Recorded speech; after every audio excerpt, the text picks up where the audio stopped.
Yes. The Leaf Spring Army sends its regards.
Hello, everyone. I'm the Enforcer, and I'm accompanied by Enforcer Matt. And good evening, folks. It's Enforcer Matt, and welcome back to day 1610 of the War News stream. And y'all might notice we're on a little bit early tonight. That's because things are going absolutely berserk right now in the Middle East and also in Ukraine as well. We are seeing that U.S. forces have launched heavy airstrikes on Iran as chaos has erupted across the region again tonight. We're also seeing that Ukraine launched some of the largest drone attacks on Russia literally as going right now. And also, Kuwait closed the border amid huge attacks earlier today, and we're not sure when it's going to reopen. But right now, we have a lot of breaking news, and it's good to see you all once again. And of course, we're going to cover the breaking news that is happening live on air at this moment as the United States Armed Forces are conducting massive strikes currently against the Islamic Republic of Iran, and it appears that U.S. forces are now largely unleashing hell against the IRGC forces along the entirety of the southern coast, and we've also been able to hear of strikes within the area of Yazd in central Iran and the city of Tehran as well, with air defense fire still going off over the capital city of the Islamic Republic as they continue to try and defend hopelessly against the U.S. attacks that are apparently now raining down within the northeastern area and eastern area of the city. We've also been able to see that at the same time, the United States Armed Forces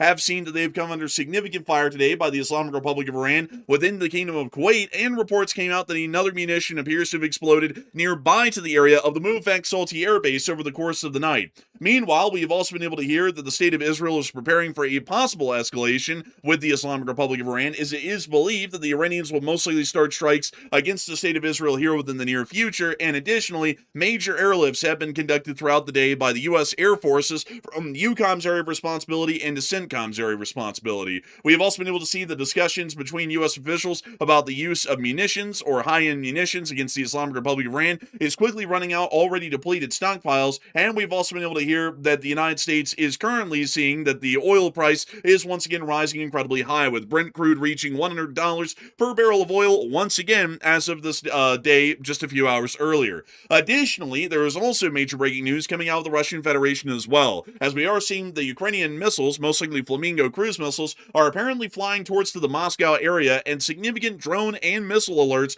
have been put out throughout the entirety of western central Russia, and we've also seen that strikes have been conducted inside of Crimea quite significantly as a Wildberries distribution facility has been hit. We've also been able to hear of other attacks being conducted currently within the Leningrad Military Oblast and the Leningrad Oblast within the Russian Federation, and additionally, we've also been able to get more breaking news out of the state of Ukraine that they are currently holding the line against the Russian Federation armed forces and are stopping any further advances and continuing to hit logistics quite heavily. We are seeing that at the moment, the tempo of the news that's coming out is incredibly high, and we will most likely be seeing that breaking news will be stopping our coverage quite a lot, especially here at this moment, as U.S. strikes are still being conducted as we speak within the Islamic Republic of Iran, and it appears that the damage, suffice it to say, is extreme or significant at a minimum.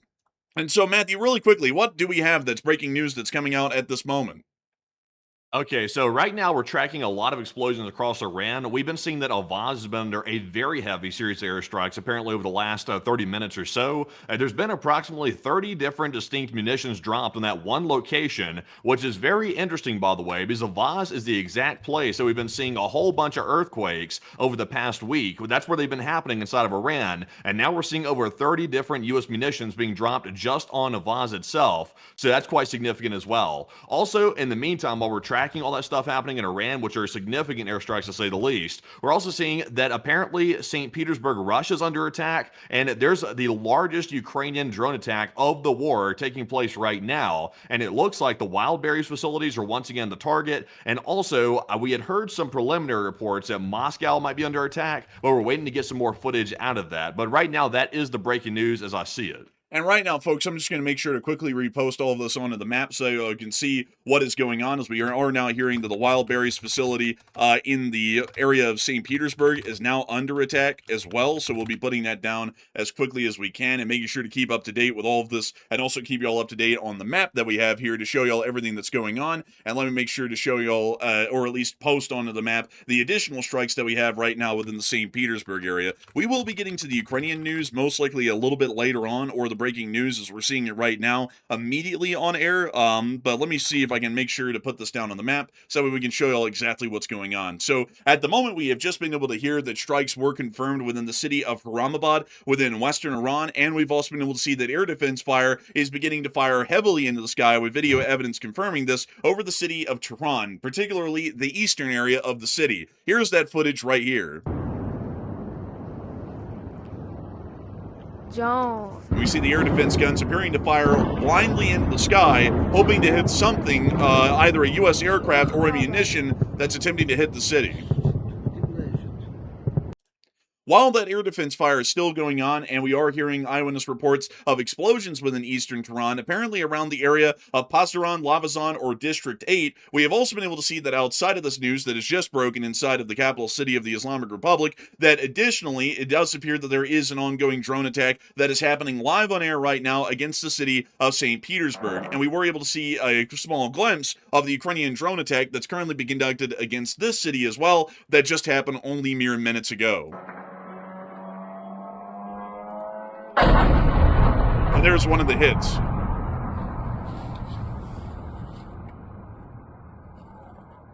Also, we were hearing that apparently jet drones are being used in this attack today, and the jet drones were allegedly on their way to Moscow as well. So that's also something that we're seeing as well. I just can't tell exactly what inside central Moscow is under attack. It could be the Moscow region itself is under attack instead of the actual city, because right now I don't see any evidence that Moscow city itself is under attack. Right now, it does not appear that Moscow City is under attack, and we were able to see that before air. It does appear that most of the drones and also the strikes that are being conducted appear to be in the Moscow Oblast or in the greater area surrounding Moscow, which we'll be keeping an eye on heavily, because at any given moment, Ukrainian drones could possibly enter the Moscow air defense perimeter, and we could see heavy firefights between the Moscow air defense and the incoming drones, and also impacts on strategic targets within the city area.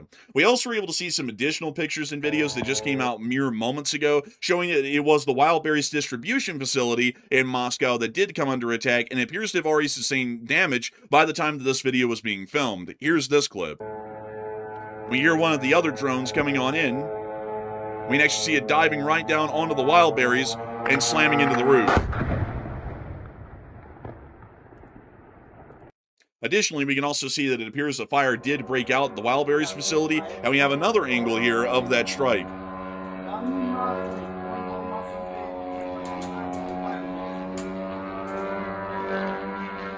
And moving us on from that clip, we've also been able to just get breaking news that's coming out right now from inside of Iran. So what do we got? Okay, so we're going to put our Ukraine news on hold for a second because right now, I'd say the more pressing thing is probably the Iran situation. Right now, that's truly wild what's taking place right now. Some of the heaviest airstrikes we've seen of the entire 13-day siege that the U.S. forces have been conducting across Iran is taking place literally right now tonight. So we do have a graphic, courtesy of Global Military Info. He's got a rough draft here, which, by the way, is fantastic work. He's plotted out all the locations based on the OSINT available at the moment where there's been strikes tonight. As you can see, these strikes are way beyond the coast. These are more inland strikes tonight than we've seen during the previous nights. So before, we had seen that Bandar Abbas and a lot of coastal areas, like for example, right next to Kuwait's border, inside of Iranian territory, we've seen strikes there, and they've continued tonight, but now they've expanded well up toward Tabriz, Tehran, and right now we're literally getting video evidence showing that Tehran is activating their air defenses right now. So Tehran is likely under an active attack, and they're shooting something down out of their skies, and we're hearing about the western part of Tehran apparently under attack of some sort. So some pretty large ones, I would say the least here. So Enforcer, we have some more news here about some more blasts happening as well, and also some more footage coming out showing some of the telecom facilities getting hit in Bandar Abbas, which is that coastal port city, and also a little bit more news as well and some footage out of Tehran of that air defense activity going off right now. Also, this one isn't breaking like the strike on Bandar Abbas. We actually already have that one on the map. So we'll be getting to that here briefly in a minute once we start covering the strike information from the whole country. But we were able to hear reports just 2 minutes ago of breaking strikes that were just conducted, apparently once more on the Yad City area, and we're understanding that there was an explosion heard there literally just minutes ago, according to reports that came out. And we also were able to see that apparently another confirmation of another explosion within Karamshahar also came out as well at the exact same time. Karamshahar is a city that is, I believe, if I'm not mistaken, within the western area of the Islamic Republic of Iran. And really quickly to make sure that we get that correct, Karamshahar is in the Khuzestan province, directly along the Iraqi border. So we are seeing that a strike was just conducted in that area, so we'll be putting that marker down around that city, as that's the first time that we've been able to see that a strike has been conducted on Karamshahar, directly along the border, at least at this point of the strikes in the second phase. And we've also been able to hear that Yad City was hit additionally, which was already hit a little bit earlier in the night, about an hour and a half to 2 hours ago, and we're now hearing that it has sustained additional hits. The city of Yazd is a somewhat important city, as it's one of the larger and only population centers within the very central area of the Iranian deserts. To the east of Yazd generally stands nothing but desolation and the harsh desert environment that exists throughout the rest of the Islamic Republic of Iran. To the east, however, is the large population centers of the country, and intersecting Yazd are highways that travel north, south, and east, or more so west, into the rest of the Islamic Republic of Iran, making it a significant linchpin point for IRGC logistics and movement operations throughout this area of the country. We do understand that strikes could have hit a multitude of targets within this area, also including, and more importantly, just to make sure that we can find this quickly, the Yazd International Airport, which may be used as a drone launching facility at the moment, although we're not entirely sure exactly what is being hit within the area of the city of Yazd. We're also not incredibly clear what's being hit in a lot of the other major cities that have come under attack so far, which we can see on this map, which includes Karamabad, Tabriz, Dezful, Avaj, as well as Bushehr, which has come under additional strikes, Shiraz, and also Konarak and Chabahar, although Konarak and Chabahar are somewhat clearer, as they are generally considered to be significant port facilities of the Islamic Republic of Iran and their trade with India, or they are considered to be significant IRGC naval facilities along the coastline. We have been able to see that at this point, there has been been a decent amount of videos and clips that have come out from the Islamic Republic of Iran throughout the entirety of the country, showing the strikes that have been conducted. And moving us on from the strikes furthest to the east and moving west across the coastline and into the Khuzestan province, we have been able to see quite a decent amount of developments, but it appears that we may have even more breaking news coming out at this moment. So what do we got? So before we get into that, by the way, I see a lot of people asking about this. I want to address it really quickly before we get into the footage. We had heard earlier today, got very good, credible information that B-1B bombers were en route to Iran, and we have seen that they've been active. They've been moving around and transiting to different bases across the last week or so. And we saw some information that maybe about 2 days ago, one B-1B went down to Iran. It hit a location there inside of Iran, and then it went back to a UK airbase. That was confirmed apparently last night that we heard about, but I think there could be heavy bombers involved in tonight's strikes. I think it's more likely than not that they're involved with it, especially since they were just used 2 days ago. So this could be the more widespread use, the first usage that we've seen so far, that heavy bombers are now involved in this. But once again, we're waiting on that confirmation. I would put the likelihood at very high, but unfortunately, what do you say about that? As I see a lot of people wanting that addressed real quick. I would say that there is a pretty high likelihood that strategic bombers are being used. Considering that they've already been used on Tuesday, we would have a decent reason to believe that they're probably going to be used somewhat regularly at this point in strikes against the Islamic Republic of Iran and against strategic targets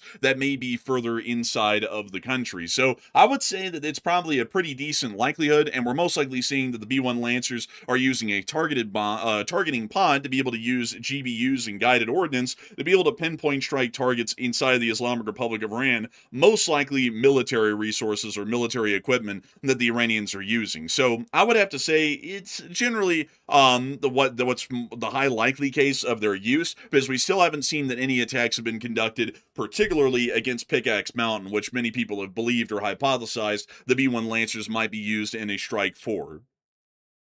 Yeah, maybe so, possibly. But I would say, like, the fact that we heard 30 distinct munitions being dropped on Avaz alone just about an hour ago, the strikes in Avaz were one of the first opening salvos of this current strike series we're seeing tonight. And I would say it sounds to me like bombers are likely involved. I mean, it's possible that they could have fired 30 missiles, like from land-based launchers, maybe fighter jets, but it seems like it's more likely that would be a bomber or a heavy bomber that would probably be involved in that, would be my guess.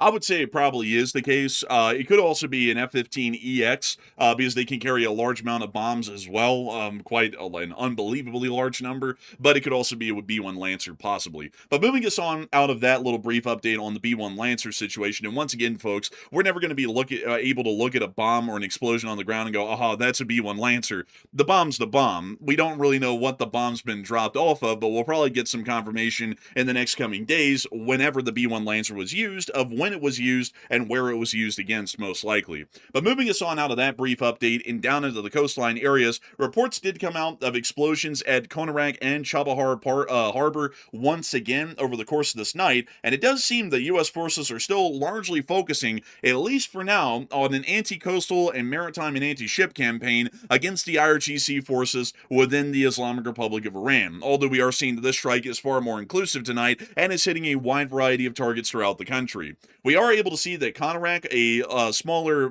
port city within this area, does house what appears to be some sort of a significant barracks for the IRGC and the Islamic Republic of Iran's forces, and we also understand that this area is used somewhat extensively by the IRGC's fast attack boat forces, which I believe are intermittently based out of the facilities at Konarak, and just south is the Iranian naval harbor of Konarak, where we also understand that a small number of vessels, particularly surface-going vessels, and some of the fast attack boats are based and operate out of. We believe that it's most likely these targets that are being hit, or some sort of stationary or mobile surface search radar system or anti-ship systems that are being operated out of the area of Konarak. We have been able to hear that strikes have also been conducted in Chabahar as well, and it appears that while we're covering this information, CENTCOM has just come out with a fresh statement. And it appears that CENTCOM has stated the following, and also given us fresh footage. Only 38 seconds of it, but hopefully this will be a little bit more clear and less vague than last night's posts. But according to CENTCOM statements, the U.S. Central Command Forces successfully completed the 13th straight night of strikes against Iran July 23rd at 9 p.m. Eastern Time. CENTCOM targeted Iranian military command centers, drone storage facilities, communication networks, coastal surveillance sites, and maritime capabilities to further diminish the threat Iran poses to civilian mariners and commercial vessels transiting the Strait of Hormuz. The international waterway remains open for transit despite recent attacks from Iran's Islamic Revolutionary Guard Corps. Commercial vessels continue to freely navigate the strait with U.S. military support. Unfortunately, it appears that claim is not entirely true, as we're not really seeing a large number of ships passing through the Strait of Hormuz, and it appears that that's, once again, largely one of the more inaccurate statements we're getting out of CENTCOM like last Yeah. time. Yeah, I would say so. Also, does not appear that investors are buying into that anymore. We're seeing the oil price start to go up. We're seeing the bond market the yields are starting to go through the ceiling, which is a very bad sign, by the way, economically. So it seems like nobody's really buying into that whole idea of the Strait of Hormuz being open. Pretty much most people realize it's not too accurate. Yeah, it's not too accurate, and I know, just us saying that's about to bring in the barrage of people who know everything, from the TikTok army is about to come in here and know everything, and say the ships are turning off their AIS transponders and they're actually passing through the strait like magic, and for some reason the Iranians can't see them when they turn off the AIS transponder. It's like this amazing hack. I'm going to go ahead and just knock all that out of the way. That's BS. That's not happening. The Iranians can see the ships when they turn off their transponders because they have surface search radars that can pick up the ships and fire at them. That's why we've seen that several ships that have attempted to pass through have generally all been hit as of late. And while we are seeing the U.S. strikes in the area are most likely degrading these capabilities, it is not entirely degraded to the point that passages would be safe or doable at this current point. So I'm going to make that exceptionally clear before we move on, but CENTCOM did provide us with some footage of the strikes that they conducted. It actually appears that this right here is actually, funnily enough, an anti-ship missile launcher, from what we can tell. I do not know the exact variant of the anti-ship missile that this vehicle carries. I'm not that familiarized with Iranian anti-ship missile systems, but it does appear that CENTCOM was able to hit and destroy the system. We can also see a large IRGC fast attack boat getting hit as well in an unknown port facility. We can also see a larger IRGC or Iranian Armed Forces facility also being hit as well, and it looks like they were trying to hit some sort of a storage shed that appears to have already taken major damage prior, as most of the roof structure, it doesn't even exist at the point of this video, and was not bombed out from this current strike.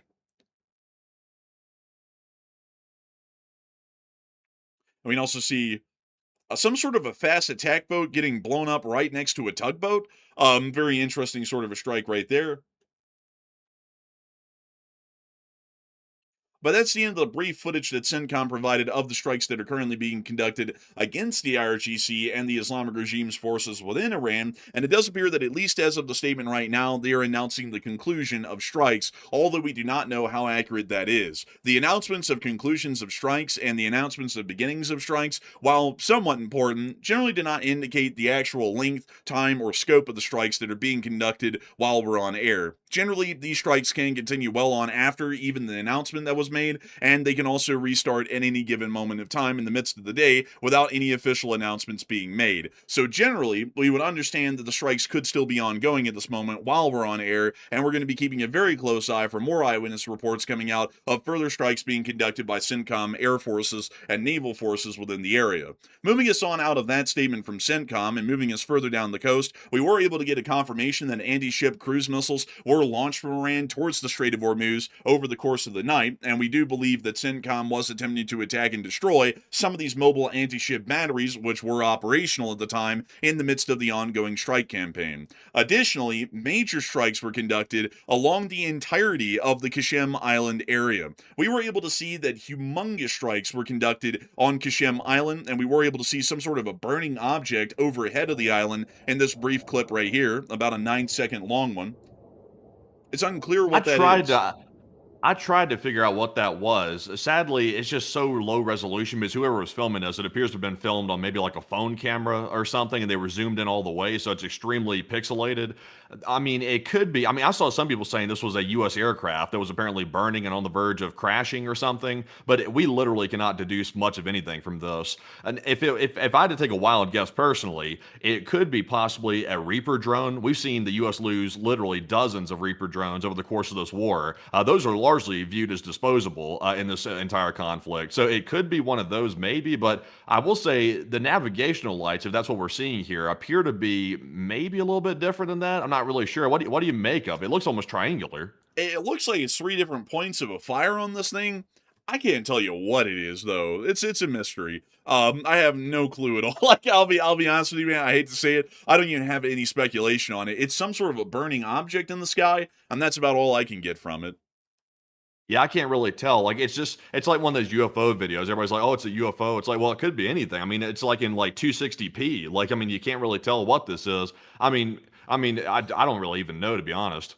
I mean, Thomas Edison filmed like one of the first movies on this camera that filmed this. I can't even tell what the hell that is, to be entirely honest with y'all. But it was burning over the skies of Kherson, and it was filmed very briefly. But moving us on from that, we were able to hear of a wider, broad scope of strikes being conducted along the entirety of Kherson Island, and we did get reports specifically that strikes directly along the coast of Tsutsa Port on the southern side of Kherson Island, and also on Mesen, were also conducted, and 2 U.S. missiles apparently hit within the area of Mesen village on Kherson Island. This is showing us that most of the strikes, at least at this point, were conducted along the southern coast of Kherson Island, which most likely shows that anti-ship forces or maritime forces of the IRGC were being targeted and destroyed from this scope of attacks that were conducted on the island in just a brief few hours that the strike was ongoing during. Moving us on out of that, though, and we'll be returning to Bandar Abbas here in just a brief moment, but to make sure that we can get to what the poll is on and address that here really quickly, because it is actually quite an interesting question, especially given what we've seen tonight.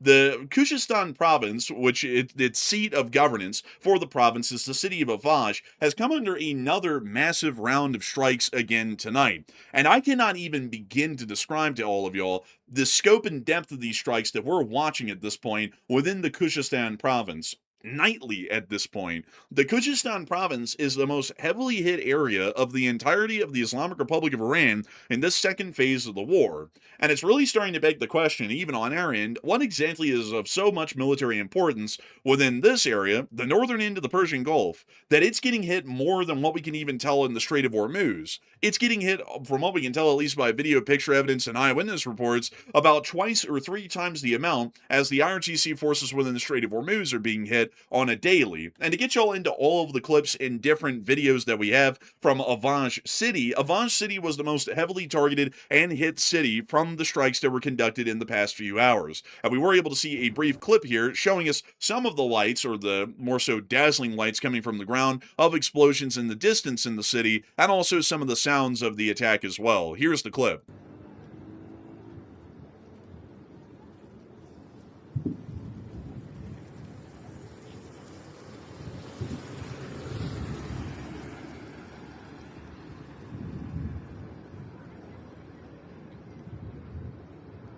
And we see some more of the brief flashes in the distance from the bombings that the U.S. was conducting within the city, showing us that whatever they're hitting, it's at an extreme rate. Multiple different epicenters of explosions were seen in the distance over a wide area. We also were able to see some more of the clips showing the strikes a little bit up close. And when I mean up close, I mean this is basically point blank. Here's the clip. You see them looking into the distance, and there's the hit. Damn. There's another.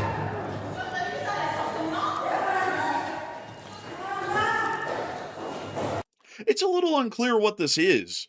It looks like, at least from the brief flash that we saw right here, that it was conducted near to some sort of a high-rise building across the street, or a little bit behind it. It's very hard to tell which it really is, whether it was on the side of that building that we're looking at right there, or a little bit further behind. It's a little unclear. Sadly, geolocation has proven to be quite difficult on this clip, and I also have not been able to do really a lot of geolocating before this stream. I've kind of had to throw down everything kind of on the map as quickly as possible, because we had to get ready as fast as possible to get on the air and start running the show. So we don't really have a lot of geolocation, at least at the moment, from the first clip and all of the massive strikes that we saw in the distance miles away, or the second clip here, which appears to be a lot closer to the strikes that we're watching and the explosions that were seen within the city. Whatever is getting hit within this area, it was a humongous amount of ordnance that was flung into the city, and eyewitness reports stated that apparently there was about 5 explosions at the point of this report. Later, that number started to become a lot higher, and we were able to hear that there was something, I believe, around 25 to 30 independent explosions that were heard just within the Vaz city, which, mind you all, was not the only target hit within the Khuzestan province. We'll cover all the other ones here right after this clip from the Vaz city area.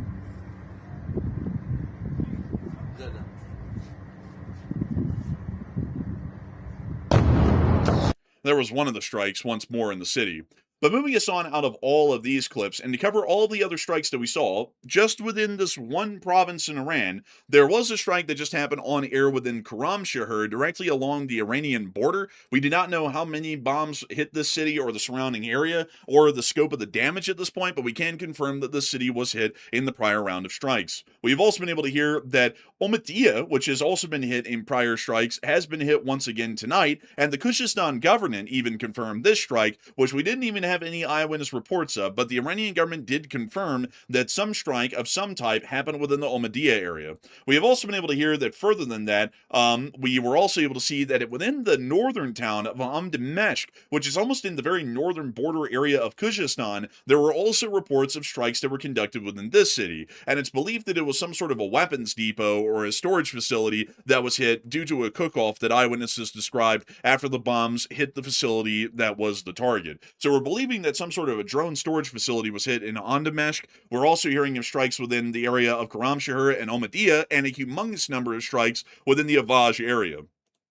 A lot of people are starting to wonder whether or not this is connected to the odd seismic activity that's also been documented within the Khuzestan province as well. As since the second phase of the war has started, multiple different earthquakes, usually somewhere around 5.0 or somewhere within that range in magnitude or less, have been reported or documented throughout the entirety of the Khuzestan region. And a lot of people are wondering whether this sort of an incident, or these large bombings of the province, are connected in any real way, shape, or form. And Matthew, what are people thinking about that? And what are you thinking about that as well?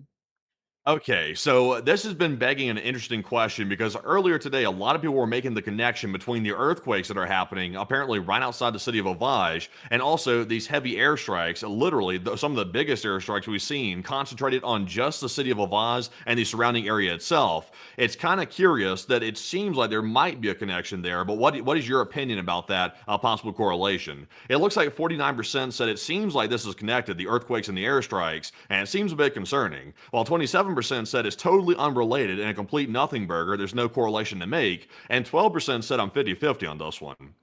And I'll be honest, folks, I was generally dismissing people saying that there was something more to this because we've been hearing about these earthquakes. There's been several that's around the 5 magnitude range over the last week or so, literally just outside of Avaz, in between Isfahan and Avaz. So that's a little bit interesting, especially considering that for some reason, U.S. forces decided to absolutely level the area of Avaz today and take out numerous targets. I will admit that's starting to pique my attention a little bit. It seems like there could be a correlation, but there's still too little evidence to tell really what that correlation might be. So I'm with the 12%. I'm kind of 50-50 on this one.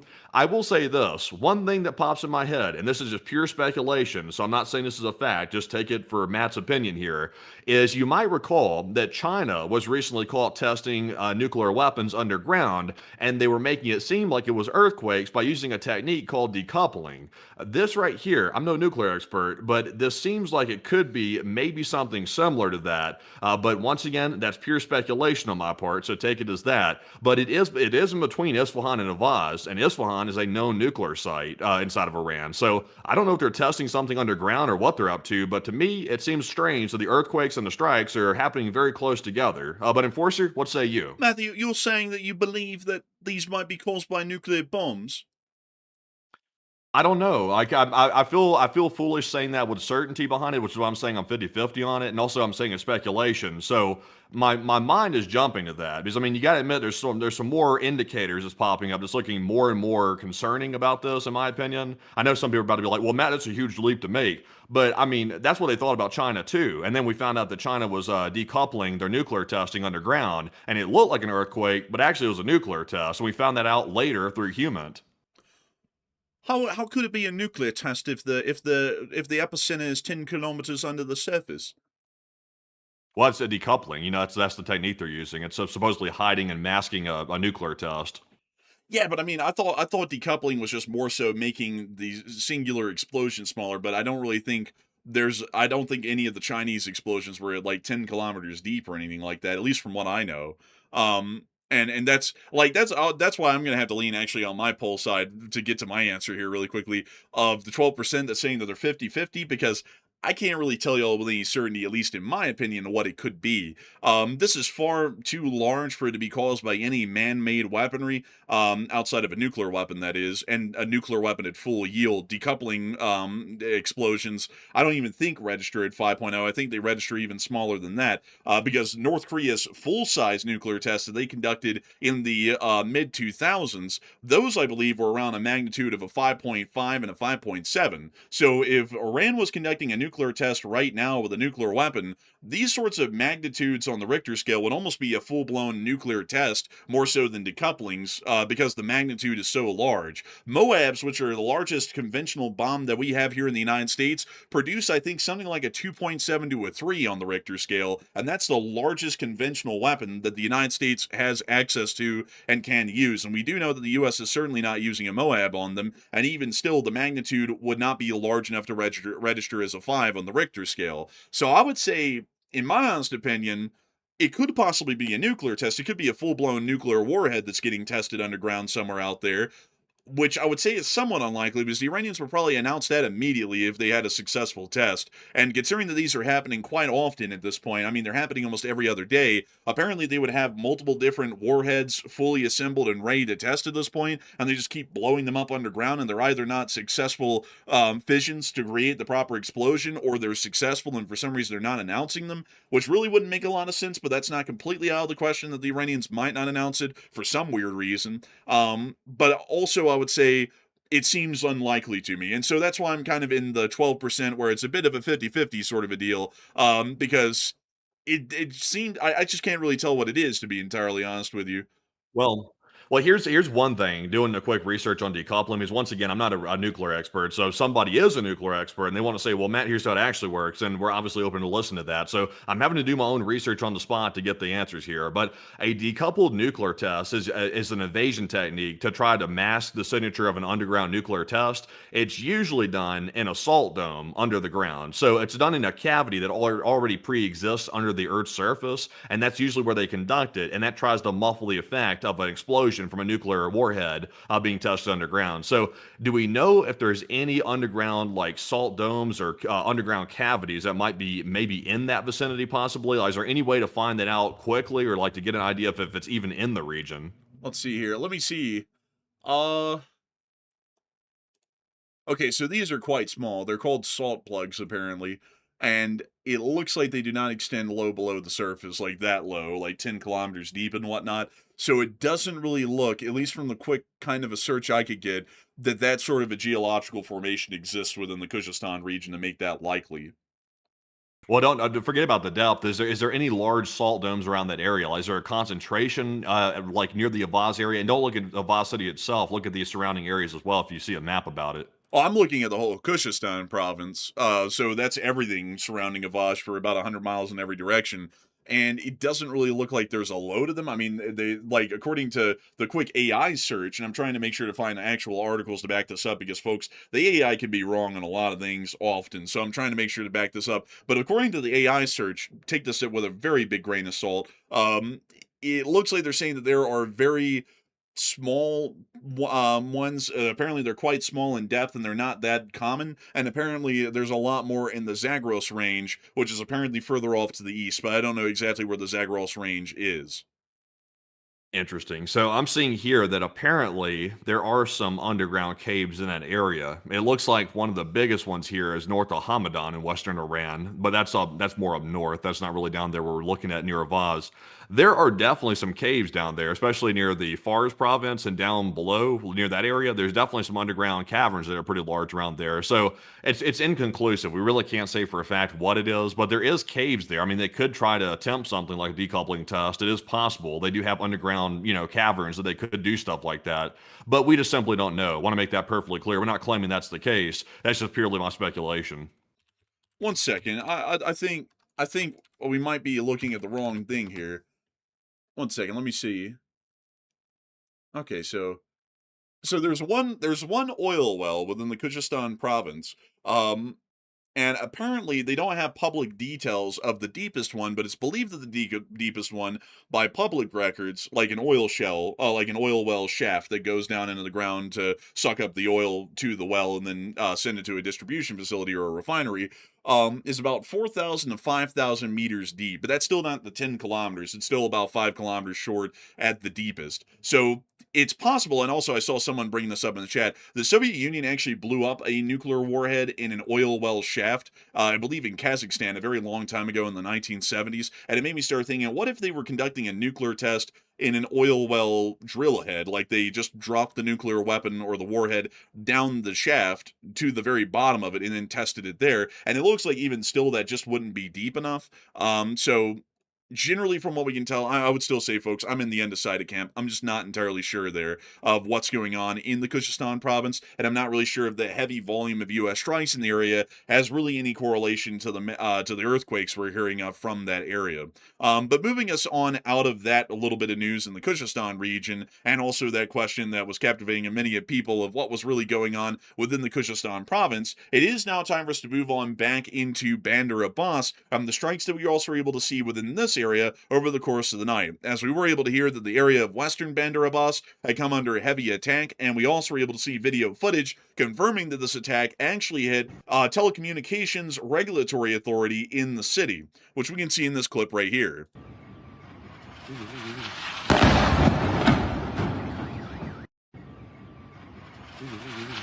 And moving us on from that and on into our next clip, we were also able to see another clip of the strikes right here.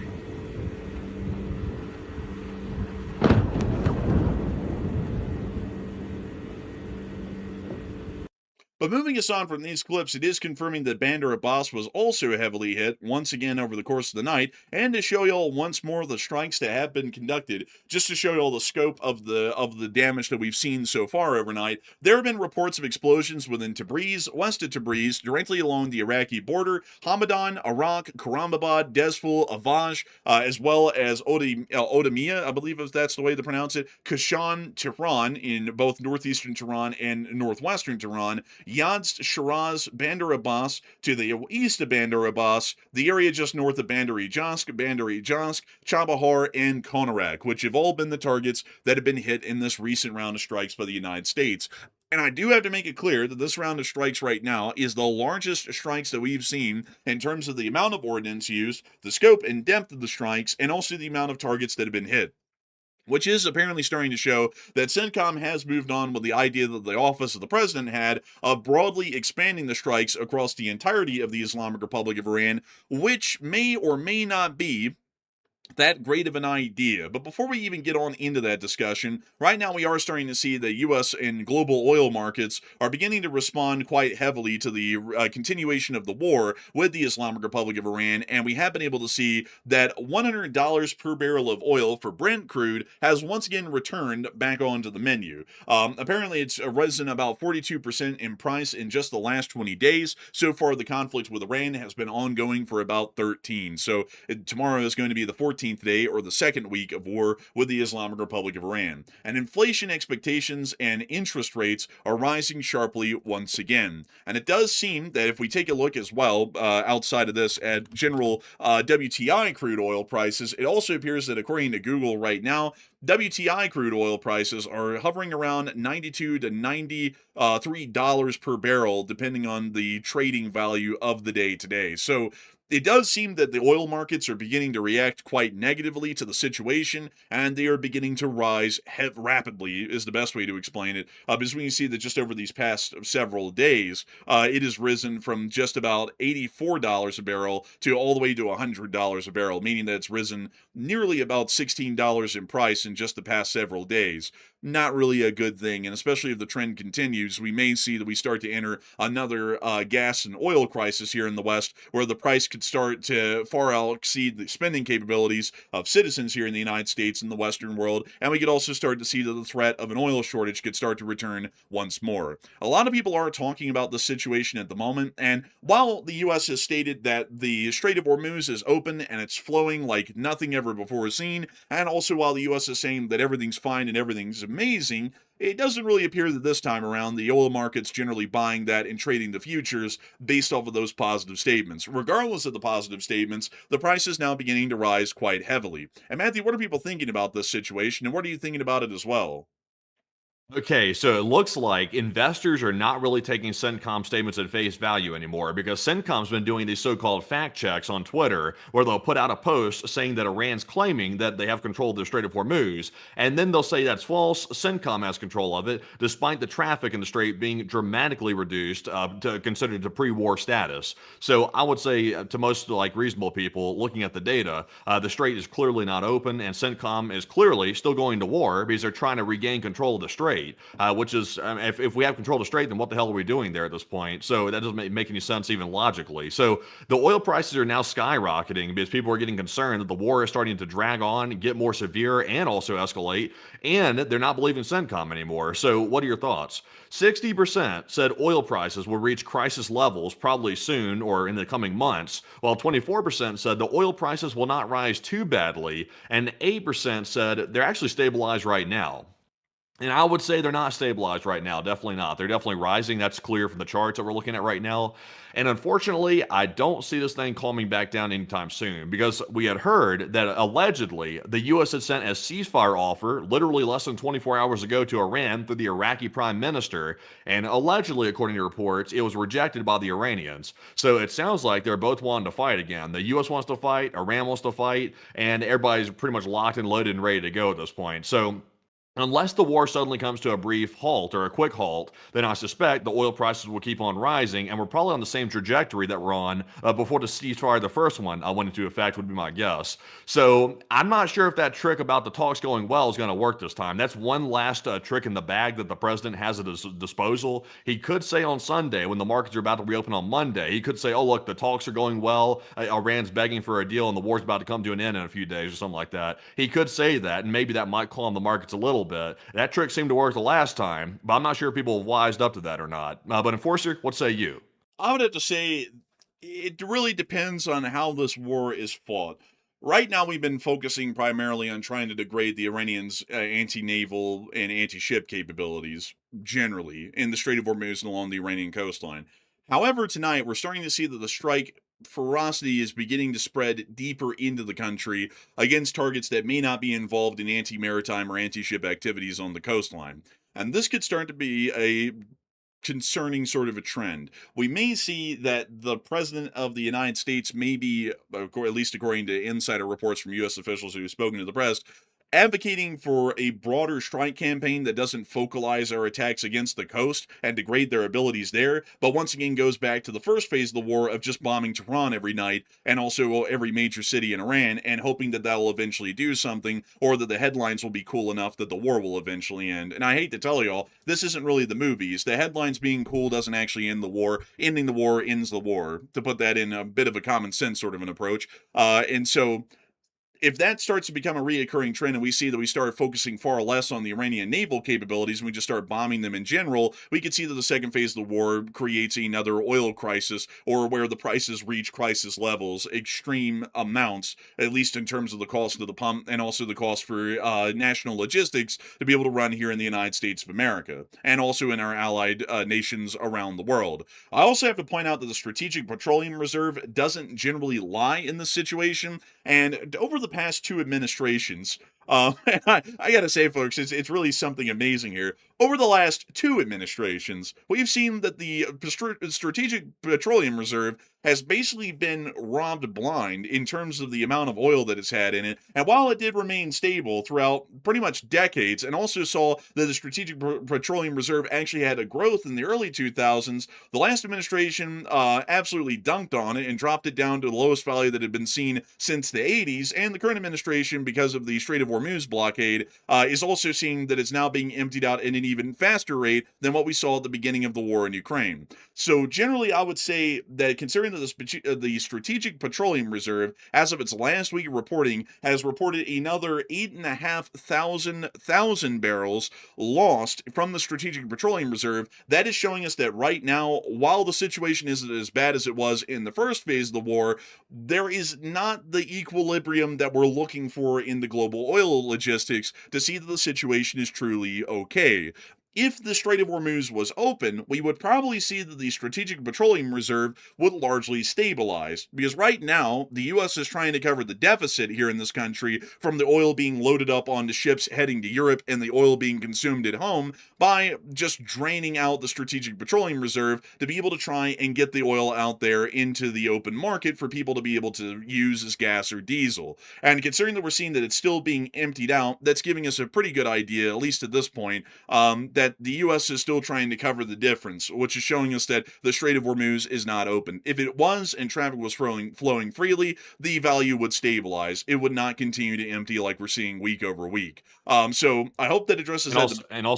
also, by the way, he meant to say drain, not rob. By the way, like using, I don't know if the word rob is the appropriate term for the thing here. They're draining the reserve, I would say, but they're not robbing the reserves personally or something like that. Oh no, they're not. I didn't mean it like that. It was a euphemism to describe how much has been drained out of it. It's like having a wallet, and you go out into the street one day and you had $800 in it. And you come home and you only have 50. You would say as a euphemism, "I've been robbed." That doesn't mean that someone stuck you up with a knife though and robbed you legitimately. That's just a figure of speech, you see. But outside of that though, it does appear that generally based off the Strategic Petroleum Reserve, it doesn't really look like the situation is still as positive as CENTCOM and the U.S. government is making it out to be, and the Strait of Hormuz is clearly still shut down, and on top of that, we're not really seeing any transits of vessels within the area. And to quickly look, we have the spoofed vessels, Jersey Devil 404, and also it appears that we have a actual crude oil tanker, the Noble, that is near to the area, but doesn't appear to be leaving. It actually appears to be trying to get close and then turn around and leave.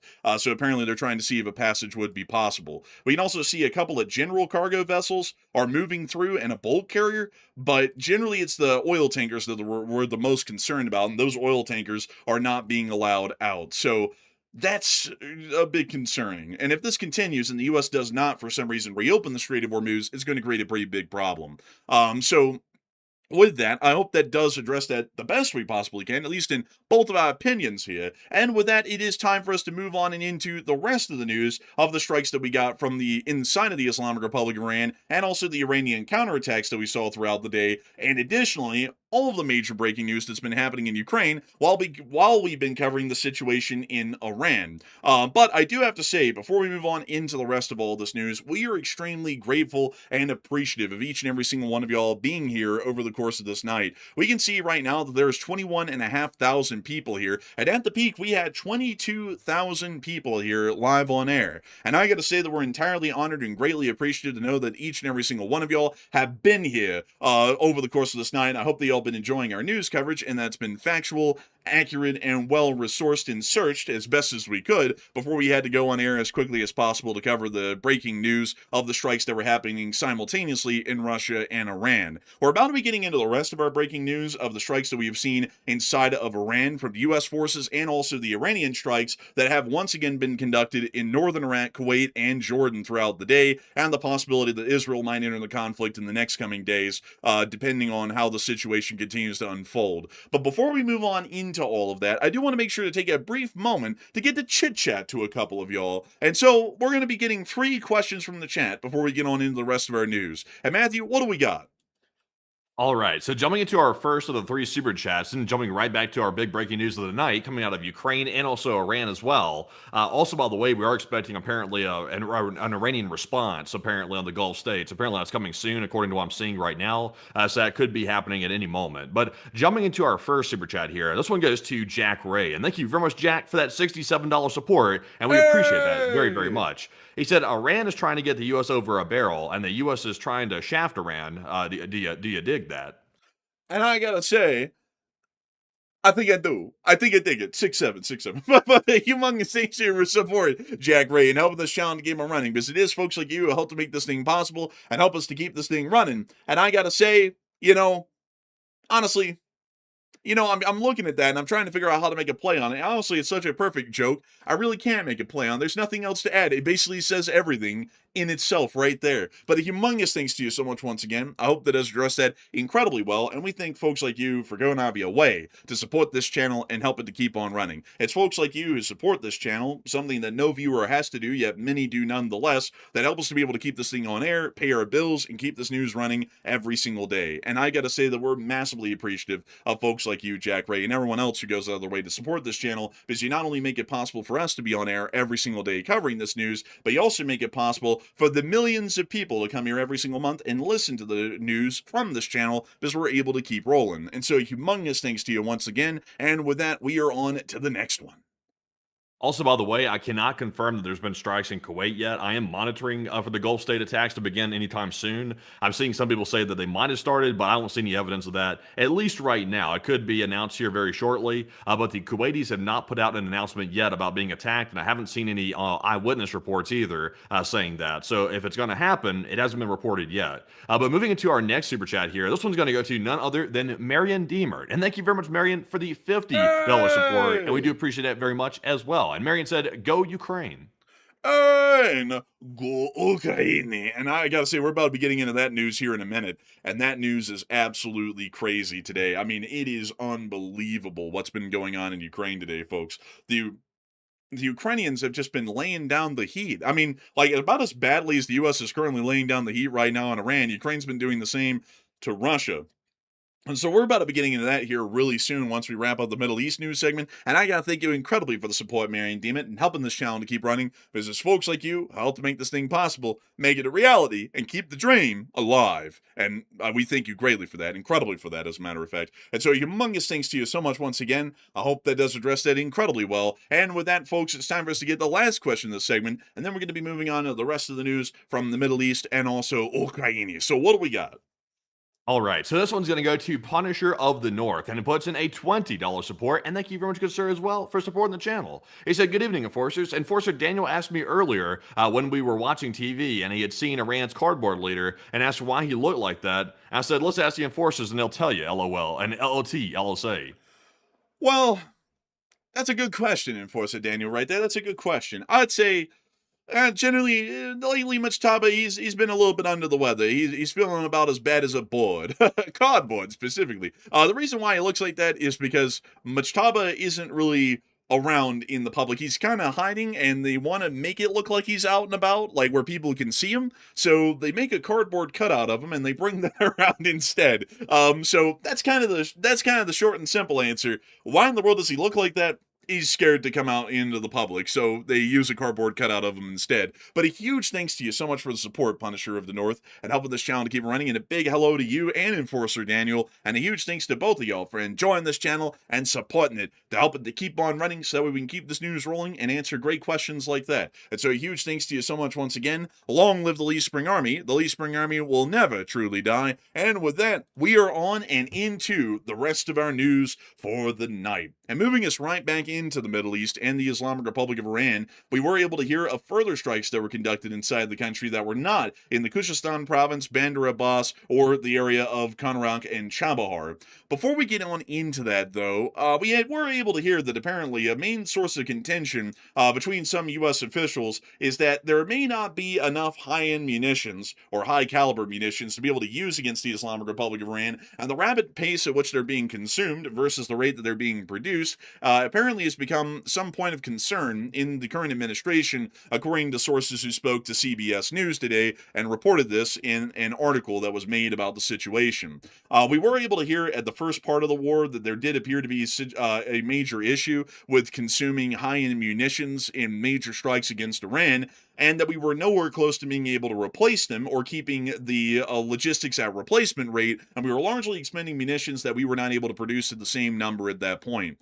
We were able to see that between then, during the first phase of the war and the second phase of the war, the U.S. government has been working heavily to try and find where in the world those munitions can be sourced from. And we have been able to see that during that ceasefire period, there were significant efforts to try and ramp up domestic munitions production here within the United States of America. And also as a result of that, we saw the United States started to fling out licensing rights to produce American weaponry and American missiles and munitions to basically any country in the world that wanted it at that point, because the U.S. wouldn't be able to keep up with their purchase orders and ours at the same time.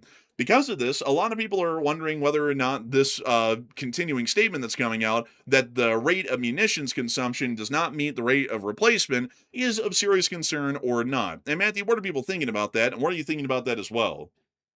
Okay, so this is becoming a little bit more concerning now because now that we're seeing that the ceasefire came to an end, the first ceasefire that was between the US and Iran, now we're seeing the war get started again and also ramp back up quite significantly. And today we've seen the start of a brand new US Air Force air bridge between Europe and the Middle East, which means that nonstop supplies are flowing into the region yet again since the ceasefire went out of effect. That's a lot of munitions heading into the region, including interceptors for Patriots and all kinds of other ones as well. So now that we're hearing that apparently they're kind of low and don't have enough advanced munitions to sustain a long-term war on Iran. What are your thoughts about that? And it looks like people are pretty much split on this one. 40% said it's fear-mongering. I'm not very concerned about it. While another 40% said the U.S. can adapt and they must do so right now. And 13% said it's time to pack up and go home.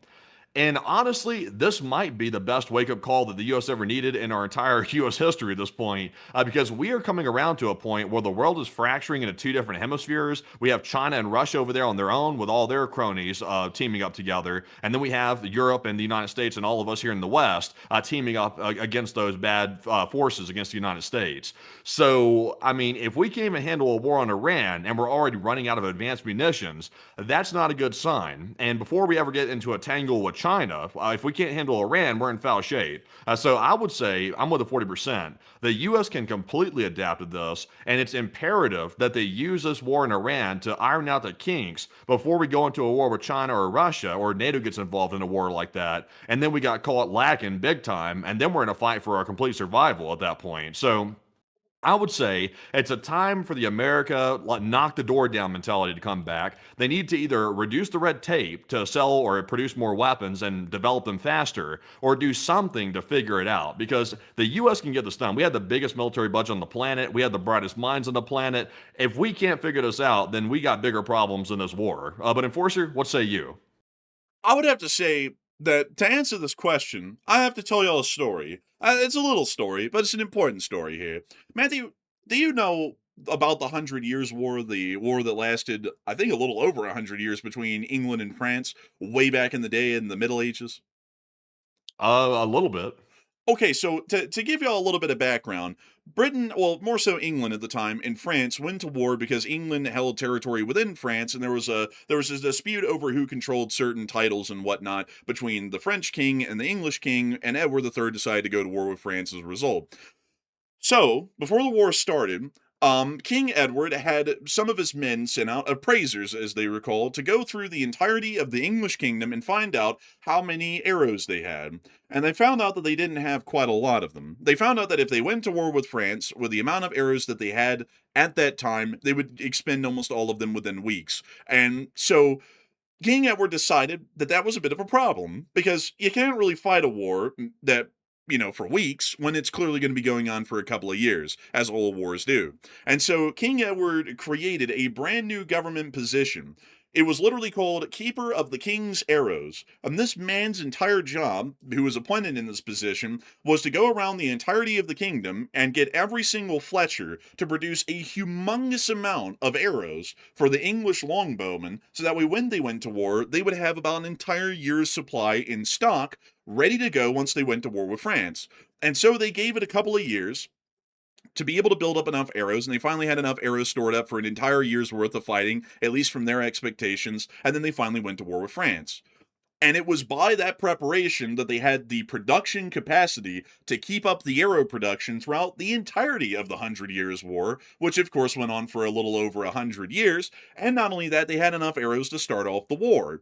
The US and a lot of countries these days, including Russia, enter wars with the concept that there is absolutely no preparation whatsoever, or what we would call a pre-mobilization of war industry to an extent in the industrialized age, of making sure that we have the munitions production capacity in place before a war starts to be able to sustain the conflict and keep it going without running out of munitions. In the United States, in the past decade, munitions production has been at an extremely low rate. Before the war in Ukraine, there was practically hardly none of any munitions types being produced at any significant level in the United States. If we get into a war, the munitions that we have is all that we have in a larger sense, and it would take months, if not longer than a year, to be able to get our sorts of war industries up to speed and up to production rates that will be able to keep up with the demand or the usage of our munitions. And that's the problem that we're in right now. We clearly know that because they had to put in a purchase order for GBU-57 MOPS after we used the couple that we had on Midnight Hammer,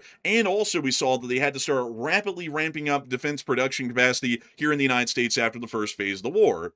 And that's something that we need as an important wake-up call. And because of that, I'd actually be within the group that said that the U.S. can adapt, and it has to right now, because we are in a very dangerous time. Much like King Edward III had to prepare for the war with France, we have to be ready for a war with Iran, which we are currently fighting right now, China, which could happen in a couple of years, and Russia, which may happen imminently within less than a year. We need the munitions and the firepower capacity to be able to match all of these foes and possibly defeat them with superior firepower in that alone. And that requires our war industries to be ramped up to extreme volumes of production and capacity to be able to keep up with, stockpile, and sustain major military actions if they have to be undertaken. And so I Oh would yeah. say, hmm?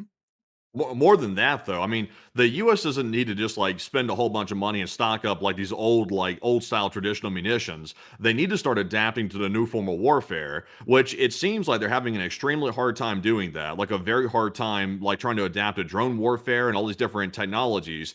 And I'm not sure if that's because they're beholden to the defense industry, which generally doesn't really want to adapt to stuff like that because they prefer to sell more expensive missiles. I'm not sure if that's the reason, but it's really remarkable that we spend so much money on the military and we can't make a simple a simple transition over to like producing like the what's it called, the Lucas drone. That's like the Shahid variant that the U.S. produces. It's like, why aren't we producing tons of those? Like we're still barely using them. Like they're not being used very heavily, and they're still relying on these old technologies. Like for example, shooting a Patriot at a $30,000 drone. It's like, it's like we haven't been able to adapt to that yet. We've had like 4 years of watching Ukraine adapt to it, but we can't. I don't understand why that is. It's generally the defense industry and how it exists. It doesn't really stand to innovate. It stands as a profit-making business, and we don't really allow the competitiveness needed to make sure that it remains a competitive industry. I mean, you and I both know that because we've looked into what it takes to even get a new company stood up in the defense industry, which is insanely laborious and expensive in its own right, just to become a company in that sphere and to create any competition. And then even still, you have to play the politics game of being picked for the acquisition contracts and whatnot by the military to even be able to see that your company gets off the ground and doesn't implode immediately afterwards, which you're going to get destroyed by the larger companies that are already there. And we need to remove those kinds of restrictions and a lot of the red tape to make the defense industries far more competitive and to allow for the innovation that's needed to see that prices come down naturally, and also that Army research and acquisitions, or really military research and acquisitions, are able to pick, without having any real political affiliations, the right weapon system at the right cost in the right number for that kind of a job. That's what we need to see. That's the real innovation that would allow for the rapid sorts of growth that we've seen in Ukraine, where they went from having never a single military industry to being probably one of the largest arms producers currently on the planet that we see right now. And most of that is in inexpensive drones that are some of the most effective weapon systems on the planet that we're seeing at the moment. So I would say that's largely where we need to start heading at this point, and we need to head there fast. I would suggest that anyone who's listening right now in the Congress needs to get an act on the floor right now, and it doesn't matter whether you have any lobbies or anyone that's supporting you in the defense industries. That doesn't even matter. This is a matter of national survival. There needs to be an act passed to start removing a great deal of the red tape that exists within the war industries to see that new competitors can enter and that prices and also volumes of weapons produced can be far greater in numbers. So I hope that that does address that the best I can, at least in my opinion. And moving us on out of that question, getting us on into the rest of our Iran news, we also were able to hear that CENTCOM did announce their strikes earlier in the day. I'm not even going to read it. Y'all know that they happened. We were covering them on air, and they ended. Moving us on out of that, we've also been able to see that within the area of Karamabad, there were eyewitness reports of strikes within this area, and within the areas of Tehran, we were able to see that air defenses were activated. We did show the footage of that earlier due to reports of blasts that were happening within northeastern Tehran, near to the Lavazan area, which is usually where government officials live within the city. Outside of that, the Iranian government has been quite mouthy today and has stated that they will be not conducting any further ceasefires so that way the United States, in their words, can replenish oil and ammunition reserves and then resume attacks. We also were able to hear that apparently ballistic missile launchers were on display inside of Tehran tonight, which we were able to see at some sort of a pro-government rally or function here in this clip. What kind of flags are those they got flying over there? The Nationalist Socialist Islamic Action Party. I don't know. I mean, they look really bad though. I mean, they look a lot like something else from Germany in the 1930s. Yeah, it kind of does. And also, it's like, why are they showing this launcher? It's like, what's the what's the point? I don't even know. Honestly, it's a whole mystery. Like, I don't even have a clue, man. Maybe that's the red flag of revenge over there, and they got like a whole load of them up around here. I guess. I don't know, but it's weird. But also, we were able to hear that the Iranians have threatened the British. They threatened the British. The Iranians have warned of consequences if Britain lets the U.S. military use its bases, naming RAF Fairford specifically, where a B-1 bomber reportedly launched a strike on Iran this week. The UK Defense Ministry stated, "Our armed forces are ready to protect the security of the UK from any form of attack, whether on our soil or beyond, and the UK is ready to defend itself 24/7. Good response by the UK Ministry of Defense. They ain't backing down, and now the Iranians have a choice. They can try and attack the British. There's an outpost near to Iran. It's RAF Akrotiri and Dkilia, inside of Cyprus. They could try and attack the British at Cyprus, and according to that response, there is a possibility that the new Prime Minister and his cabinet may decide to join military actions against the Islamic Republic of Iran in support of the United States if the Iranians do try to attack any British holdings, assets, or territory anywhere within Iran's reach. The mainland of the United Kingdom is currently out of reach, to make that clear for everybody. Currently, the farthest range Iranian intermediate ballistic missile can only reach to about Prague, I believe, or somewhere getting closer to Dresden. It cannot reach the UK. So for our British viewers, you are not under a threat of an Iranian IRBM attack.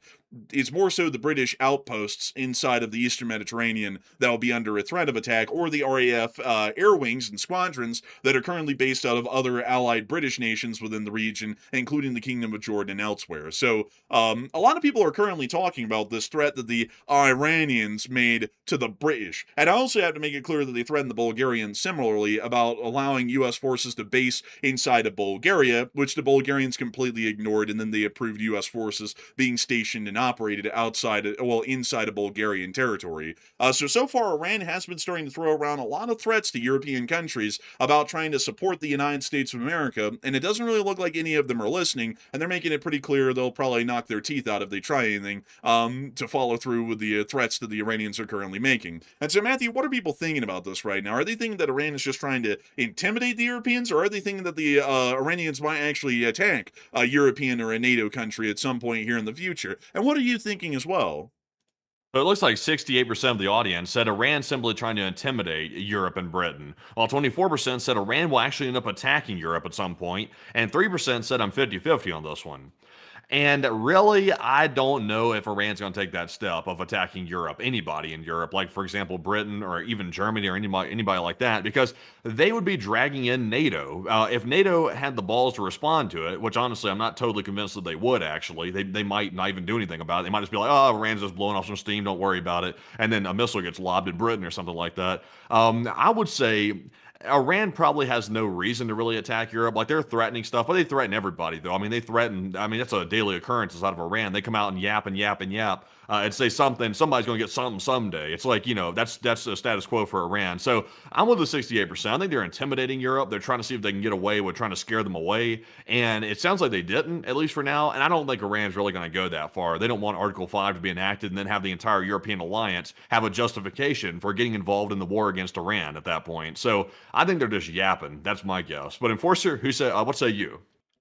I'd actually say I think they're going to end up attacking Europe at some point. Because I think we're all forgetting here, everyone. They did attack Turkey in the first phase of the war. It's just that nobody really remembers that because none of the missiles hit Turkey, but they were shot down in Turkish airspace and they were attempting to attack air bases inside of Turkey. So I would actually say there is a possibility they may end up trying to attack a NATO state.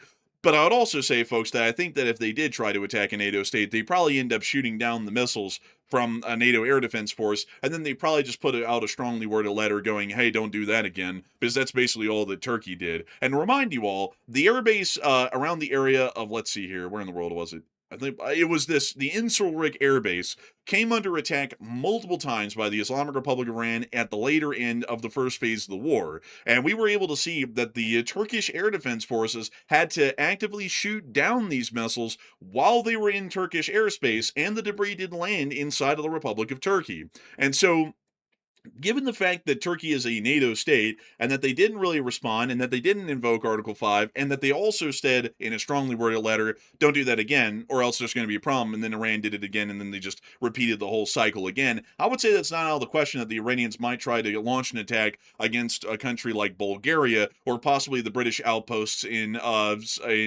let's see, Akrotiri and Dhekelia, to make sure to get the name properly here, on the island of Cyprus, because they also did conduct attacks against the British in that regard, although I do have to say Starmer was prime minister during that time, and the British did nothing. Starmer is no longer the prime minister, so I'm not really sure what the approach of the current prime minister would be in the UK if Akrotiri and Dhekelia did come under attack and was hit again, but we'll have to see. So that would largely be my 2 cents on it. But Matthew, I see that apparently you do not agree with that much in the chat. Would you like to tell us more?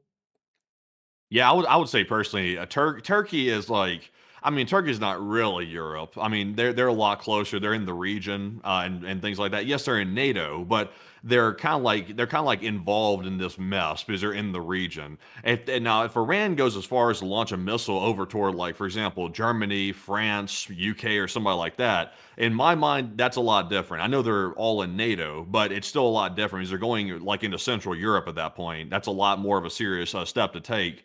And not to mention, like you just said, the technical limitations that Iran really doesn't have missiles that can reach all the way to Britain. And if they do, I mean, they probably get shot down if they even shoot it over there. So I just don't think so, because if they did something that extreme, I think that probably NATO might step in. There's a 50-50 chance that they might, and I don't think Iran wants to take that risk. But wouldn't you say that they could conduct an attack against U.S. forces in Bulgaria or the British forces at Akrotiri and Dhekelia? I mean, they could. I mean, they've launched strikes or drones into Turkey before, but I think most of them got shot down on that. And that's still really Turkey. I'm talking about like Central Europe, like the big ones, the big like 5 in NATO, like Germany, UK, France, people like that. That's the ones I'm talking about. But when like I'm gonna drop that voice, but well, I mean, they really can't hit any of those though. They don't really have the range. They can hit Prague, and they can hit everyone else in the Balkans, but they can't really hit anything. Well, they can hit Italy. Like they could hit Vicenza. Here in I northern mean, Italy. why? I mean, really, why would they do that, though? I mean, if the UK is letting the US, let some bombers take off from their runway or something, it's like Iran launching a missile at the UK is not going to fix that. All it's going to do is to make a huge risk for Iran at that point and possibly get NATO involved in the war and come down hard on Iran's head at that point. So it's not going to solve Iran's problem. It's just going to create more, which, I'm not saying Iran uses logic all the time. Like they could do something stupid just out of pure emotion, but that would be a pretty stupid step to take, considering there's hardly any upside to that at all. Well, it would be a pretty stupid one to take, but I mean, the Iranians are not that shy of taking stupid actions, like they do that quite often. So I'd say there is a chance because the fact that they attacked Turkey, which was pretty risky, and regardless whether like your opinion is they're a European country or not, they are a NATO state subject to Article 5 protections, and yet the Iranians still did attack them, and the Turks were successful in shooting it down. I think that generally leads credence that they're Hmm. willing to take that kind of a risk with any NATO state. Are you sure? Are you sure that Turkey's NATO? Because I thought they were OTAN. Matthew, that's the same thing. Like, But my point is this: Turkey is NATO, but are they really NATO? I mean, technically on paper they're NATO, but they also like to flip flop a lot. They like to jump around a little bit. They like to ride both sides of the fence. One day they're falling on the left side, the Russian side of the fence, and the other day they're falling on the actual NATO side of the fence. You know, just some personal frustrations with Turkey. They do Turkey things. They flip flop, but they are technically in NATO. I guess we can give them that, or OTAN, depending on how you read it. Well, I don't really think, Matthew, now that they've attacked Turkey, that they're going to just, cold turkey on attacks against NATO, I think they're going to be, I think they're going to be seeing if everyone up there is turkey or chicken. Yeah, I think so. I also see some people saying it's Turkaya. I mean, but what? It's Turkey. I know it is Turkey. Okay, I still call it X Twitter. I still call it that because it's been ingrained in my head. They spend a lot of money like calling it Turkey. They spend a lot of money calling it Twitter. That's what I just call it. It's just simplicity's sake. Turkaya. Who the hell's calling it Turkaya? Also, on top of that, they finally changed it from Twitter to X.com. Oh, well, it used to be Twitter.com up until very recently, even with it being called X. But outside of that, though, I would say, folks, I might end up being proven wrong, but I just have a feeling because of the whole Turkey Incirlik attacks in the last phase of the war, there's a possible likelihood they could do that again here in the present day. Might be an unpopular opinion, but it's my opinion. I'm going to stick by it. So moving us on out of that bit of news, we've also been able to hear outside of the Islamic Republic of Iran that they did conduct strikes against U.S. forces in Kuwait, and we also were able to hear of heavy U.S. Air Force activity near to Kirkuk in northern Iraq. But moving us on down into Kuwait, we were able to hear that Kuwaiti air sirens did sound today because the Iranians were conducting another attack. The statement was largely cookie cutter one is normal. It appears that the Iranians did hit a power plant within southern Kuwait. And turning this down, we see the fire right there.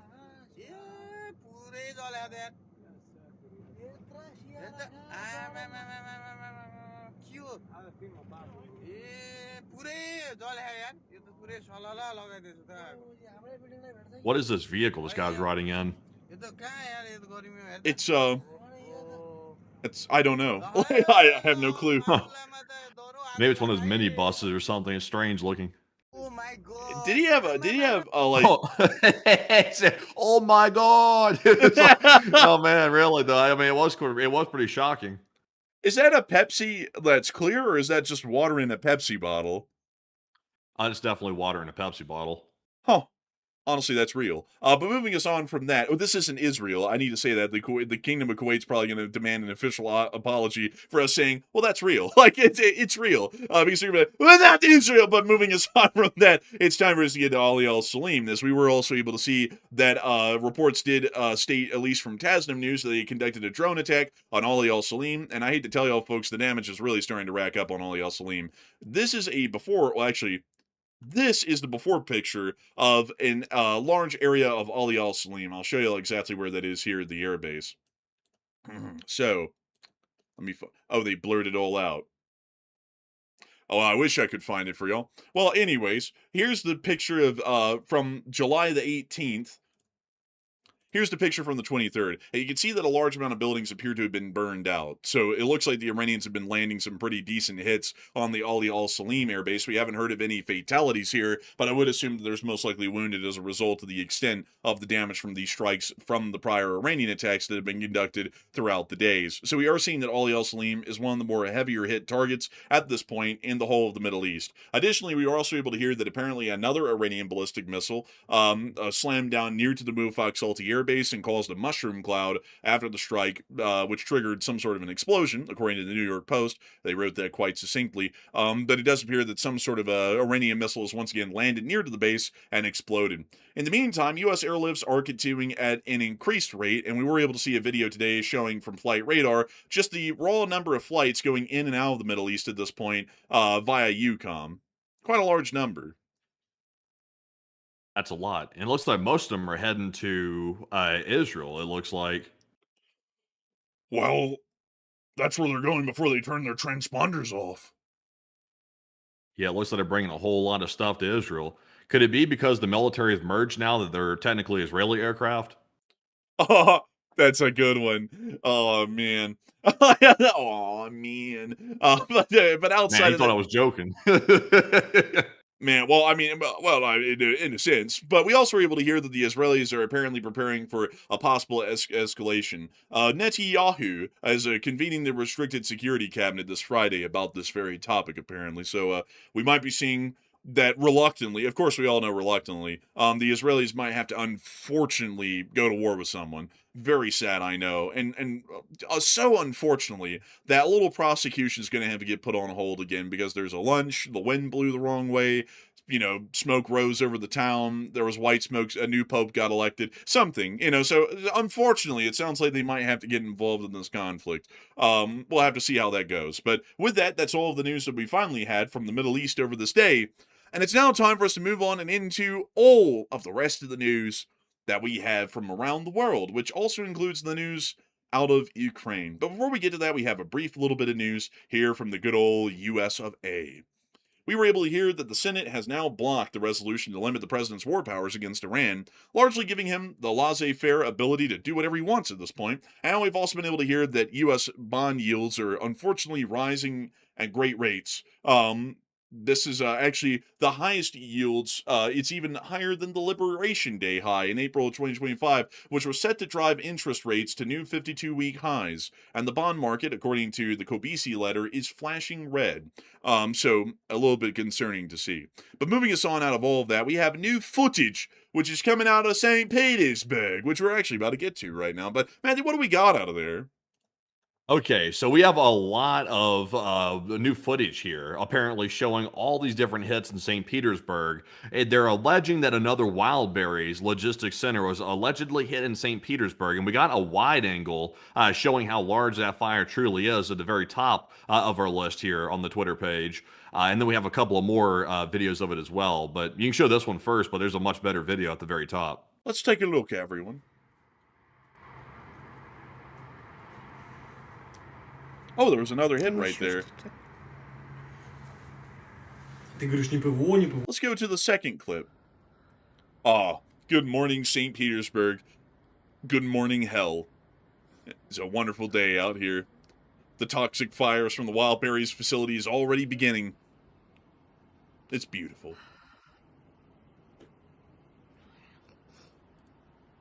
And here's the clip that we just got very recently. A very big one. Oh, secondary. I think it's becoming very clear at this point that Ukraine's goal is to try to bankrupt this company if they can try. I think at this point, it looks like they're sort of making some headway here with hitting these distribution hubs. I think they're on the fourth or maybe fifth one. I can't really keep track of how many it's been at this point, but it's definitely several. Man, that company for the whole war, we're okay. And then one day Zelensky said, "You're catching a stray." Like just started hitting them left and right. I mean, it's crazy. I mean, they are literally blowing these things to pieces. And it's not only the St. Petersburg plant that's been hit or the distribution facility that's been hit. There's a lot of them that have been hit throughout the day once more. But to show you all some of the clips we got earlier on, just to refresh everyone's memories, here is the clips of the strikes actually coming in earlier on air. There goes an FP1. A nice successful hit. Here's another picture of the fire that it was only starting in earnest. And not to give you a whiplash, but the Iranians just fired missiles.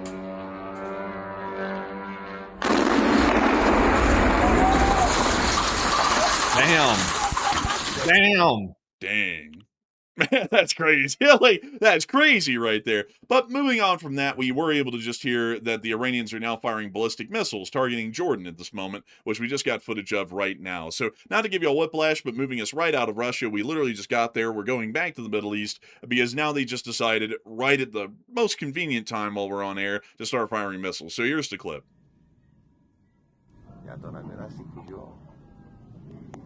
There it goes. So right now, it appears to be that these missiles are being launched from the Tehran region. Also getting some reports, apparently, it appears to be they're all coming from the Tehran region right now. So that's where they're being launched from. We're currently seeing at least several missiles being launched. And it's being alleged by some sources they could be targeting Jordan, but that's not really clear at the moment. But we are seeing that the counterattack has begun, and I would expect that more missiles will be launched here probably very soon. Hopefully we will see that is the case, at least hopefully not, actually.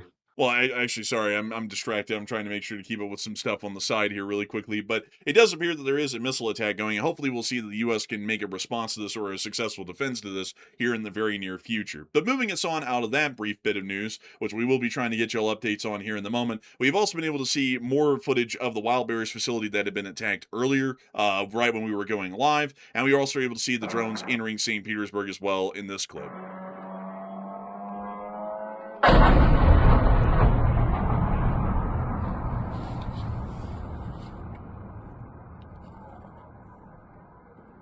Moving us on from that and on out of the area of St. Petersburg, we also were able to see that a strike was conducted in Tver from drones that were apparently flying overhead into the city in this area, which we were able to see in this clip.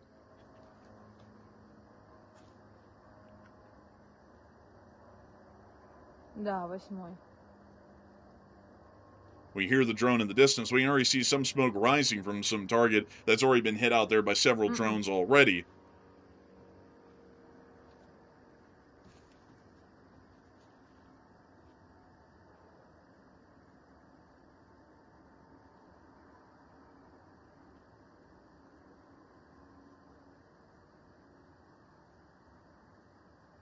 We hear the drone very faintly, and there's the hit.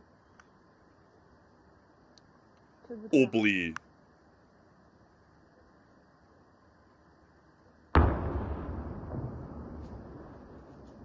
And that's the end of that clip. We also were able to see the smoke rising over the city of Tver as the sun started to rise a little bit farther in the timeline, and we were able to see that there was a direct hit somewhere within the city area. We also saw that within the Moscow region today, there was a jet-powered drone warning that was issued, and also a cruise missile warning that was also issued for the Moscow city area, as it was stated by the Russian Federation that Ukraine was conducting a drone or a jet-powered drone attack and missile attack on the Russian Federation, possibly including Moscow. In the meantime, while that alert was coming out, someone also drove by the Electrostall Wildberries facility and let us see what was left of it, which there's nothing left.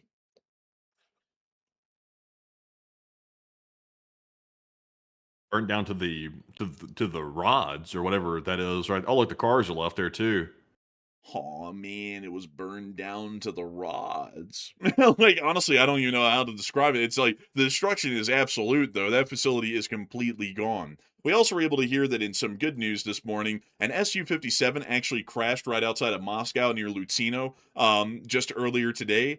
And this is one of the very few Su-57s they have left. A couple of these have already been destroyed through the war from Ukrainian attacks, and it now looks like the Russians have lost another one on their own actions today. The pilot did successfully eject and apparently survived, but they did lose another Su-57. By the way, just to clarify this for everybody, the Su-57 isn't actually stealth. It just stylized to look stealth. It's not actually stealth. It has the same radar cross-section as an F-15. That's nowhere close to stealth. We also were able to hear that there were drone threats over an incredibly wide area today, including the Smolensk, Moscow, Pskov, Leningrad, Novgorod, Tver, Ivanovo, Vladimir, Yaroslavl, Vologda, and also several other oblasts that received missile threats. But before we move on into the rest of the news from Russia, I have to do whiplash again, as we have more reports of missile launches coming out of Iran. So what do we got here? So we're hearing now that there's been a ballistic missile launch from the Isfahan province of Iran. So it appears to be it's going to be at least a medium-sized counterattack that Iran's conducting right now. Several launches from the Tehran region. Now we're hearing the Isfahan region also jumping into the situation. And we're also getting some more reports here that those ballistic missiles launched from Tehran were likely heading towards Jordan again, which is not good because, as y'all have seen over the last few days, unfortunately, we've suffered the U.S. casualties at the air base in Jordan. Apparently, at that air base there at Muafak, is apparently where we suffered the U.S. Soldier casualties. So hopefully they've shored the place up or something, or they've gotten better protocols in place. It sounds like that's where some of the missiles are heading right now.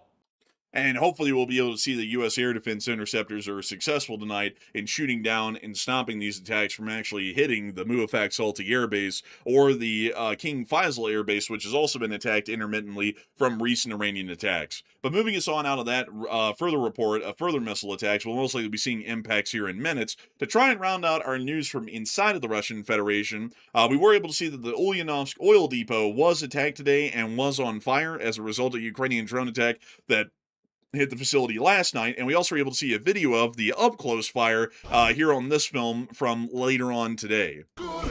Also muting that right there. I don't even know what that is, but we can see the oil fire right here. That's the #1 hit song in Russia. I wonder. No, Yeah, that's don't play not. that too much there. Hell no. Man, like, no. It's burning good. Man, what the hell was that? A text-to-speech reader? It's burning good. Like, that's like, yeah, so it's, Nah, that's just me yes. talking.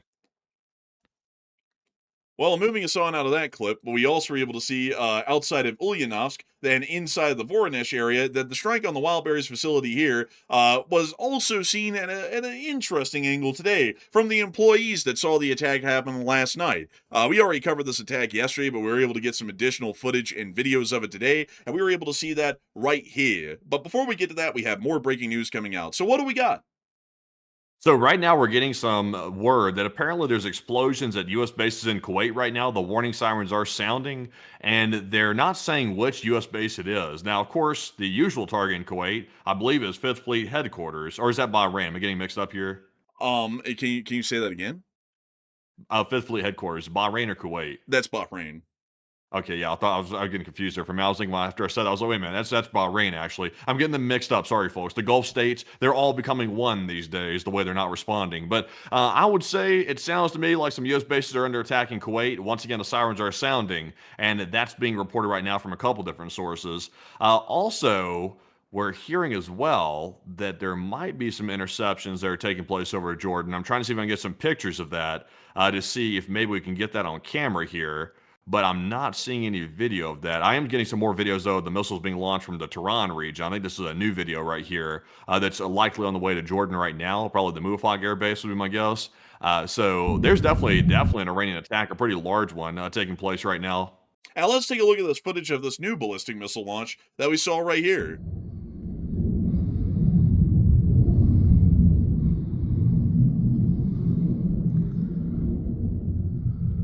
There's mouth noises in the back of this video here or something.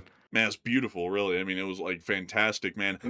I was like, man, this is great. But right now we are hearing that the Ali Al Salim Air Base and Camp Burring in Kuwait are most likely under attack once more. We've also seen that a M142 HIMARS firing location around Abdali has also been hit a large number of times by Iranian ballistics within the prior few days, which could also be under attack once again at this moment. And we're also seeing that there's apparently a large number of ballistic missiles being fired towards the Muafak Salti Air Base or the King Faisal Air Base inside of Jordan. To show you all the two targets that may be hit inside of Jordan, this is the Muafak Salti Air Base right here inside the Kingdom of Jordan, and we also understand that further south near to Al Jafur is the King Faisal bin Abdul Aziz Air Base, which is also a air base that is being used by U.S. Air Forces and U.S. ground forces this time in the ongoing conflict against Iran. Either one of these could be targeted, and there's also a likely possibility that the city of Aqaba and the airfield just north of it, the King Hussein International Airport, may also possibly be used as targeted as well by the Iranian ballistic missiles that are coming in at the moment, as these are the three highly likely areas of attack that we've seen from prior Iranian attack patterns in the past few days. So we'll be seeing if we can get any further information out of any of the attacks or the attack vectors that may be ongoing right now, but it does appear clear that there is a large number of ballistic missiles that are currently flying out of the Islamic Republic of Iran and into the Kingdom of Jordan. And before we even get on into the rest of the Russian news, I'm actually just going to take a pause really quickly, folks, because the whiplash here is doing me some work. Like, I'm trying to get back into the Russian news, and then I have to immediately come back down here. So we're going to give it a minute and wait for this attack to end and make sure to report this accurately, and then we'll move back into Ukraine. So, Matthew, do we have any other updates that are coming out of this moment? So right now, not getting any more updates. It sounds to me like the missiles are currently in flight to their targets right now. It won't be long, though. We are now hearing, as of about 30 seconds ago, the sirens have just started in Amman, Jordan. So give the folks a quick look at the Amman area and also let them know what bases are near that as well, just so people get a gist. Not that Jordan's a huge country or anything like that, but you can at least show the people where it has to be. Well, we're hearing that sirens are sounding in Amman. There's no military targets around the city of Amman, but it is the Jordanian capital. So that's all I have to work off of. So that's the report.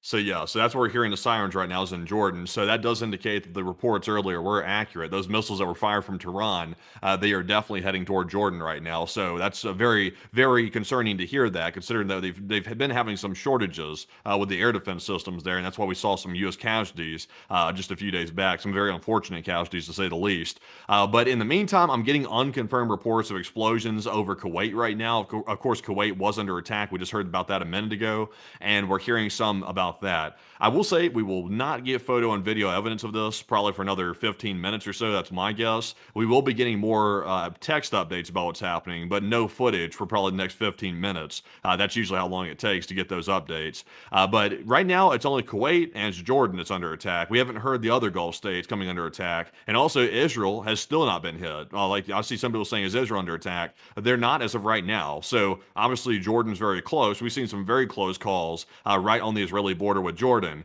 but so far Israel's not been directly attacked. And so we will have to see if we get any further information or video picture evidence out here in the next 15 minutes. And I see some people saying that someone's obviously providing Iran with real-time targeting information. In some cases, highly likely, yes, and I'm not doubting that. But if we're saying that air bases that are stationary targets or have to have targeting data provided to them, my question would be how stupid are the Iranians to need that? Because it's not really like an air base is a moving target. An air base is a stationary target. I mean, if you have a globe somewhere in Iran that has the grids on it and you're able to calculate the coordinates from that, you can put in the coordinates, the GPS coordinates or the coordinates in general to be able to target this airbase with relative ease. Stationary targets are not what targeting data is provided for. Targeting data is provided for mobile assets or mobile targets that change position from day to day, meaning that would be sensitive and operational security related. But saying, I want to drop a ballistic missile on a runway at Mufak Salty, it's not really like some country like China has to have like a super satellite or a super telescope to be able to find out where this runway is or if there even is a runway there. We can see it on Google Maps and get the GPS coordinates that easy by right-clicking on the map. So I would say if this attack is hitting stationary targets like Mufak Salty and King Faisal or the area around Aqaba, highly likely that nobody's really given them anything that's incredibly, high-end data, because the last time they hit anything, it was the containerized housing units, and those are Yeah. stationary targets in the airbase. But for the targets that move around, because aren't the Patriot launchers, those are able to be moved around, aren't they? Yes. Yeah, did we ever hear that they hit the moving targets, like the ones that can be shifted around? Did they hit any of those, or was that largely missed?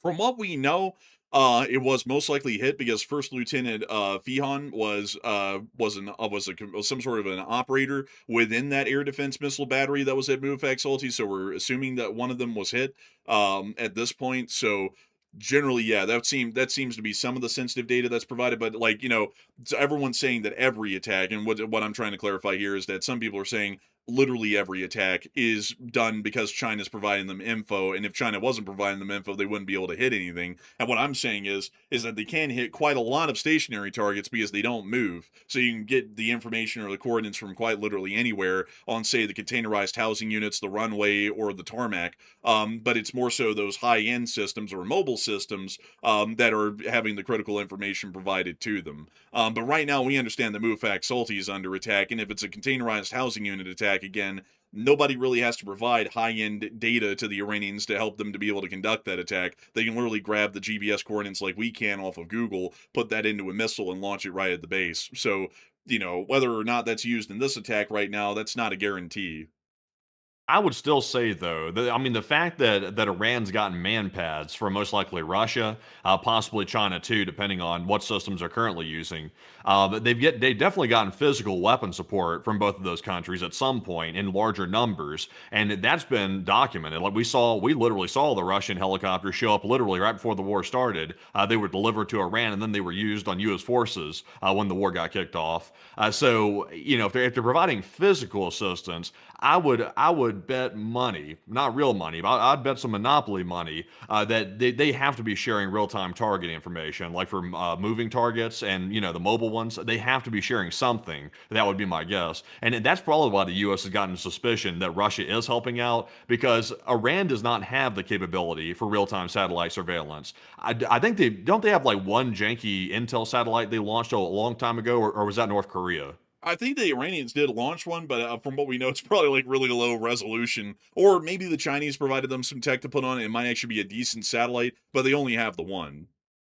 Yeah, so I mean, they don't have a constellation of like high like resolution like real time satellites. Like the ones we have here in the U.S., they aren't necessarily real time. Like they have to pass over the area at a certain time of day. Like it's not like constant like surveillance, but it's very consistent. It happens every single day at a fixed time, sometimes multiple times a day, depending on which ones they're using. So, to me, it seems like they got to be giving them something. Like I see Diane Merriam saying China sold them a satellite.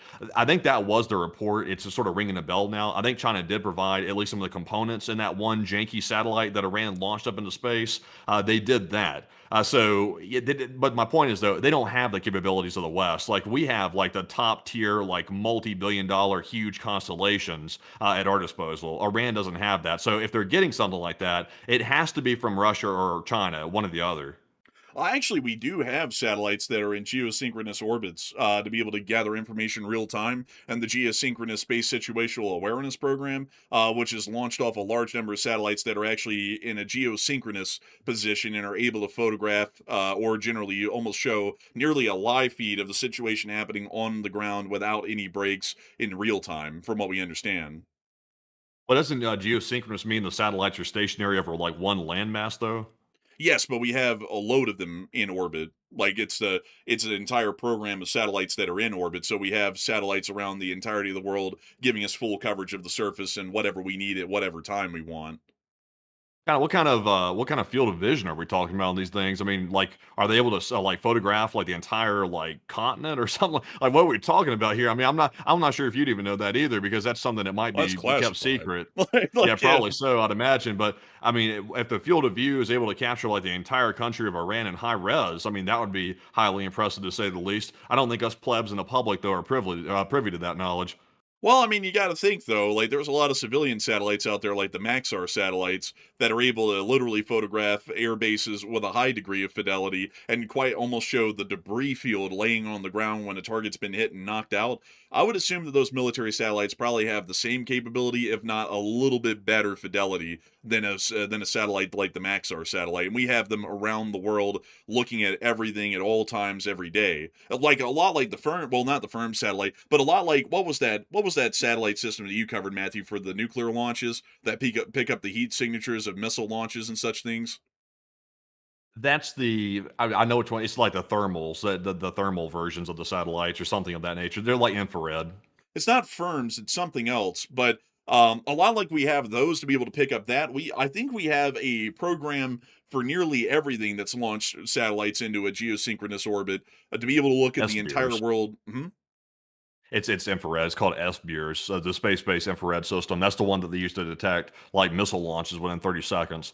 Yeah, so I think we have a program generally for every type of thing. Even we have stuff for civilians, for civilian aspects as well that are in geosynchronous orbit. Like we can literally pick up. This is actually a cool fact, folks. We can actually pick up carbon dioxide emissions in real time around the world every single day, and actually track their flow through the atmosphere via satellite in some cases, which I've seen NASA show before a couple of times, which is actually pretty wild to look at. And also that's observed by weather platforms on the ground. But for us to be able to observe it in other countries around the world and on a global scale, we use the satellites for that, which is very interesting sort of a thing. So I would say, generally, like generally with the Iranian satellite, but getting back to the whole Iranian satellite thing and China providing them details or data, China's providing them details and data on systems that move, things that are there one day and not the next. But a stationary system Like, for example, the White House or the Capitol building or any other monument in the United States, like let's just pick one, like say Denver, Colorado. It's not like China has to tell Iran Denver, Colorado is in the middle of Colorado. Like they can, like the Iranians know that because it's a stationary thing, like the Capitol building or the White House or Muafak Salti to bring it back over in the CENTCOM. It's a stationary target. What the Chinese are giving data for are the moving targets. Like if a Patriot packs up and moves, China tells them, here's the satellite data showing the GPS coordinates of exactly where that Patriot system was 30 minutes ago. But it's that kind of data they're providing, but they're not providing literally everything because Iran can still conduct attacks whether China's providing them data or not. The data just allows for them to be able to hone in the attacks on mobile weapon systems, not the stationary Now, targets. Now, one thing that might hurt the geosynchronous theory that you have there is if it's true that we have a geosynchronous satellite that's able to photograph pretty much virtually any area inside of Iran, we don't have to wait for a schedule. Then why is the U.S. expending Reaper drones and doing that type of surveillance, like aerial surveillance? Because that's putting those platforms at risk, and that would be unnecessary if they were geosynchronous satellites in orbit. Well, I mean, I just showed you the geosynchronous satellites in orbit. I mean, that's like a program that's been around for about 12 years. It's not really Yeah, like we don't it's know but we don't know what area they're photographing. Like they might not be able to photograph most of Iran. It could just be like Tehran that they're photographing or something. We're just not sure. I think the fact that they're using aerial drones, like for example the Reaper and other more higher tech versions, to get like real time imagery, I think that suggests that they don't have a full like geosynchronous constant view of it. let's see here. Oh, let me see here. Let me try and read really quickly. Let's see here. Try and see if I can find. Let's see Also, here. by the way, folks, if you're wondering, we're stalling because we're waiting on more news to come in. By the way, right now we're still waiting on the video and photo footage to come out of these attacks. It's still apparently en route. Let me see. I'm trying to find some more information on these satellites because it looks like it's saying that there is a coverage globally from what I can see, but at the same time though, like that's like I don't really get what you're trying to say here because like the Reapers could just be used for real-time feed at a closer up point, or the Reapers could be used to laze up a target for a GBU to hit, which a satellite cannot do, or those satellites can't do. Um, so that might be a reason why. But also on top of that, we have special forces teams that usually conduct reconnaissance on the ground, and then we could argue why do they need a Reaper when the special forces team is doing the reconnaissance, and then why do they need a satellite when the special forces team and the Reaper are both doing reconnaissance? So clearly, the Reaper and the satellite isn't working because the special forces team is there. And in Afghanistan, it was very common to have all three of those systems working at the same time to observe a single target. So I don't really get like the point. Like I guess like you're maybe not factoring in they might have a redundancy, or maybe for some reason the satellite isn't able to see that well enough, so they bring in a Reaper, or they're bringing in the Reaper for a whole other reason. I wouldn't know why, but the satellites are able to observe the world generally in real time. That's why we're able to provide Ukraine with data on a literal daily basis of the Russians have these things here that you can blow Oh, up. that's because the satellites rotate on a daily basis, like normally. Like they're not geosynchronous. They make a pass over that area, like pretty much every area around the world, once daily, at least once daily, depending on which satellite it is. So I mean, that's why they give out daily briefings and stuff with resolution or with satellite imagery like that. But I don't know if they have geosynchronous coverage over everywhere in the world. I don't think they have a satellite constellation that big, unless it's something that we don't know about. Well, I mean, don't we have a geosynchronous satellite array in orbit like you were covering on your video to pick up missile launches from around the world? No, it's not geosynchronous. Those rotate around the Earth. Well, that would seem to kind of be again kind of contrary to the point because if they're there to pick up a nuclear attack from the Russians and they're down and out for a whole day, that means that for only about 20 minutes a day, the satellites watch the Russians possibly launch a nuke, and then for the other 23 and a half hours, the Russians can launch a nuke and we're basically blind to it from the satellites. Yeah, who knows really? But at the same time, though, getting back to the main point, though, I would say generally speaking, I think China or Russia is giving real-time satellite information to the Iranians. That way, they can hit mobile moving targets. That's my end conclusion of the whole thing. Possibly, we'll have to see. I'll have to look into it a little bit more and see if I can get any more information on it. But do we have any other news coming out at this point? So right now, nothing new out of Iran right now. It looks like, generally speaking, I guess the attack's underway. I really don't know right now. I mean, the sirens were going off inside of Jordan, so I would assume that the attack is underway. We haven't heard any confirmed interceptions. We haven't heard any confirmed impacts on the ground either. So right now, it's a bit of a dead zone. Now, of course, we did just get the footage like 18 minutes ago of the missiles being launched, so it's still a very fresh situation. So I think at this point, we might move on to the Ukraine news at this point, and then move back to this when more information comes out, because right now it looks like it's kind of stalled out. All right, so moving us on out of the wait for the Middle East situation to turn into something, we are going to be moving on back up into the Russian Federation, as we have been able to see that within the Voronezh area today, another Wildberries facility was also targeted, and we also can show you all the footage here that we were trying to get to a little while ago of the workers filming the attack that happened last night. So here's that clip. And we see the workers all outside, wandering around trying to figure out what to do. And there goes the drone. Ooh! Oh my God. Moving us on from that clip, we also were able to see that the strikes on Voronezh were also quite significant tonight, not just last night, and we were able to see some additional clips of that right here, as smoke and fire was rising from one of the impacts, and we also were able to see another hit within the city on another target. And we also were able to see right here some of the damage that apparently was caused to an apartment building from one of the strikes. It doesn't appear to be a direct hit, however. That was a house? It looks to be, or at least where the drone went down in this case. That's a rough house. It looks like a prison block. Man, that thing looks like Broadmoor, like that psychiatric hospital in the UK, man. It's like, damn, it's like, that's rough. But moving us on out of that whole deal and out of the city of Voronezh, we also were able to see the drone attack vectors for the Ukrainian armed forces that were entering the Russian Federation overnight. And we were able to see the humongous flight of them flew into the central area of Russia around Moscow, and also an equal number of them flew down and into the Rostov-Don regions and also Crimea. Moving us on out of the reports from inside of the Russian Federation, moving us on into the occupied territories, we were also able to see that another Wildberries facility was hit in Simferopol. Here's one of the explosions on the facility. Oh, what the hell? Man, what, I thought was the it fireworks? Really? What the hell is coming out of this building, man? I don't even know. Like, bro, that was wild looking, though. Man, like the 4th of July. We also were able to see the Wildberries facility getting hit from this angle, and also burning from this angle.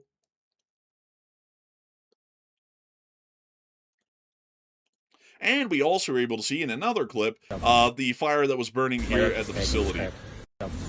Very short clips. The electricity is in short supply here. We also were able to see broader attacks on the whole city of Simferopol, with a major fire being seen here, once again on the Wildberries. And lastly, we were also able to see these clips as well, showing more of the attack on the Wildberries facility. Here's the firework clip, but 3 seconds longer.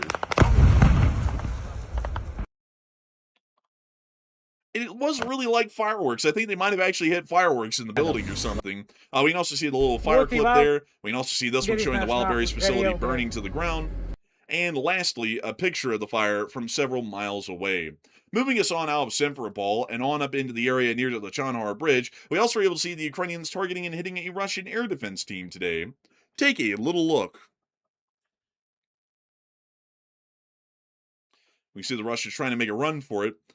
And it doesn't really seem like they're doing a lot of active air defense, to be entirely frank with y'all. Not that I'm anything else but enforcer, but to be frank with y'all, hi, I'm Frank, it looks like they weren't really doing air defense well. Moving us on into Mariupol, we also were able to see more Russian supply lines getting hit overnight in the Mariupol area, and we see them trying to extinguish the flames of one of the burning trucks in the highway.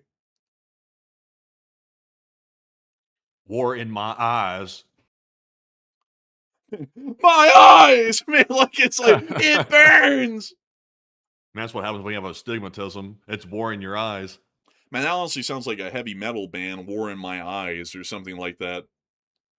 Yeah, really, I tell you, my eyes at this point become very accustomed to war. Seeing this right here, this is the small time fry work right here for the Ukrainians. I mean, look at it. They cooking them. Oh, and there was a couple of others that got burned down the street. They didn't show that in the first part of the clip, but now they do. We also were able to see near to the area of Ilovaisk, there were also multiple hits along the highway in this area. We were able to see one of them filmed by a Russian here. a truck just gently cooking on the side of the road.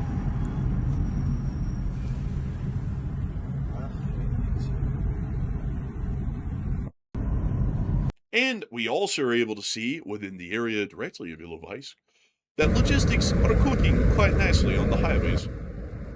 It's beautiful, bleed.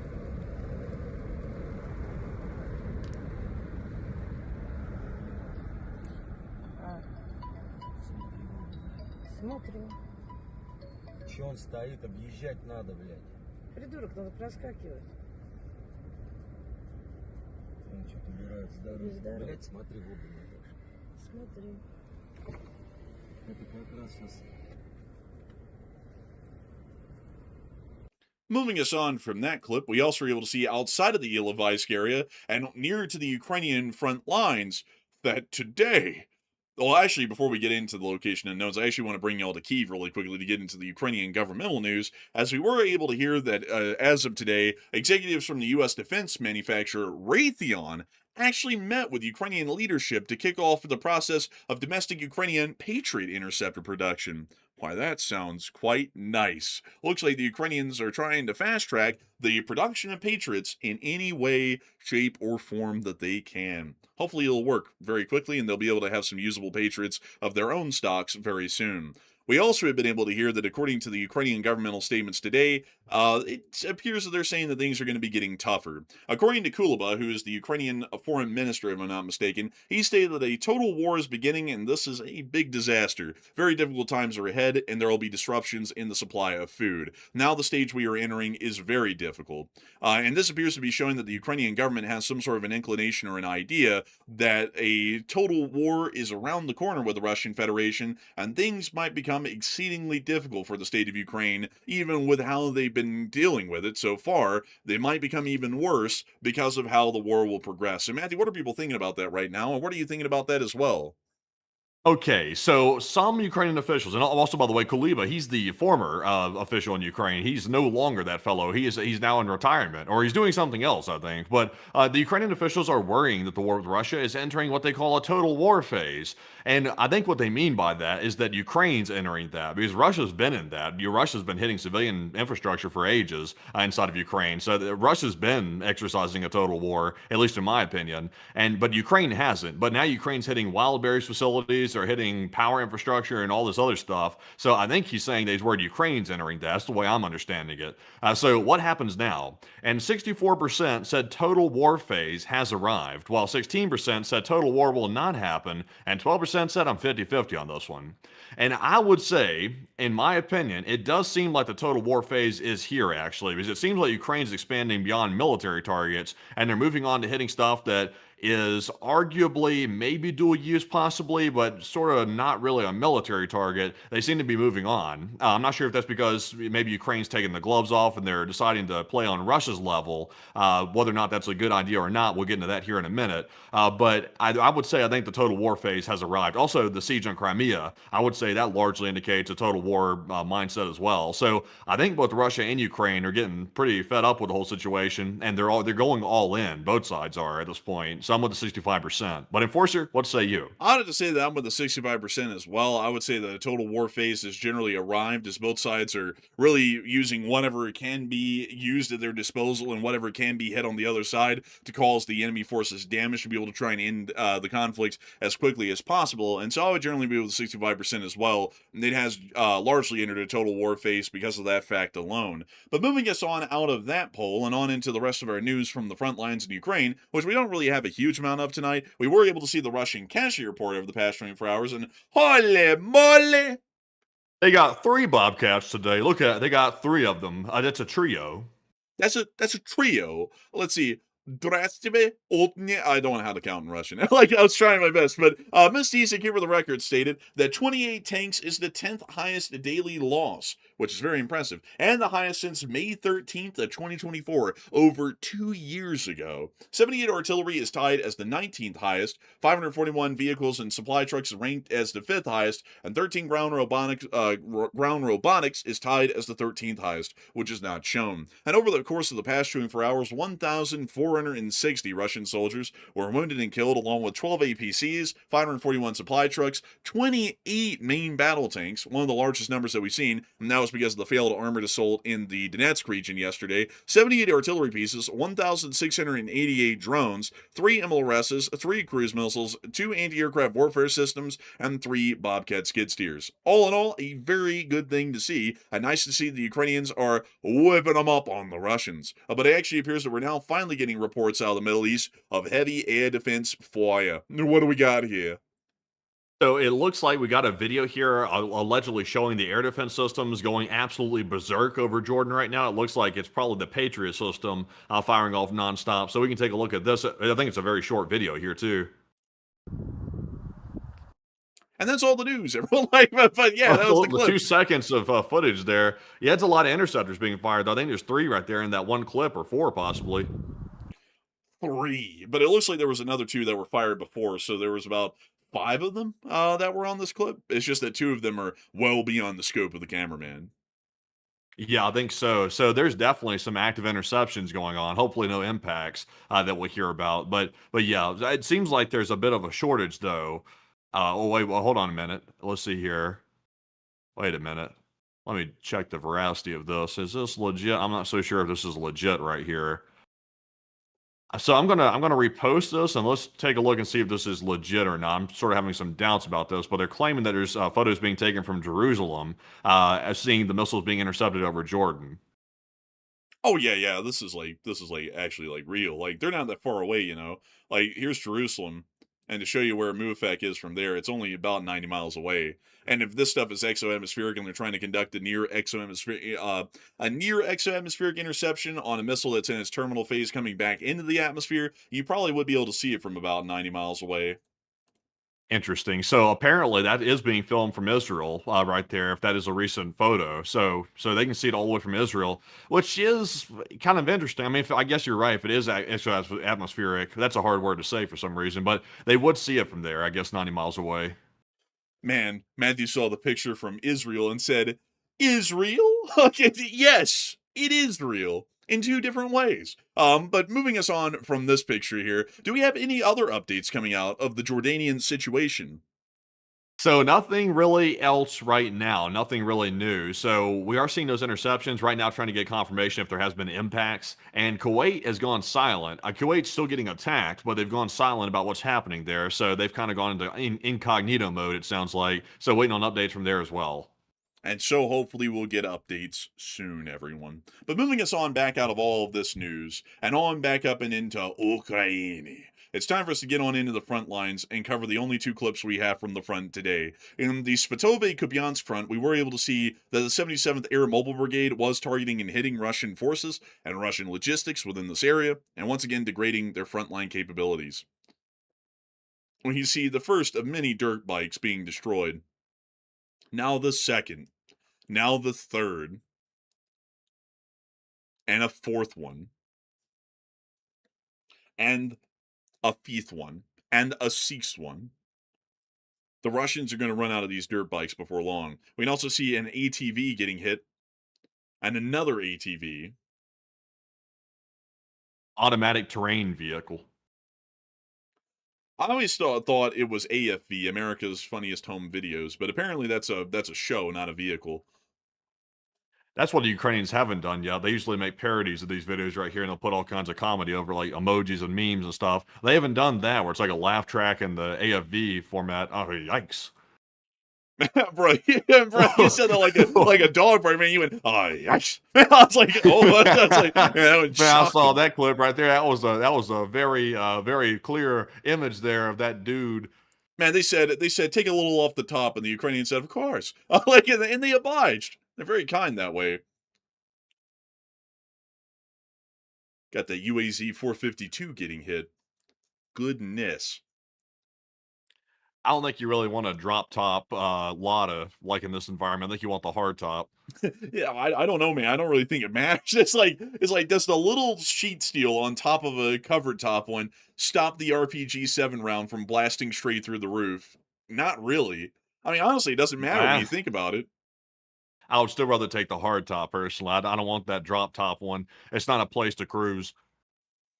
I don't know, man. I mean, like, honestly, man, I'd like to have the sun on my skin as the drone's coming down on top of me. That'd be kind of nice. Well, anyways, moving us on from that, moving us on and down into the Kherson area, we also were able to see that the 38th Marine Brigade was operating one of their unmanned guided vehicles. This is a camera feed from that very unguided, or UGV, to say it that way. And that right there is a Russian FPV drone that's attempting to blow up the UGV.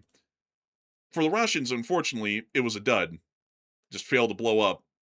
So they just rolled back and looked at it a little and took a laugh. So, not really that crazy. A very uneventful clip. But that was quite literally everything that we had from the Ukrainian front lines today. It was something of an uneventful day in terms of video and picture evidence from the Ukrainian front line. But hopefully, we'll be getting more video and picture evidence here in the future of what has been going on those front lines in Ukraine. And so, with that in mind, folks, 2 hours and 13 minutes into our news, we are going to be continuing to cover breaking news, but that's actually all of the news that we had on file in stock today to be able to report. And I got to thank you all greatly for watching tonight. It has been an absolute honor and a pleasure to be able to cover all the news breaking and live with y'all. And while we will probably be seeing some more breaking news updates coming out here soon, we'll probably be seeing that those are somewhat few and far in between, most likely just covering the follow-ups to the Jordan missile attacks that we're watching right now, and then moving us on into our question segment, of which there is much to discuss. We have made it through so much news tonight. A breaking news stream, as a matter of fact, and it's done incredibly well. We had a peak viewership of 22,500 people here. That's quite literally just about 600 less live viewers than we had last night. Crazy right there. And also 173,000 people have watched this stream in the course of 2 hours and 12 minutes. I'm going to thank you all greatly for coming here in the millions, really, every single month to be able to watch this channel, because we're both incredibly honored and greatly appreciative to know that we get to share the news with each and every single one of y'all, and we're incredibly honored to know that many of y'all consider this to be your primary source of news. So many of y'all are considering it to be your primary source of news that just yesterday we were able to hit number 14 in the charts for the top 100 live streams on YouTube in the United States. That's pretty wild right there, and we're very thankful for all of y'all watching, and we hope that y'all keep watching. Obrigado. And so, with that in mind, it is time for us to get on into our questions and hopefully get some more breaking news on the Jordan situation that'll hopefully be coming out here over the next few minutes. So, what do we got, Matthew?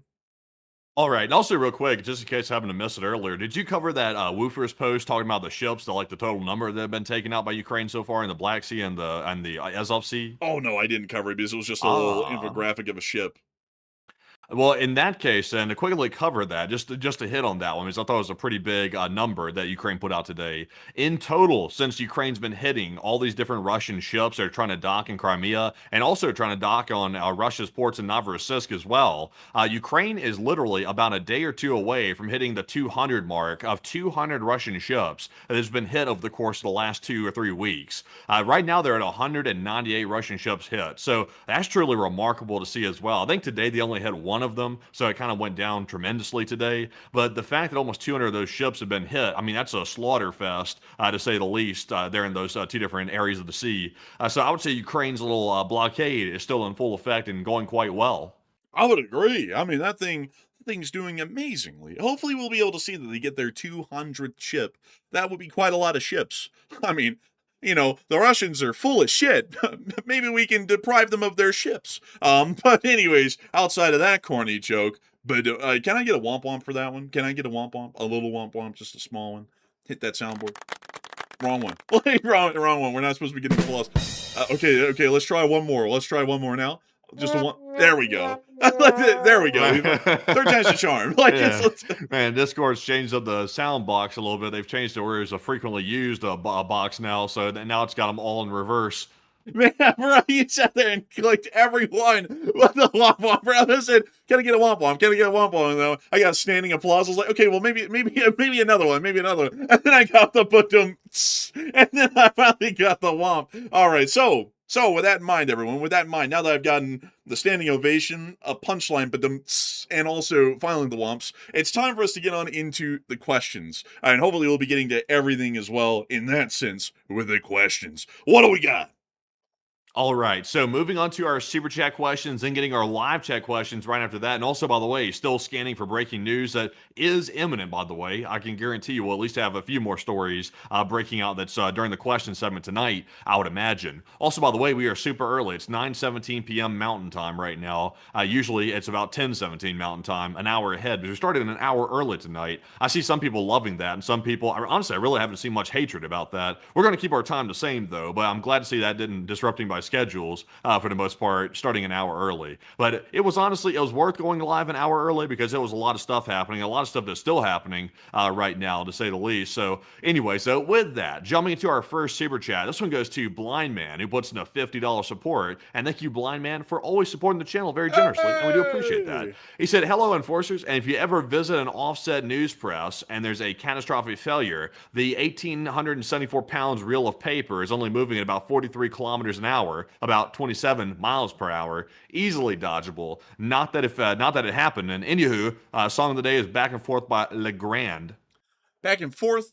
That's how I feel sometimes in my life. Back and forth between decisions. And sometimes the decisions are good, and sometimes they're all right. But I'll tell you something, folks. It's important to make a decision and stick with it. Stick with your decisions, folks, and stand by them. When people say, "Hey, you're driving poorly," say, "No, I'm not. All I did was run over a curb. That's all.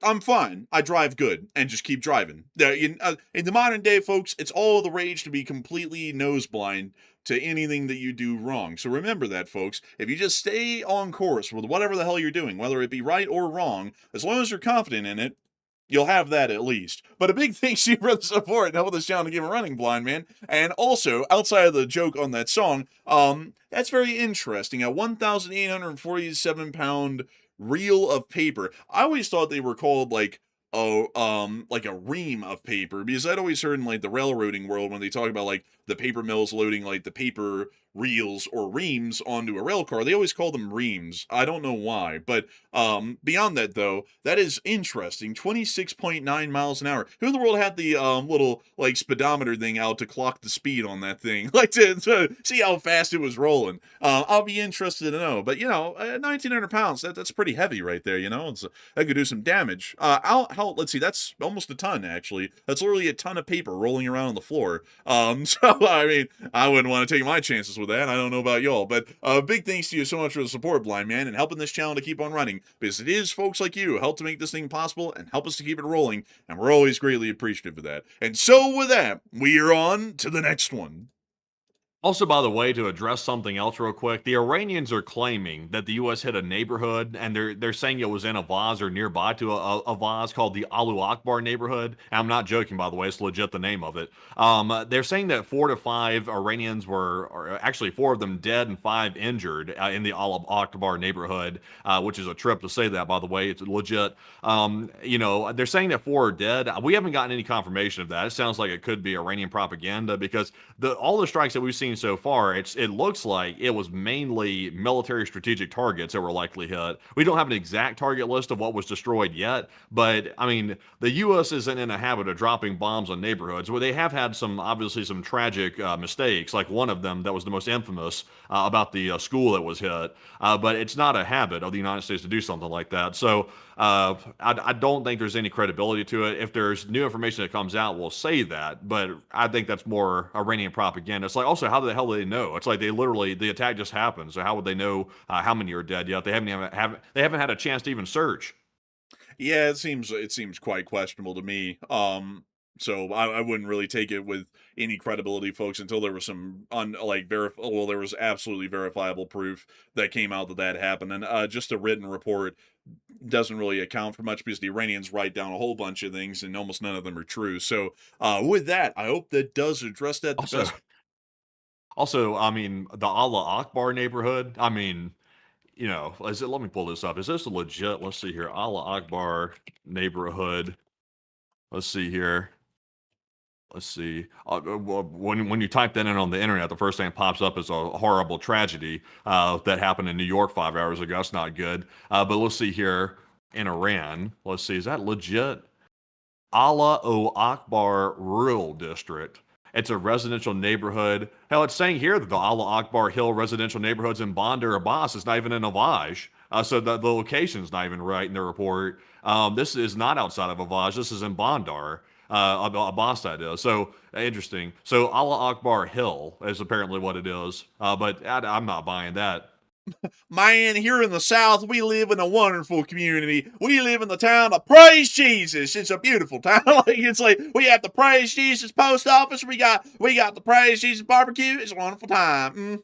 It's like, honestly, that sounds like a satire sort of a thing. Like several Iranians were dashed to bits in the Allahu Akbar neighborhood. It's like, I'm not gonna lie. Can you see, like, if you punch that in, the Allah Akbar Hill neighborhood in Bandar Abbas, does it bring you to it? Like, what does it look like? I'm just curious what this neighborhood would even look like. Spell it for me, blood. What, Allah Akbar? Well, the exact spelling. Like, is there any dashes or anything? I just need the exact spelling, blood. It's ALLAH-O space AKBAR. Yeah, and then it's the Bandar Abbas area. Well, there's actually a lot of these. There's the Jamia Masjid Allahu Akbar neighborhood. There's the Allahu Akbar Masjid Car, the Allahu Akbar Masjid, and then the Allahu Akbar Masjid. Bunch of Bandar Abbas behind it.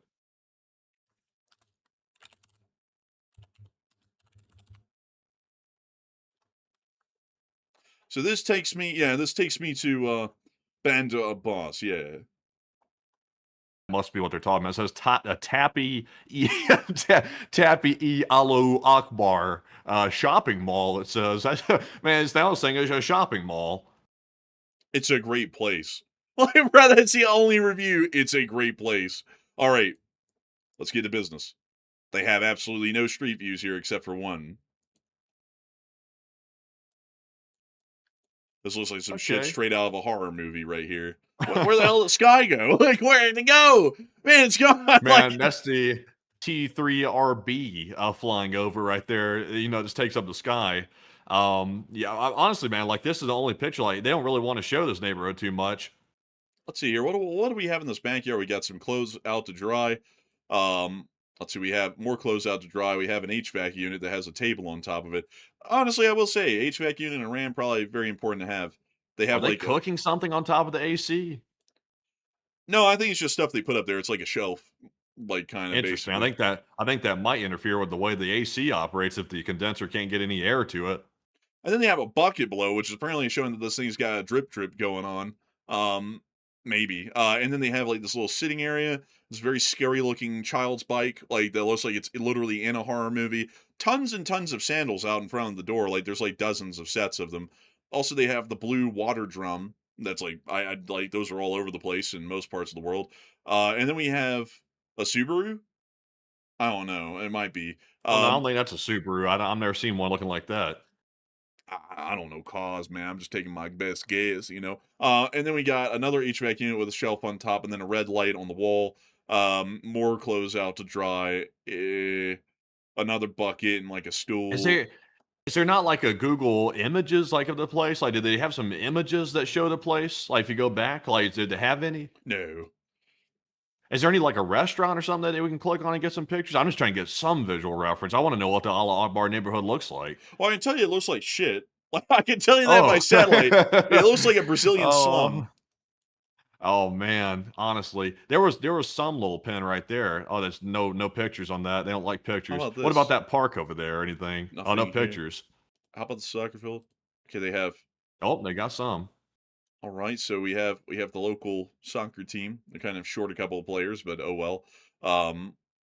Let's see, just pictures of the teams. Well, how about this falafel shop over here? Maybe.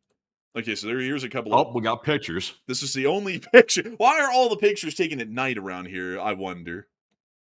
It almost seems like they're allergic to the camera. It almost seems like they're allergic to broad daylight. Oh, look, there's a confectionery here. Okay, so this gives us a little bit better of an idea. We see this guy working on something. Looks like some sort of like candy bars, maybe. Here's another picture of some of these things. Okay, so all right, so I hate to tell you, but there's really nothing coming out of this neighborhood. Like, there's stuff on the perimeter of it, but like, this is a void of pictures. Like, there's a black hole going on here. Yeah, I think they don't like pictures. They don't really want this place to be shown for some reason. Not really sure why, because you'd think that if it was really, oh, look, there's a street view on some part of it up there at the top. Let's take a look. Oh, well, that's just shit. Well, anyways. Oh. Oh my god. Oh. Well, let's press on. This big ass logo in the way. Oh, look. This is awful. I'm not gonna lie, this looks like that Louis Theroux documentary where he went to Lagos, Nigeria, and he was like with the union leader guy who was like, blasted, like like had The some. Union. You gonna shambok him? Like, man, like it kind of looks like that place. Like it's looking Man, not great. I feel like you could do like an Anthony Bourdain of this place. Like you can show up. The heat here is not the temperature; it's a physical object. It has weight and attention, and that like humdrum style, like he's like showing up in and stuff like that. Really, this place is like this is a part unknown. I mean, Oh. this is a pretty rough looking place.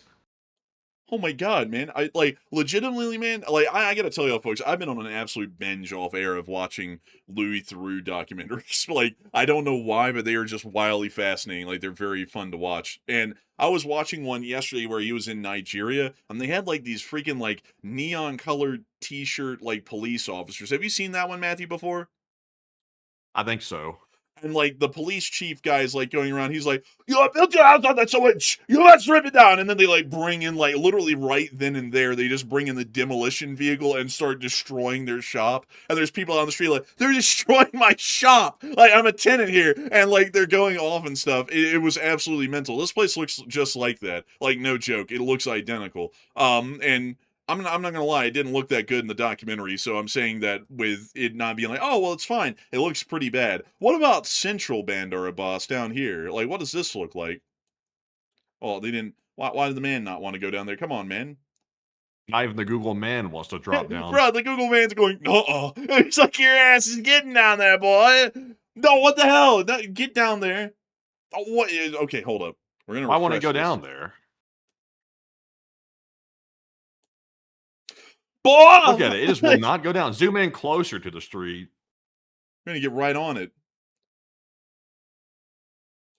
He doesn't wanna. It's refusing to go down. Look at that. I've never seen like the Google man refuse to drop down the street view. I mean, it literally will not go on the street. Oh, it'll See, go on this one you'll though. go up here. Oh god, it's this. Oh, up modern. Yeah. Yeah, man, it's like a complete lie. They took a brick shit house and put like a facade on it, and then put it on the top. Modern, bro. That's like the definition of like deceptive advertising or something. Probably, it's like, oh man, that's something. Well, what about? There's got to be something going on down here that we can see, right? I mean, like anything at all? Maybe these bubbles. Oh, you'll go to the bubbles, huh? Oh wow, it's a very vivid street right here. Is Oh this look, a- he's standing on somebody's head. Is this a shit ditch, like in the middle of the square? Yeah, Like a open I air, mean, like sewage, like trench thing? it could be. Look around, like zoom. What's going on here? What is this? A mall or something? What is that? A mosque? This is like a market deal or something in the center area of the city. It's well lit up. I will say. There's somebody driving down the middle of the shit ditch. Look, there's somebody in it. Oh, Bro, what the hell's wrong with these people, man? What the hell? Wait a minute, this dude just drove a scooter over the ditch. oh, What's going on? Oh, look at it. It's just filthy. I mean, like, look at Ugh. that. Oh, That my might be a God. gutter for the water, maybe, or something. I mean, in this corner of the world, it's not unheard of to have like literal like ditches like built in places for like sewage and whatnot. It's not unheard of. Like India, it's very common to have those, and that's why I was thinking maybe this is like the shit ditch is what I'm thinking, because they have a lot of those in India, which is not that far off from here. But let's see here. Oh, I'll be honest with y'all, folks. This place, it's interesting. I'll give it that. How about another street view in another location across the way over here? Okay, Street Man doesn't like those spots. He went, no, so we'll have to over here. Yeah, he likes this spot. Oh, This oh. isn't too bad over here. Well, I I don't know mean, what this is though. It's like, what is this? dude, this looks like where this looks like where the secret police like take people that have like said not so good things about the government. Yeah, I don't know. It looks like a government building of some sort. This one behind the man, or right here. But yeah, Bondar is not looking too hot. A city center mall. Look at that city center. Why do they have Germanic writing? Bro, that ye old city center inshallah, bro. Like, This is completely inconsistent with everything else. It's like this does not belong here. This belongs in Bavaria. damn infidel. Okay, let's write it in Germanic text. Oh my god, that makes no sense. Also, this mall is quite interesting here. Let's take a look. Oh, look, they got it up there again. So what's up with that? like, what's up with this? Man, that's the type of stuff they use right there to write newspaper headlines in and stuff like that. Look at that. They got a little store selling some T-shirts and stuff. What else they got? Dang, man, they got like Psycho Joker up there. Is that even like halal? Wait a minute. Zoom out for a second. I want to make sure I saw this right. Bro, is that Tupac? Hey, yo! Bro, It is! I think that's Tupac with Yeah, it like is. graffiti. It Does it says say it right there. APAC? Oh, it says Tupac. Oh my god, they've gotten in Iran. Like, oh my god. Like it says It did APAC. look like APAC. It did look like you say that for a second. I'm not gonna lie to you. Zoomed in, so I saw the TU in front of the POC. Oh my god, bro, dude. Oh my god, is that? We're in the middle of Iran, dude. Like, you're gonna ask a question like that? Oh my god, is that APAC? Oh my goodness. No, Matthew, that's in Washington D.C. It's exclusive to the region. But let's see. Are these women's clothes? I don't think so. Because I don't think that's allowed. Yeah, that's what I'm thinking. But I would also say that this kind of stuff. Wait a minute. These are women's dresses? Dude, this is This not might be like, a really old photo. this is from Oh, 2023. it says, This isn't allowed though. Like, the government there doesn't allow this. Also, on top of that, they don't allow any of this stuff either. Like, I think they consider this like I think they consider this like a no-no. Like, it's not halal either, according to their like governmental regulations. I know Psycho Joker sure as hell isn't. Like, they call that like a demon or a djinn or something. It's like, I don't think they'd allow any of that, you know? let's see some more of the store. So we got the Star Trek cafeteria. The replicators are over there in the corner. You can play 4D chess as well. Here's an escalator, in case you were wondering. And apparently that's what the mall looked like before its renovation. It honestly looked better before the renovation. Yeah, a little bit. And we got more clothes here. And there's a street below. Pretty busy, actually. I don't know what that is. Big ass straw. God dang, bro. That Like, must be a boba. there ain't no boba balls at the bottom of that thing, blood. They just sucking it straight up. Like, bro, like, they got that, man, they got what they call that crude oil extractor straw right there, man. That's for extra volume. And here's the renovated City Center Mall. Honestly, man, this is kind of a trip while we're waiting for this Jordan stuff to come out. What else do? They like taking pictures of that cafeteria. And we have, like, fragrances and whatnot. And let's see, what else? What else do they have? Wait a minute. That's a woman, and she's not dressed up in, like, a hijab or anything. Isn't that not allowed? I thought it wasn't allowed. Because here's another, Maybe. like, well, that's a mannequin. But, let's see. From what I hear, folks, that kind of stuff isn't allowed in Iran. From the government. I mean, there was like a huge protest about it like a couple of years back because this girl went out and she was like a college student or something like that, and she didn't have a job on, and like the morality police literally beat the girl to an inch of her life, and there was huge protests in Iran over it, because they nearly beat the girl to death, and like It's like, how in the world are people selling this kind of stuff and they're not getting shut down? Like, that's kind of my question here. Um, like, look, here's a woman wearing a hijab, and that looks to be like some sort of a police or security here. Like, it's like, That's just some rent-a-cop or something there. He's not doing nothing. man, He in ain't got Iran, they no probably have authority. full police authority. They're going to shambach your ass for saying that, bro. Like, man, you say you're a mall cop. Shambach them. Man, Man, shambaching is something that's done in South Africa. It's not. They don't do that they don't do that in Iran. man, well, they do something similar. They call it beating your ass. Man, like, you're just a mall cop, right? He's going to take you out back, beat your ass. Man, like, he's going to get the whole gang on you. Like, I would be careful about that. In foreign countries, you never know. They might have full policing authority. Oh, look. Someone says you're misrepresenting the culture. But the culture is designated by the state, though. I mean, it's not like they're choosing to be a certain way. I mean, the Islamic regime in the country tells everybody how they get to act. It's not like it's a free country or something. So that's why we're kind of surprised by it because, I mean, I thought the rule was like you had to have like a head covering as a female inside of Iran. I thought that was what was like dictated by the top Shah, not the Shah, but the top what do they call them, imams of the country. But maybe not, possibly, maybe some exceptions. Let's see. So, yeah, by law, it's dictated that they have to wear a hijab at a minimum, and they can wear anything further than that. So, burqa or Maybe it's anything. progressive. Maybe, because like there are some people out there who do that, but at the same time, it's the law that they have to wear it. Like that's like people saying like in America, oh my God, there's speed limit 70. I can tell you that nobody follows the speed limit in the United States, and then going, oh my God, you're disgracing the whole United States. How dare you misrepresent the culture? It's like, well, that's the law. I mean, like if you work over the law, they have to be wearing headscarves and whatnot, because that's the law of the country. So, it's kind of shocking because, we're seeing some people who aren't doing that. I'm so sorry to not take into account your cultural sensitivities that we are shocked that people are not abiding by the law in Iran. I'm very sorry about that. I'm very sorry for the confusion, sir. But oh wait, they have a Zaytun mall? Man, there's a lot of malls on the street here. Let's take a look at this.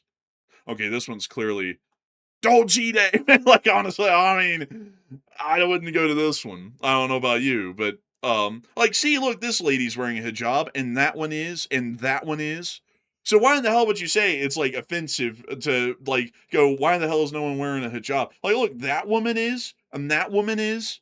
Literally every woman Don't in the this men picture is.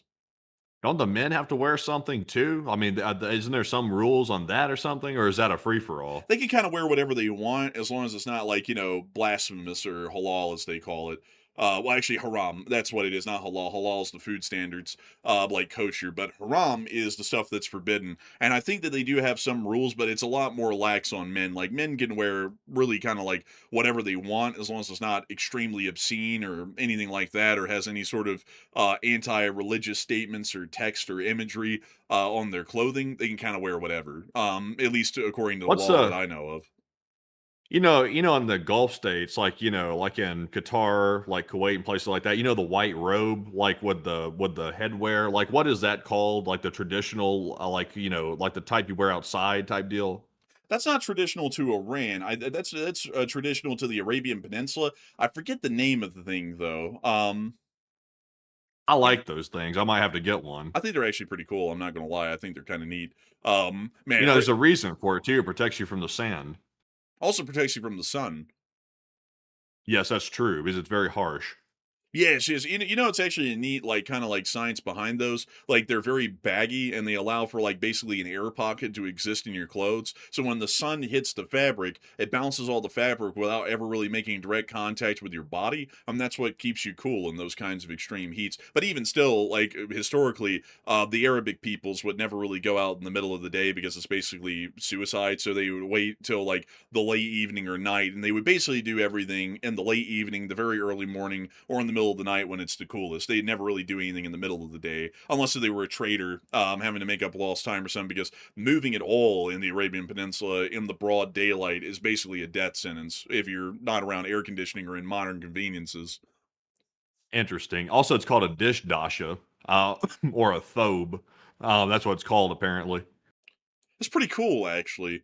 Like I will actually have to say, folks, like I find actual Arabic culture quite interesting. The modern day Islamic regime stuff is like a hybrid bastardization of Persian culture and Arabic culture, and it doesn't really do either well at all.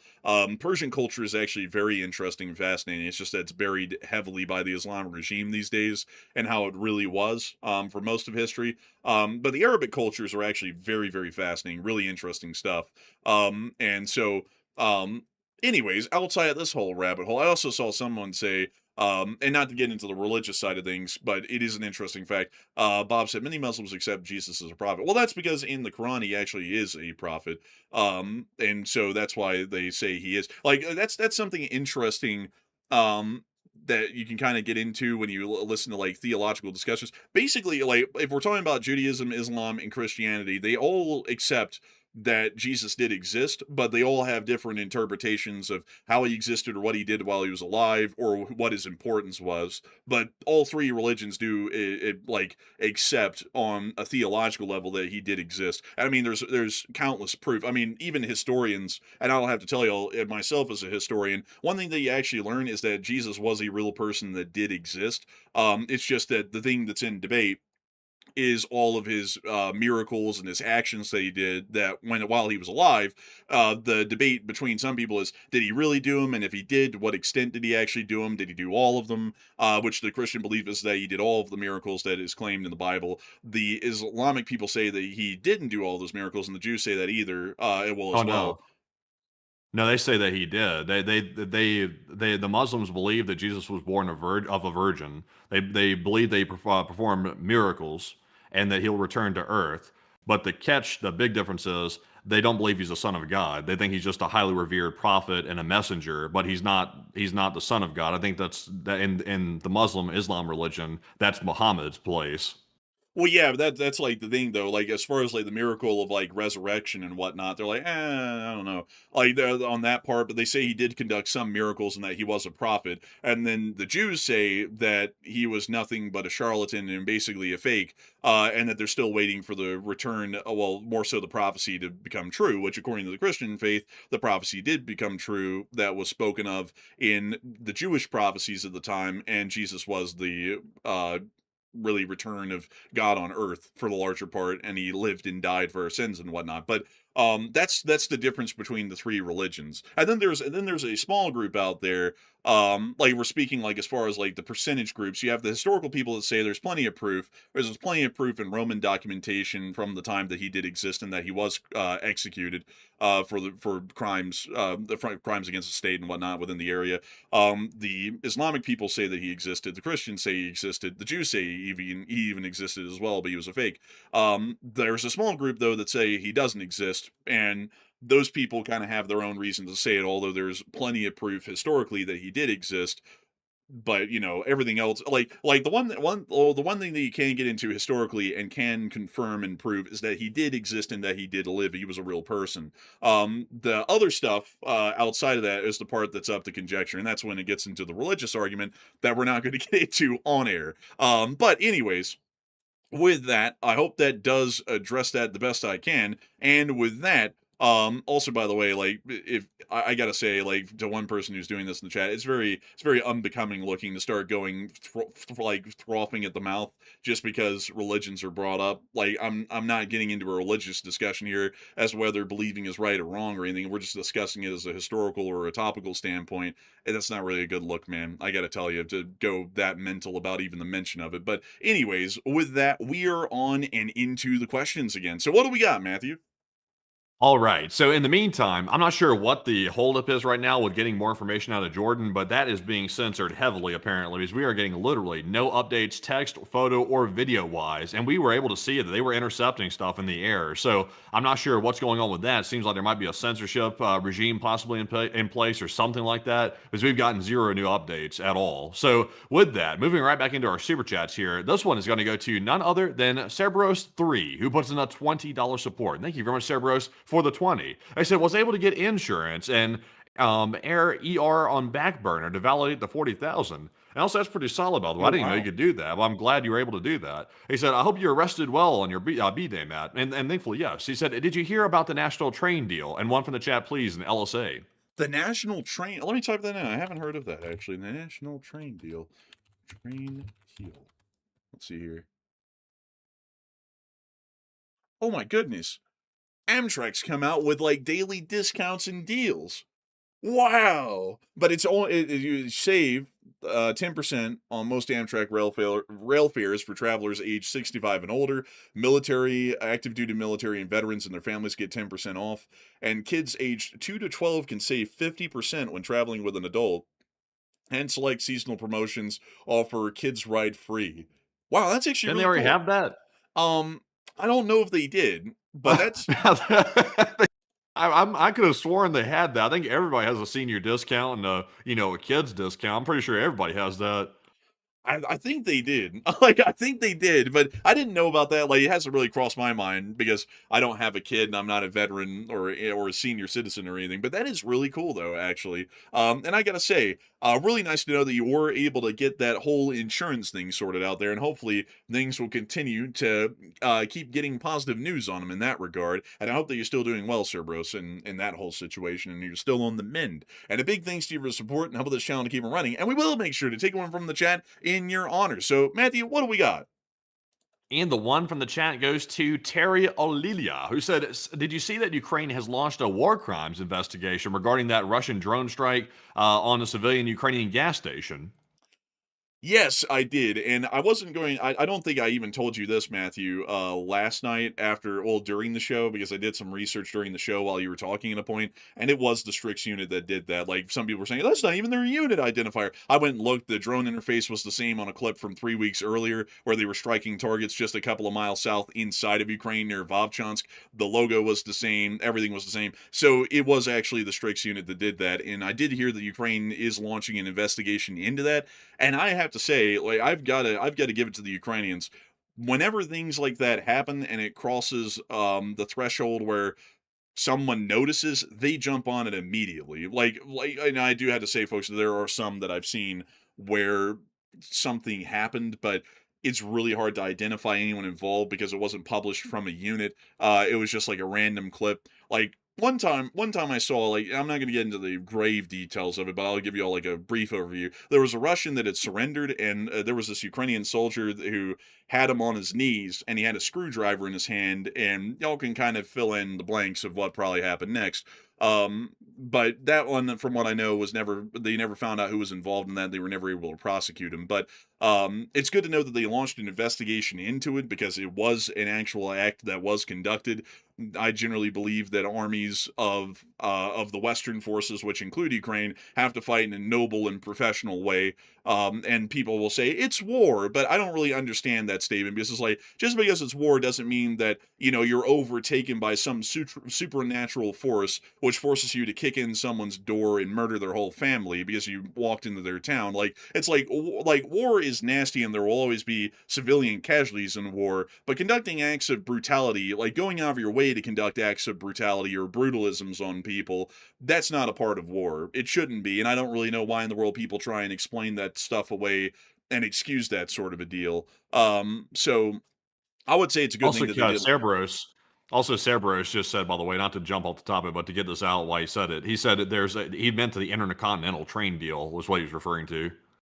An intercontinental trip. Oh, wait a minute. You mean the Norfolk Southern UP merger? I think that's what you mean. Let me see. UP-NS merger. Let's see here. Let's see. Oh, wait a minute. Hang on. It's Canadian National? Hold up. Let me look at this real quick. What's going on with Canadian National? Let's see here. In sweeping set of deal. Is the U.S. going to invade them?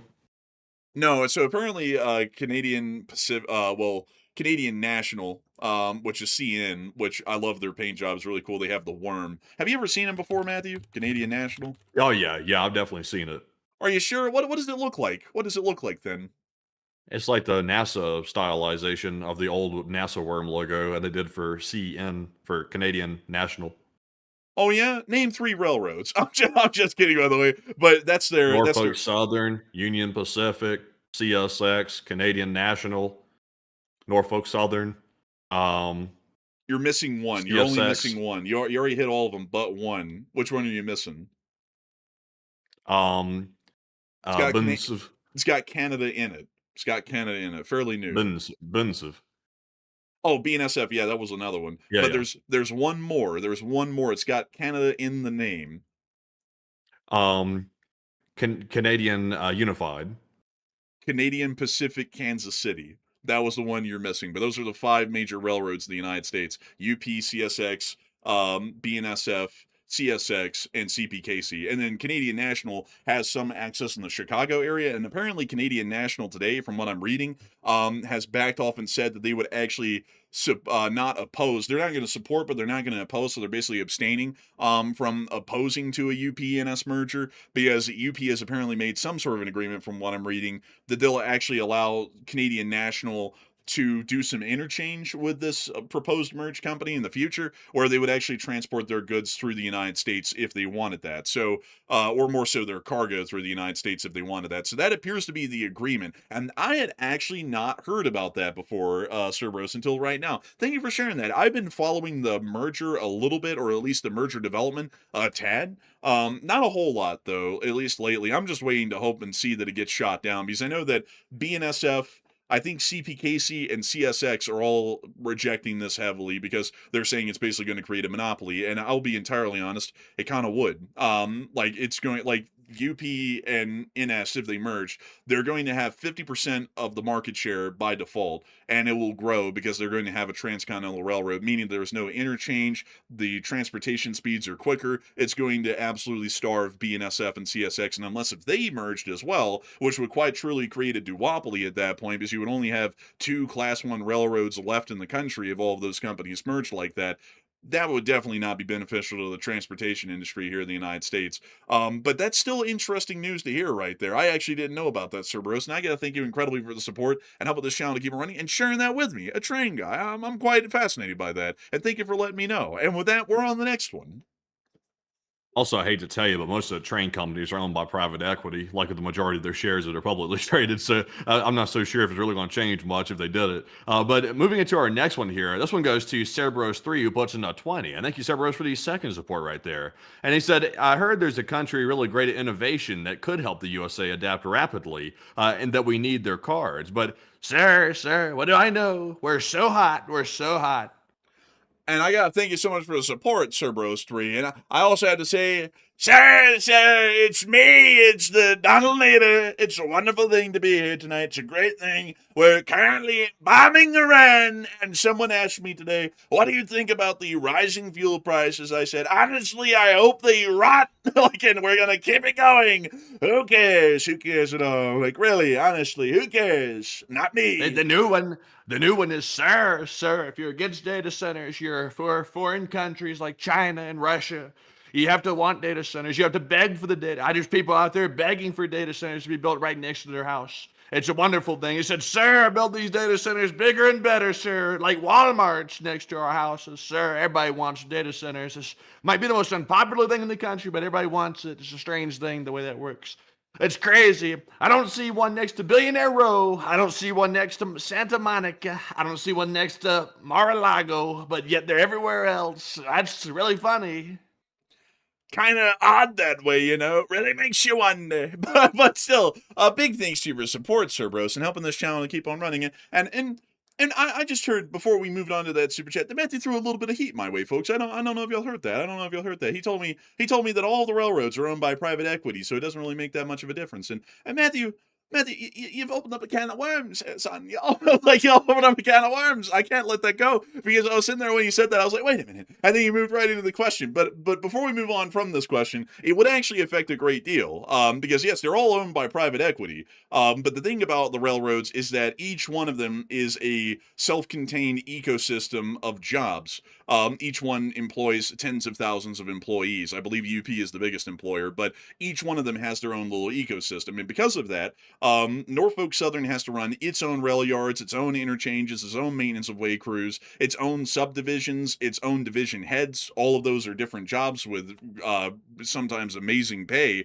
And if UP and NS merge, the idea is that by merging, they're eventually going to be able to lay off a significant amount of the labor force, cut down on rail yards, and cut down on a significant amount of personnel within the company, which lowers their operating costs. And also because they're having to cut down on interchange services from railroad to railroad, because once Norfolk Southern makes it to the end of their railroad, they unhook their trains, push the cargo across, and then a UP train picks it up and takes it on the rest of the way. If they get rid of all of that, which will also be deleting a lot of jobs from the job market, they'll be able to cheapen up their services and also be able to transport coast to coast without stopping. And that would be far too competitive for CSX or BNSF to be able to handle. Look at this guy. He knows a lot about trains. This guy is really into that. He loves trains. Boy, Look what at a this. He nerd! loves them. Like- He's great. He's great. They said, sir, if y'all know what you're talking about in the rail industry, sir, then why do you call it a railroad? I don't see a road. I said, it looks like a track, sir. It looks like a track. A rail track. That's what we should call it. Brand new term, rail track. There's no road there. I don't see it. I see a train rolling across. They said, sir, run the railroad, sir. Nobody knows railroads better than me. I've been a conductor a long time. Conducting bullshit a long time. It's a strange thing. They call it the hell train. They used to call it the hell train, sir. Sir, it was spitting flames on the top, sir. I don't know where I'm going with that one. I should have stopped that one like 2 sentences ago. But you see what I'm saying, Matthew? You see what I'm saying here? It would I affect the guess little I do. people. I mean, if that's your idea, I guess it eats their own. You know, that's why they have menus in restaurants. Some people like the spaghetti and some people like the meatballs. That's why they have it. It would affect the little people, Matthew. That's who we care about here. We don't want the big guys, the big interest groups, stomping over the little people. We want them to keep their jobs. That's why we again. Well, No. You want the big guys to stomp out the little ones. You know, they said the survival of the fittest. They said, sir, we don't want those weaklings taking over. You got to have the strong, and that's those people with money. That's who they are. The billionaires, sir. Let the billionaires get the boot out and stomp on them. That's what they say, sir. And take the forest. The forests need to go too. That's extraction of money. You can just deforest the whole thing. They have machines now that just clear cut. That's what they call it. Clear cut. You can see for miles. Brilliant parking lots you can build there. Clear cut.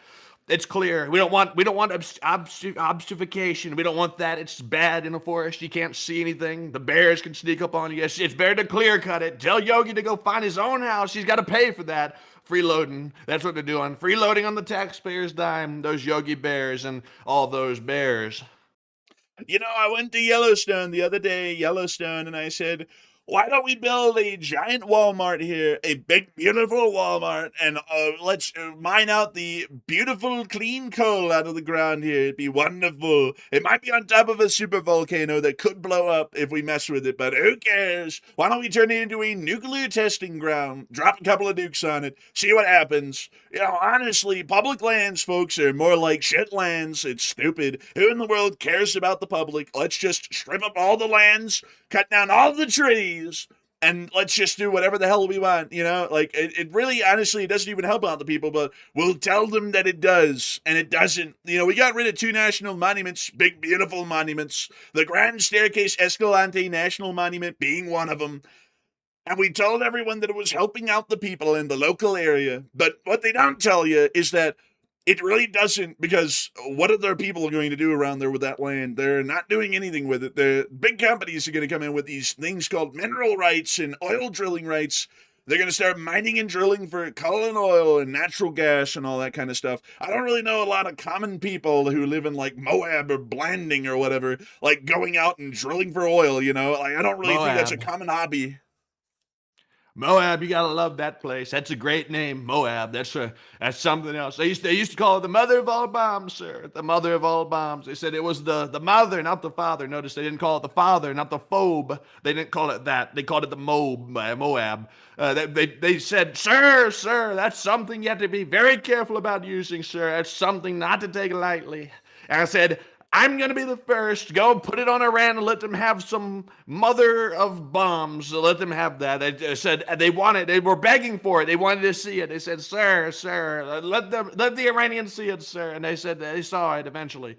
But it's crazy. Someone said, TDS, I don't know about that. What are you measuring? Water quality, total dissolved solids. You fool, you don't know what you're talking about. But anyways, that's enough.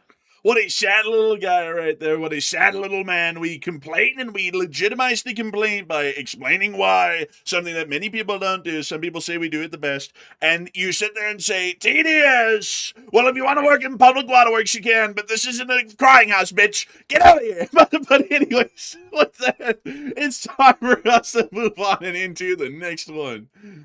All right, so moving on to our next one here. This one is going to go to none other than John Garner. And thank you very much, John Garner, for that $20 support. And John said, when you have no bullets left in the chamber, the Iranians do the only thing they have left, which is bluff. Honestly, yeah, that's true. A lot of people do that, you know?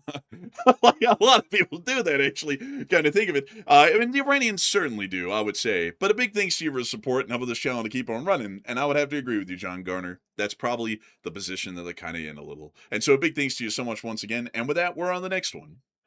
Also, I see people, they're loving the impression. They're loving it right there. I love how it gets some people triggered, though. Like, I'm not even making a political comment about it. I make fun of them all. Like, I think they're all the same cloth, personally. I don't really see much of a difference these days, but it gets some people going, like, instantly, like TDS. It's like, I mean, these people are defending politicians more than they probably defend their own family members. Like, they're in here talking about, oh, you're talking about my boy. It's like, when's the last time you talked to him or texted him or called him on the phone? It's like, I'm like, you don't even know the guy. It's like, you've just seen him on the TV. I mean, yeah, it'd be the same as like us. So like we see you in the chat, but it's like, we don't like talk to you on the phone every day or something like that. I'm like, y'all wouldn't go around, like, hopefully you wouldn't go around defending us like you're ready to brawl in the streets or something like that.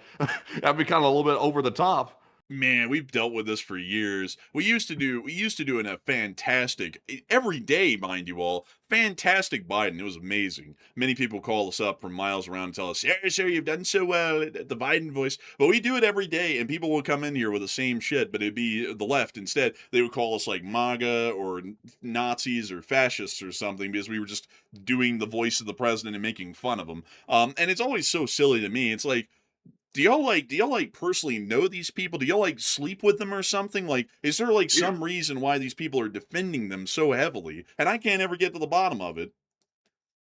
Yeah, I don't know. Hopefully they're not sleeping with them, though. Boy, Jack,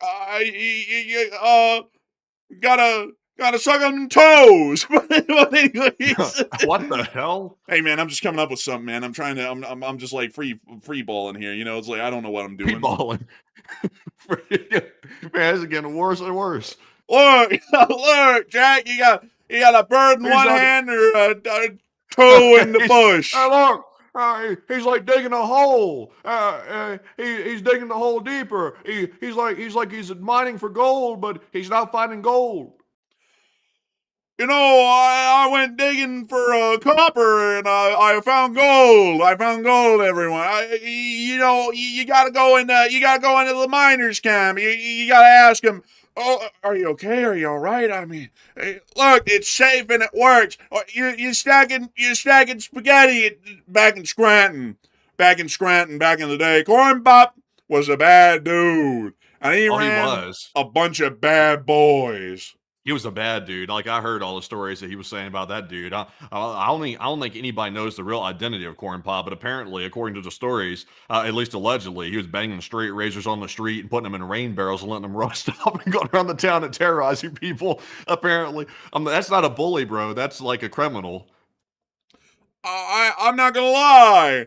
Back in the day, we had a different look at it. You know, the straight razor is a part of the bravado. He go around, he give people tetanus. He give them tetanus.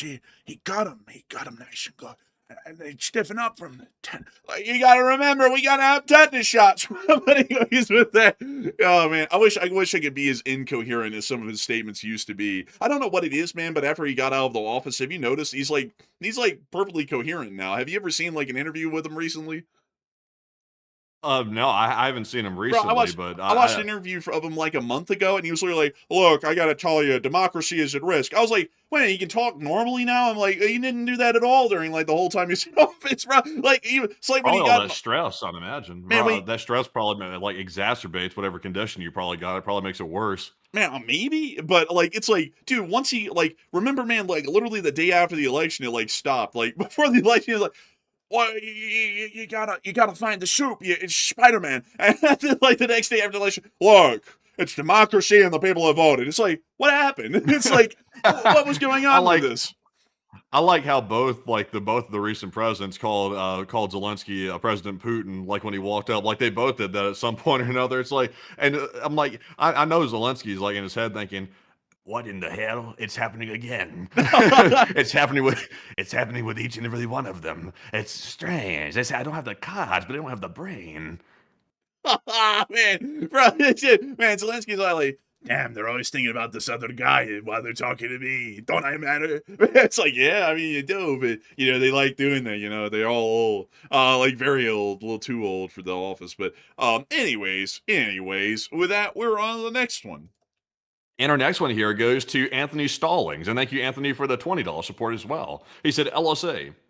Hey, an LSA, Anthony, and a humongous thanks to you for the support and helping this channel to keep on running. And with that, we're on to the next one. And our next one goes to Margaret Hemsley, who puts in a 15. And thank you very much, Margaret, as well, for that support. And Margaret said, good day, Enforcer Legends, and happy birthday, Matthew. And thank you, Margaret, for that, by the way. It was a good one yesterday. Today was right back to work. I said, a question, what is happening to the Ukrainians stuck in Crimea?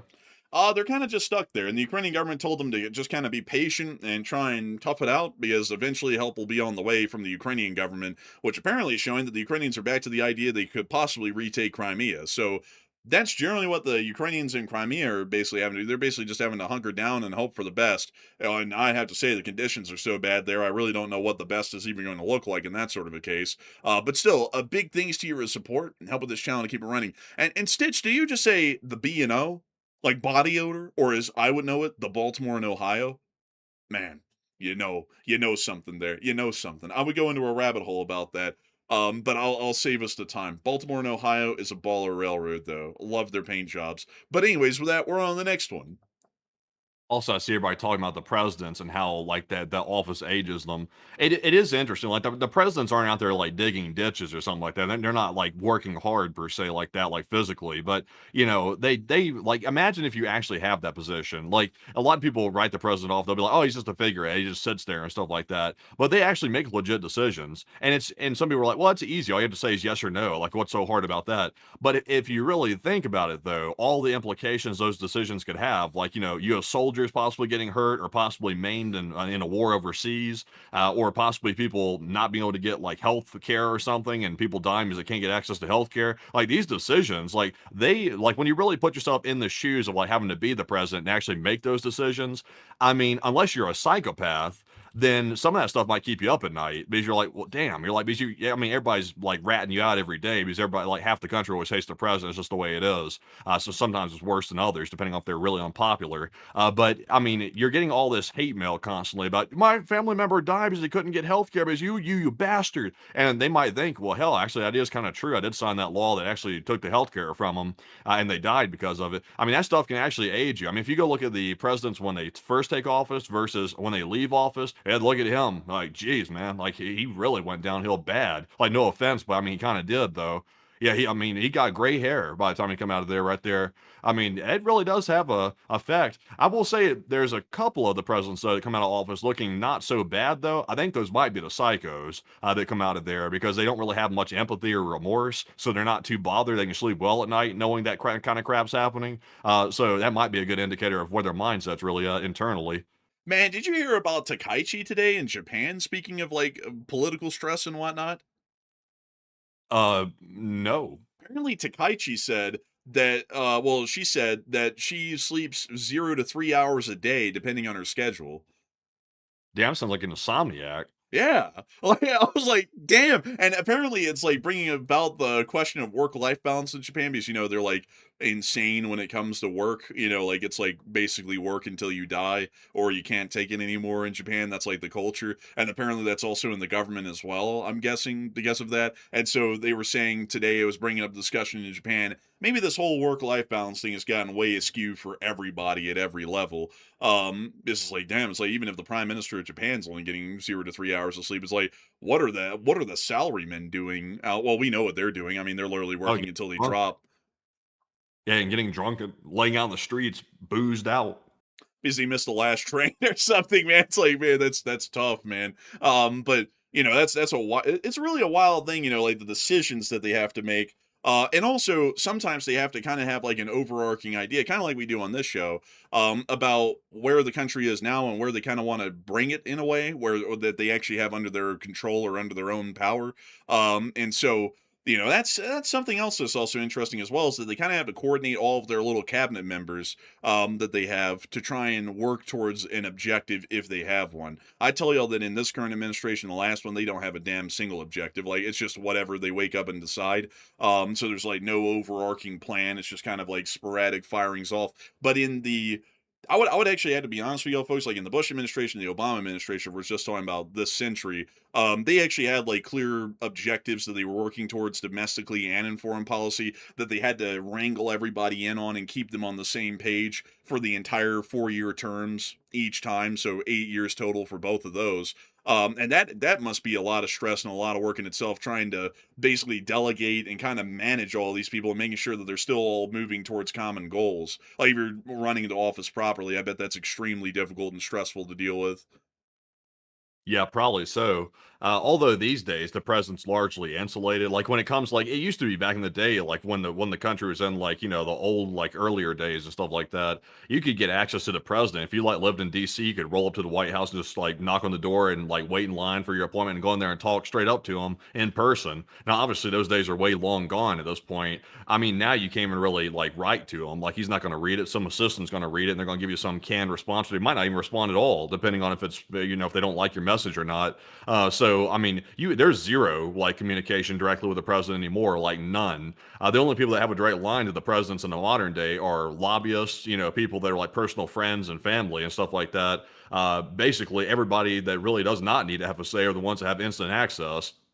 Yeah, I think that's ridiculous. I think it should go back to the way it used to be, where you could have an audience with the president, or you could write to the president, and he actually reads it and writes back. Like you can't clearly write everybody back, and you can't clearly meet everybody, but he ought to be at least meeting some people and writing back to some people. Like that's a part of the job, or at least like the way I look at it, folks, is like if that's not really possible. Then a president ought to make sure that they have room to travel around the country and do what I would call touch-up meetings or like follow-up meetings if we want to put it that way, where he travels to a specific part of the country and he just reviews some industry. Like he goes say to like I don't know, Missouri, and he travels around the farms of Missouri in a limited area and asks the farmers, how are things going, like what kind of economic pressures do y'all find yourselves under, if you could improve anything that I might be able to help with, what would it be? Like as far as like legislation or some sort of administrative oversight that the executive office is in charge of, like through the EPA or whatnot, what can help y'all out with that?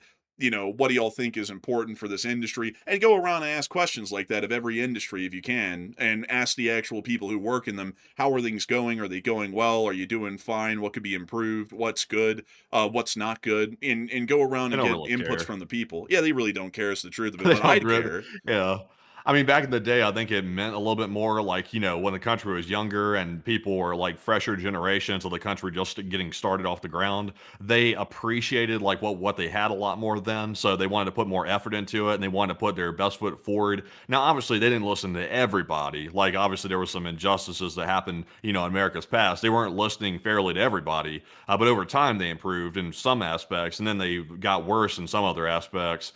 Like when it comes to listening to people. I mean, these days, I mean, it really like, I mean, technically people are represented. You have like, your state government, you have senators and representatives and stuff. And then you have in the federal government, you have your senators and representatives. So technically you're represented. But the problem is though, people are represented on paper, but they're not feeling like they're being heard. And I think the main problem is because the politicians have a different priority. They're more focused on trying to appease the people that are funding their elections than they are actually, tending to the people they're voted to elect and actually represent. It feels like these days they don't really represent much of anything when it comes to the people because they have nothing to gain out of it. It's more transactional than it is being like a public servant. Yeah, that's very true these days. I wish someone would come along and start changing that.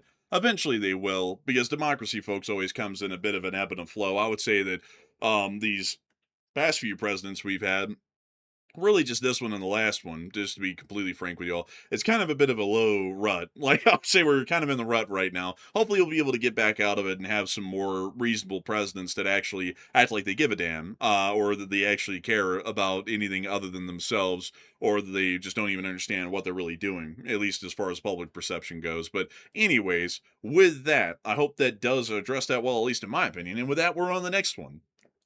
And our next one goes to Star, who puts in a 10. And thank you, Star, for that support right there. He said, I picked up a copy of RC Today from BNN. And remember when Russia and the U.S. met in Saudi Arabia to sign a peace deal and then didn't invite Ukraine? I forgot till I read the book. Insane. I think I remember that actually. You know, I actually forget a lot of what happens at this point in the war because there's so much that happens. But I think I remember that happening. I think I remember the Ukraine saying we're not adhering to that at all. You can just shove that at where the sun doesn't shine if we're not involved in it and we're not going to follow. And Europe said we're not following that either. We'll just completely ignore it and keep things going the way they are. And then the U.S. had to back off of all of that they were trying to do with the Russians. But a very interesting book right there. It sounds. I might have to give that one a read myself. I'll be honest. I don't really do or read a lot unless it's necessary for doing the show in this sort of a realm anymore because there's like so much that we have to research and do as like the course of goings with the show every day that it kind of takes care of itself in a way of trying to keep up to date with everything. I generally spend my time trying to do other things so that way mentally I'm not like burning out and I have like a little bit of room to have some freedom and some creativity. And Matthew, I don't think I showed you this today. But you know when you called me earlier, Matthew, you was like, "What are you doing?" I was like, "I'm working on that graffiti." Man, does Blood want to see that graffiti?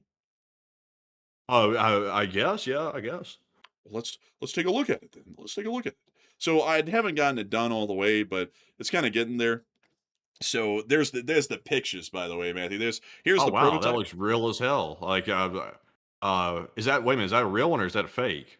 Oh, this is which one? The one on the left? Yeah. Oh, that's the real one. Like that's Oh, literally, okay. I was about to say, dang, man. I was about to say, that looks so realistic. I thought it was real. It is real. you're like, damn, that ain't real. It's like, no, it's the one on the right. It's the one on the right over here. Oh, yeah, yeah. I see it now. That's a good start. Yeah, it's a good start. I mean, like, I didn't really get far because I had to start working early to try and get the breaking news going. But this is the real rail car. Like, crazily enough, folks, I actually found the exact one. This is Union Pacific or Missouri Pacific 782513, and I actually found a real life picture of 782513 from 2021. And I was like, you know what? I'm going to do this exactly. So I started off doing the Merc. I think that's what it actually says. I don't know what the hell that says. So I just Oh, copied. man. Oh man. But I think it says Merc MERK. I think that's what it's supposed to say. And I was like, I'm just gonna try and copy this whole side of the rail car as close as I can. So I started off, and that's how far I got. I didn't get to paint in the white yet. But I feel like my brushwork is getting a little bit better. The lines are a lot smoother. They're a lot more clean, and they're looking better, at least to me. So I was really happy with that. And I was like, man, I've made some progress. And right when I was getting done with the sky blue paint that I have right here, Matthew called me. He's like, there's big stuff going on. And I was like, damn it. And I had to start getting upstairs and getting to work quick. So I didn't get to paint it in white. But when it's done, it's going to look like that. And then I have to take out a little toothpick and kind of like mess with it a little to make the white look faded like it does in the picture. But it will be coming on along. And also I saw someone say, please show the whole layout. Hey, Lex, I wish I could. I actually don't have a layout yet. I'm kind of just doing the graffiti work and everything on the side to like get an idea of how to do this, and then I'm going to move on to a layout. Right now the plan is that it's going to be a layout of upper Alabama, kind of like the Birmingham area and some of the neat industries around that part. So a little bit of steel, a little bit of the calcium bicarbonate businesses down near Sylacauga, a couple of things like that.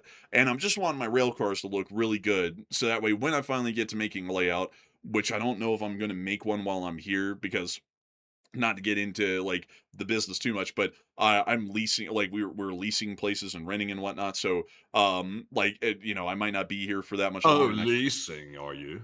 Oh yes, yes. The fancy way of saying renting, but like it's like, but it's like I don't know how much longer I might be here. I know when the term ends, but it's like I don't know if I'm going to be staying or moving, and I kind of want to know that I'm going to be staying in a place for a really good while because layouts take a long time to build, like sometimes years for some people. So I kind of want to be in a place that way I can set one up and know that I'll have plenty of time to work on it, and by the time I'm moving, it'll be fine because I'll have a lot done and I won't just be moving around a whole bunch of stuff that doesn't have anything on it rather than the rails laid out. And also, let's see, I saw someone say, is that graffiti supposed to read America? No, it's actually Merc, I believe. It's MERK. I think that's what it was, and that's what I tried to model here. America would actually be pretty cool. I was thinking about doing one where it was like super, super stylized, like it was more of like not text, it was more of like an object or a thing. And I was thinking maybe like Nintendo would be a good place to start. Like those round bubble ghosts, Matthew, that they have in like the Mario games. I was thinking of doing one of those. Yeah, it could be neat. Yeah, like it might be neat, who knows? Maybe it'll turn out well. But anyways, with that, I hope y'all enjoyed that little look into how the graffiti's going right there. And that's generally what I do in my free time these days. I get down there and try and work on the rail cars. But a big thanks to you for support and help this channel to keep a running star. And with that, we're on the next one.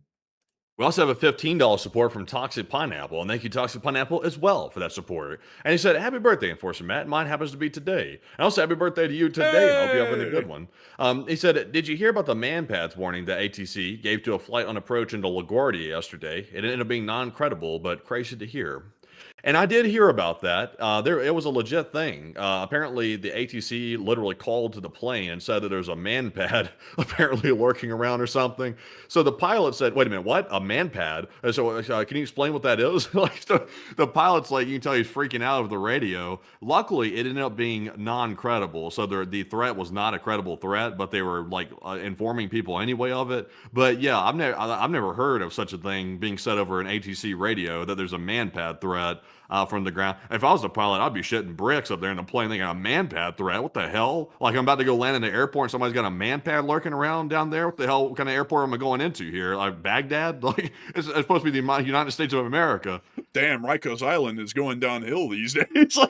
Like that's what I'd be thinking. I'd be like, man, Rikos Island's getting wild. They got a man pad down there now. Oh man, I don't even know what to make of that. Like I didn't hear about that until right now, but that's crazy. Also, that's where that unfortunate Air Canada accident happened. Was at LaGuardia as well a couple of months back. You remember that one, Matthew? It was the flight that came in on runway 4, hit the fire truck that was crossing the runway, and it killed both of the pilots. Oh yeah, I do remember that. And It's very busy airspace around there with all those different airports like jacked up on one another. That's chaotic as hell airspace through here. oh yeah, it's damn wild. It's literally bedlam up in here. You got LaGuardia, JFK, and you also got Newark over here somewhere. Where the hell's Newark? Right here, actually. It's right near to the port of Newark, which is also a part of it. And they're all three within just a triangle of each other. I mean, honestly, man, that'd be damn hell on earth. You would have to pay people, like, I bet they pay a good amount of money for the people who work here for the ATC, because that's got to be mental to handle that. Yeah, I've listened to all the ATC recordings of the pilots getting into that busy, hectic airspace and getting confused. Like those controllers get like irritated and raged out quick because they're already overloaded to the maximum. So when someone starts flying around, they're like, "Whoa, which way do I go?" They're like, turn left immediately." I start getting crazy and stuff with the radio. It's like that's definitely not a beginner's airspace right there. I would hate to have to learn how to fly in a place like that. Man, honestly, you know what else is really interesting, man? Like, fun fact about Newark. The Newark airport and the port of Newark are both run by the Port Authority of Newark. Did you know that? No, I didn't know that. Yeah, because I think what it was back in the day is that they got a humongous loan for the airport and port of Newark, and they also got this huge plot of land back then to build both on. So they said, we'll build the airport over here, and we'll build the container port on the other side, near to, of course, at the waterway. And so the whole thing's actually managed by the port of Newark, the Port Authority of Newark, which is really kind of a cool fact. I think like the fire trucks at the Newark airport have the Port Authority of Newark on them, which is kind of Huh. cool. Also, by the way, I saw someone say I'm ATC, and it's not great pay for one of the most stressful jobs on the planet. I would say I've heard it's extremely stressful, but I mean the pay is good though. I mean the pay is pretty solid. I mean you are making more than lawyers are making. Like and being a lawyer is a stressful job to say the least, especially when you have a huge caseload. I think the national median for an ATC controller is like 150,000 or something like that, and it can go well above that, like into the 200, $300,000 range, at least from what I've heard. I think when you're training, like I think it's like 60, it's below six figures when you're training or something. But yeah, from what I've heard, they make pretty solid. How much? Like, I don't mean to ask, but I'm kind of curious because you said it. If you're fine with answering, you don't have to answer. I'm not putting any pressure on you to answer. But Baja, how much do you make? Because like, are you making below the average? Like, is like the average just like the listed and pay that they say all over the internet, but it's less than that, or is it more than that? Like, I'm actually interested to know. If you want to answer, you don't have to answer. But I'd be interested in knowing that myself. And also, let me see here. I'm trying to pull up here really quickly, Matthew, the Newark Airport deal. Let me see here. Let's see here. Damn, wait, hang on. What the hell? They don't have any. I can't find like a picture of the actual fire truck at this airport. Like they have like Atlantic City. Like that's like I typed in Newark Airport fire truck and they got like Atlantic City showing up. That's nowhere close. Like Atlantic City's on like the whole other side of New Jersey. But anyways, with that, we are on to the next one. Also, by the way, I was told it's called Newark. Apparently, Newark. So it's that's how you say it. Apparently, it's not Newark. It's Newark. Interesting. Huh? I never knew that. I always called it Newark. Apparently, it's Newark. I never knew. I call it Jersey. That's what I call it. It's the damn Jersey. It's Hey Jersey. T, go down the street and go get you a little bit of that sandwich. Hey, go down to Satrials. We got to do a pickup. Like, whatever the hell they'd say. But anyways, with that, we're on the next one. And our next one here goes to Cerberus 3 once again, who puts in a 10. And thank you, Cerberus, for that support. They said, an interesting rabbit hole occurred in American history in Tennessee, known as the Battle of McMinn, County of Veterans versus a corrupt government and politicians. Occurred in 1946, Tennessee, McMinn County, LSA. There's some people today that have some absolute vivid dreams about stuff like that. They're like, I'm an outlaw. I'm going to do it today. They're like, oh, you get arrested. You get arrested. That was a different time back in 1946. I know that actually by the name the Battle of Athens. I had to go pull that up real quick because I'm very sure I heard of this before. And yeah, it was the Battle of Athens. Basically, to kind of summarize it all, the cops in the area, and before anyone goes, them damn liberals, this is a story from 1946. Totally different time. Don't even try and translate it into modern politics. But back in the day, when FDR was president, there was a little bit a little bit shady stuff kind of going on towards the end of his administration. And the people in McMinn County, the police at least, were very much in with the Democrat Party back then, and they wanted to make sure that the Democrats kept winning. So they kind of go around and beat people up who really weren't with the Democrats, and they kind of, try and intimidate people to vote for the Democrats in the final elections where FDR was around. So when the veterans from the Second World War came back and they saw this stuff going on, they actually got in a straight up firefight, a literal battle with the cops in the middle of town. And they ended up winning, actually. Like, they ended up winning. Like, their demands were met. That the police, there was a whole bunch of, I forgot the details of the demands, but their demands were met, and they actually succeeded. And let me see here. I want to make sure. Yeah, so there weren't any injuries or fatalities on the side of the veterans from World War II, but there were many injuries on the side of the police. It's a story that a lot of people know, especially from the South. Like, you hear about this whole Battle of Athens thing kind of a good bit, but a lot of people don't know it was a very different thing going on back then. I mean, like the police in McMinn County, if y'all heard the stories, I can't really get into the details of them a great deal on here because I don't know if YouTube's going to like it or not, but they were pretty damn brutal. I mean, they were basically conducting acts of brutalism on people to a degree to try and force them to vote a certain way. And oh, look, here we go. I said, man, it It's doesn't the have any, demon rat. it's the damn demons. So, also, by the way, just to just to let you know, there was like this thing called the party flip that happened in like the '60s, where like a lot of the party policies of the Democrats became the Republican policies, and the Republican policies became the Democrat policies, because back then at this time, the Democrats were kind of kind of not really what they were these days. I'll put it that way. I hope that kind of answers that somehow, some way for you. But I don't really know how people can make this a modern political thing because, you know, it's a very different time. Like, and also the policies This were is completely touchy. different. This is really touchy. I mean, like, well, I mean, I bet a day. Oh goodness, but anyways, I can see that some man, like this is From what I've heard, man, modern politics is real touchy, if you know what I mean. touchy feely. Like it's a like Mm. oh man, and I see. Oh man, I don't know how in the world. Like I don't know what it is, folks. I have to say it the way I see it. Like whenever anyone brings up the name of a political party these days, it's like jiggling keys in front of like a toddler or something. Like oh, like it gets an immediate reaction. The demon rats. It's like I'm just telling you a story. Like I'm just telling you a story here. It's like it's got nothing going on with that. It's just a story. Yeah, I actually said that to somebody yesterday, and they're like, "No, it's not the demon rats. It's the dumb book rats or something like that. It's some other one. Remember, it was like dumb. They didn't know it ended with a B. That's apparently where that like came from. Apparently, Man. I mean, also, oh man, oh Robin, you're starting to get on thin ice, man. I hate to tell you that now you're starting to get into that whole you've been triggered thing. I'm calming down. who the hell is Hmm? Robin? What are we talking about? Like Batman or something? No, you can see him in the chat, right? Like he's starting to go off. You're just proving which side you're with. No, I'm just trying to tell you a story. I'm not trying to like get into your whole political Oh, who indoctrination cares? Kool-Aid deal, man. Like I'm just trying to tell you the story. But anyways, with that, we're on the next one. You know how some people are. They hear one word and it's like the Manchurian candidate. They're like, oh, it's like, take it easy, take it easy. Go sit down or something and have a drink. But anyways, though, our next one here goes to Kevin RM. And thank you, Kevin, for that 10. I said, I'll stand by the fact I've always called it the BTR, the big time rocket. So automatic terrain vehicle could surely be. And love you, gents, and take one from the chat. And a big thanks to you for the support, Kevin RM. And, honestly, I wouldn't be against that name myself either. But we will make sure to get one from the chat. So what do we got? And the one from the chat in honor of Kevin is going to go to none other than Broken, who said, is there a Middle Eastern Costco? I think there is, actually, as a matter of fact. Let me check that. Let's see. Costco world map. And no, actually there isn't. Crazily enough, they're in China. But they're not in the Middle East.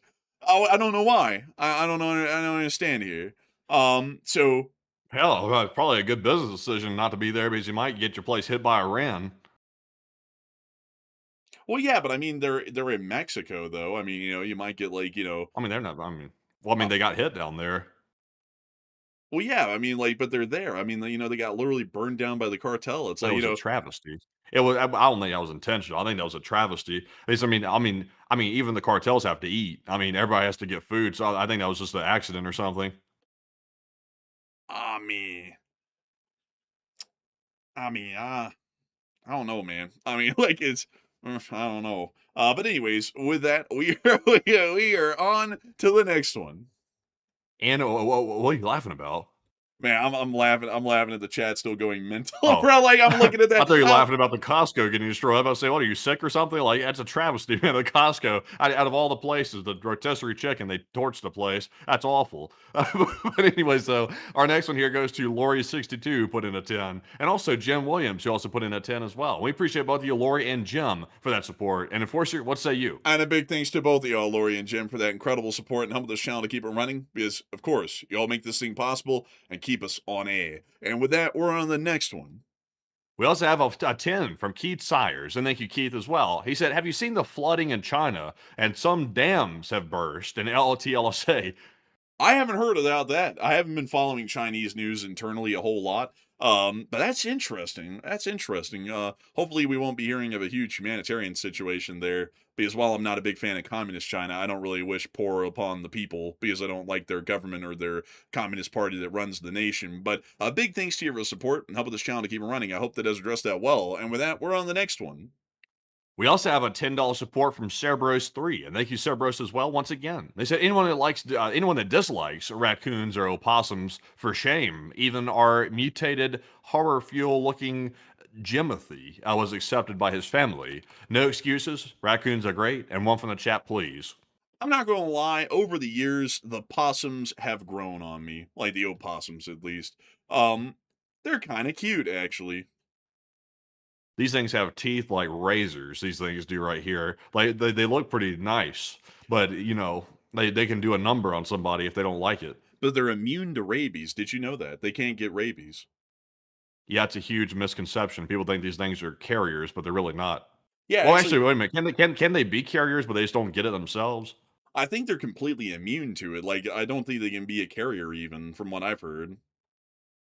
Yeah, I mean, I've heard of carrier pigeons, but not a carrier opossum, so maybe so. I'm honestly, man, I think these things are pretty neat. And they eat ticks. I mean, like, who wouldn't want something that eats ticks these days? I mean, ticks are a bane of existence. So these things are great for that. And also they're just cute. I mean, look at all these baby opossums riding the mama It, opossum. It should be a new regulation that every household in America has a neighborhood opossum for the tick control. We're going to assign one opossum per street free of charge. He's a good fella. You can tell when you look at him. He means well. He's just a little misunderstood. That's all. Man, this thing crawled out and went, huh? And then that guy went, I'm gonna eat you, man. Like it's like, bro, it's like, who me? Bro, it's like, yes, you. But man, That's how I looked right there when they said you're being appropriated by the U.S. government. You're coming with me. And he said, "This is a disaster. I'm not going nowhere." man, and then of course we have to talk about the North American raccoon, which, boy, look at that thing. That boy is big. God damn, man, like that thing's eating the house. Yeah, really. These things here are becoming slightly domesticated. Yeah, they actually are. They say, like, they actually say that these things are slowly becoming domesticated. But I like raccoons, especially the North American ones. They're just great. Look at it; it's an amazing animal. They're very smart too. I think they're just really the bee's knees. What do you think, Matthew? Do you think these little critters are cute? I think they're pretty good. I just wouldn't have one as a pet, but I wouldn't mind seeing them around from time to time.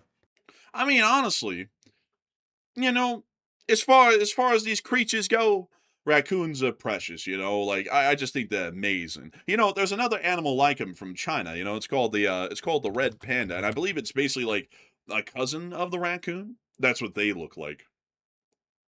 Yeah, these right here need to be in captivity because they're not quite fit to be out on their own. These right here, they're really just not meant for the wild. They have to be in the zoo. Bla's just trying to domesticate. Bro, like he said, these things are very cute. We put them in Well, they prison. really just go. They really don't survive well out in the wild. What do you mean? They've been living in the wild for thousands of years. I think they've like grown out of it or something. Because I heard that they need to be in like captivity to keep them safe because they're like really aren't able to like fend for themselves or something. They look pretty good, but I'm not sure if they're able to fend for themselves. At least that's what I've heard. Man, I don't know where you heard that from, but these animals are wild creatures. I mean, like they've been living in the wild for thousands of years. I don't really think they need too much help. I mean, pandas don't need any help either. Like all of the myths about like pandas are so stupid. Pandas, Yeah. man, they need a lot of help. Have you not seen these things? Man, I've looked at. I mean, I've listened to a documentary about the pandas. I've looked at the stats. They just become stupid once they get put in captivity. When they're out in the wild, No, yeah, no, man, these things right here are helpless. Like they need like assistance. Like there's some animals like out there like the infamous dodo bird everybody loves to talk about that literally just cannot fend for themselves. Like they have to have help or they're not going to make it. man, what are you talking about? Like, man, the dodo bird was slaughtered by men, like who are hungry What? for a bird. No, it was not. That dodo bird went extinct because it was too stupid. It was jumping off stuff and everything. Dude, the dodo went extinct because people were eating them to extinction. That's literally a fact. I'll pull it up right now. They, It said the dodo right here evolved for millions of years without natural predators. It had no fear of humans and built vulnerable ground nests. Its ultimate demise was caused by apparently severe habitat destruction, stupidity, invasive species, and some overhunting. some stupidity. I mean, that's not what it actually says. It says here that they weren't very smart. They were like doing stuff that was stupid. Because they had no fear reflex built into them. That doesn't mean they were stupid. I mean, like, until people came along, they were living on that island fine. I mean, for millions of years, according to what that says. And then people show up and they just happen to die overnight, basically. It's like, isn't Pull up really a like the picture. animal being stupid. It's the animal not really being able to react to the change that's come. That could be. Some people would define that as being stupid if you can't adapt. That's what some people would say. I'm not saying that. I'm just saying some people could say it. Some But people I, are telling me. But but I pull mean, up a picture of the dodo bird. Dodo. Dodos really didn't look that good. It's like, man, these things kind of ugly, but that's what they believe they looked like. Yeah, they believe they look like it. So somebody could have like done him wrong if they drew him wrong. But yeah, these things right these things right here are just not that great looking, really. No, not really. But the thing is, man, is that pandas like they've done research on them in China, and like when they're out in the wild, they're perfectly fine. They take care of their young normally. They have replacement fertility rates. Like everything about them's totally fine. When they're off in the wild, they're totally fine. But whenever they get put into captivity, it's like they go brain dead. Basically, like they hardly take care of their youth. They can sometimes accidentally sit on them and suffocate them. They don't have replacement fertility rates. It's something about putting them in a captive environment. They basically like shut down mentally for some reason, and they don't really know why. But whenever they're off in the wild, they're totally fine. And so the answer in China now is, instead of putting them in zoos, because they thought for a while that the zoos might help them out, the only thing that would really help out the panda is stopping deforestation of their habitats and leaving them in the wild off to do whatever they do. Because if they Well, do that, I they'll be fine. well, the ones I've seen at the zoo, at least, like those in there, they need help even sneezing. Like they need help, like even getting like off the trees that they climb up into and stuff like that. Some people have to come and like hoist them down, like pick them up and put them on the ground. And then they also act crazy too. They like loafing around and stuff like that. And they're acting like they don't know what they're up to or anything. So maybe the ones in the wild are different, but yeah, those ones in the zoo, they don't. I don't think they got the least bright. Well, you know what? Well, you know what's interesting? I actually did a test on one of them. I think it was like a couple of the pandas. They just put them from the zoo back into the wild, and they just returned back to normal. Like it's weird, man, because like when they're They're in the users. well, when they're in the zoo, what's weird, man, is that they have to actually like try and force copulation for them to even reproduce for some reason. Like they won't even do that. But once they're put in the wild, they're totally fine. Like when the breeding season comes around, they breed fine, they produce offspring, they Oh, raise yeah. them properly. But when they're in the zoo, they won't do any of that.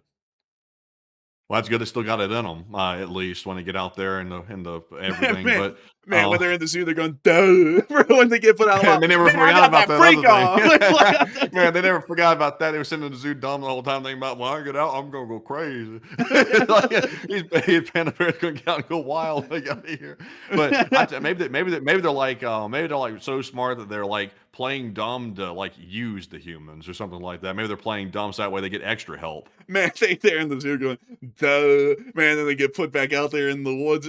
Like in the Vampire Forest, man, they say, shit, man, call me a Chinese symbol because I be banging. Man, it's like, dang, get it, panda. Man, like, dude, these things are fine, though. Like, you gotta watch some documentaries on them, man. It's actually very interesting how they, like, behave in a zoo, like, in human observation, and then when they're in the wild, totally different thing. Like, totally different animal, actually. It's really fascinating. But, anyways, with that, it is time for us to move on and into the next one. And our next one goes to Justin, who put in a 5. And thank you, Justin, for that $5 support. He said the war is over, by the way. And it could be by Sunday. Man, like it, no, the president hasn't said so yet. He'll say it in like 3 hours, but not yet, not yet. But big thanks to you for the support, and that was the shout to give a running, Justin. Honestly, it's a pretty good joke, though. It's a pretty good one. And with that, we're on the next one. And we also someone said, "Don't try petting the pandas. It's still a bear. People get messed up and torn to shit." I don't think the pandas are tearing people to shreds. I don't think this is the same thing. I don't think that's the panda. That could be like a brown bear, like dressed up as a panda or something like that. I don't think that's the same thing. Pandas are largely helpless in the zoo. Like all they do is like loaf around and like grab onto people's ankles and stuff like that. They're not really in there tearing people up. Man, these things get angry. Man, like and they can maul. Man, they Man, did these things wrong. Man, they called these things. It's probably just yawning or something. no, bro, that's that thing getting angry. Oh man, I don't know what the panda bear would look like around the without the patches around the eyes. Man, this thing going, hello. It's like I wouldn't be around that thing either, man. Like that thing's scary. It's just Get a picture of the panda bear without the patches around the eyes. I don't think we can get one of those. I don't think. I think it's like a genetic thing. I don't really think any of them lack that. I don't know. Well, wait, hang on. Albino panda. Maybe we can There, find one of those. panda without eye patches. Punch that in. That's literally supposed to be exactly what I'm talking about. Not that albino one. Not that. That's a freaking bear. Panda. Pull up panda without eye patches. Punch that in exactly. There it is. There it is, bro. Oh my god, Bro, that thing ain't no panda. Right. That thing's Dilbert. Bro, like that's just some guy on the street. Not right. Man, that is crazy. Oh my god, dude. I can't unsee that now. Goodness. That is crazy. That's an imposter. That's not even real. That's not even real. Bro, this thing come out to you, man. It ain't got no cute. It's just go, hello, I'm Dilbert. Like it's like, hello, Dilbert. It's like, Honestly, what I feel more sympathy for this one though than the other one. Like this one here, like this, like I don't think anybody can argue. This one definitely needs like the help. Man, this one goes, hello, I'm hungry. Could you feed me? It's like, yeah, I guess, you look like you really need it, man. You look like sad. Honestly, man, this thing kind of looks like it's in the dumps, really. I mean, this thing looks rather like. Why is it looking hopeless. like that? Like, why is it looking at the camera like that? Like, forget the eye patches for a minute. I mean, this thing is looking uniquely different at the camera. Like, this thing, I mean, it's like looking into your soul. That's fake. Oh my goodness. That's that was pretty cute, actually. Yeah, it looks okay. Why do they all look so sad? Like why are they all like depressed? That bear in the middle, bro. That is a straight up grizzly. That is not a panda bear in the middle. This one? No, not that, bro. I'm talking about that grizzly right there in the middle. That is not a panda. Oh, bro, I think that's that albino panda that I just pulled up a minute ago. Like this one. Maybe. That is wow. That is a legitimate bear. That's like crazy. Dude, it's literally just that fur color that gives them that cute look when they don't have that. They're literally just like a stacked up bear. Like they're just an Asian bear. Someone said, look up a bear without its fur. I don't like those. What does that look like? Bear without fur. They look weird, man. Like that's what. Ugh. Oh my god! What the hell? I think this thing's got like look at the demonic looking thing. That thing looks bad. Oh my! Oh my gosh! Whoa! What the heck? What kind of bear was this before it lost all the fur? I think it was a black bear, and it got like the mange or something, and it lost all the fur. I think. Jeez, man, keep the fur. Like these things cannot lose the fur. Like these things have to keep it. Like this is awful. Like if this right here was what was crawling around the Wasatch Forest, I would never go like camping in it. If that was, I mean, keep the fur. Man, bro, you go camping, man. You see that thing off like a glint of it near to the fire, and it goes. You got any lettuce? Bro, I'd be like, I'm getting out of here, man. Like, I'd be like, hey, Jimbo, pass me that Drake. Man, I'd be going, Forestry Service be damned, this thing needs to be sent back to hell. It's like, this thing is awful looking. I hate to say it, folks. I love animals, but that's pretty rough. Like, that's bad. But, oh, man. I gotta tell you, this is one hell of a rabbit hole right here. Speaking of rabbits, I wonder what rabbits look like without hair.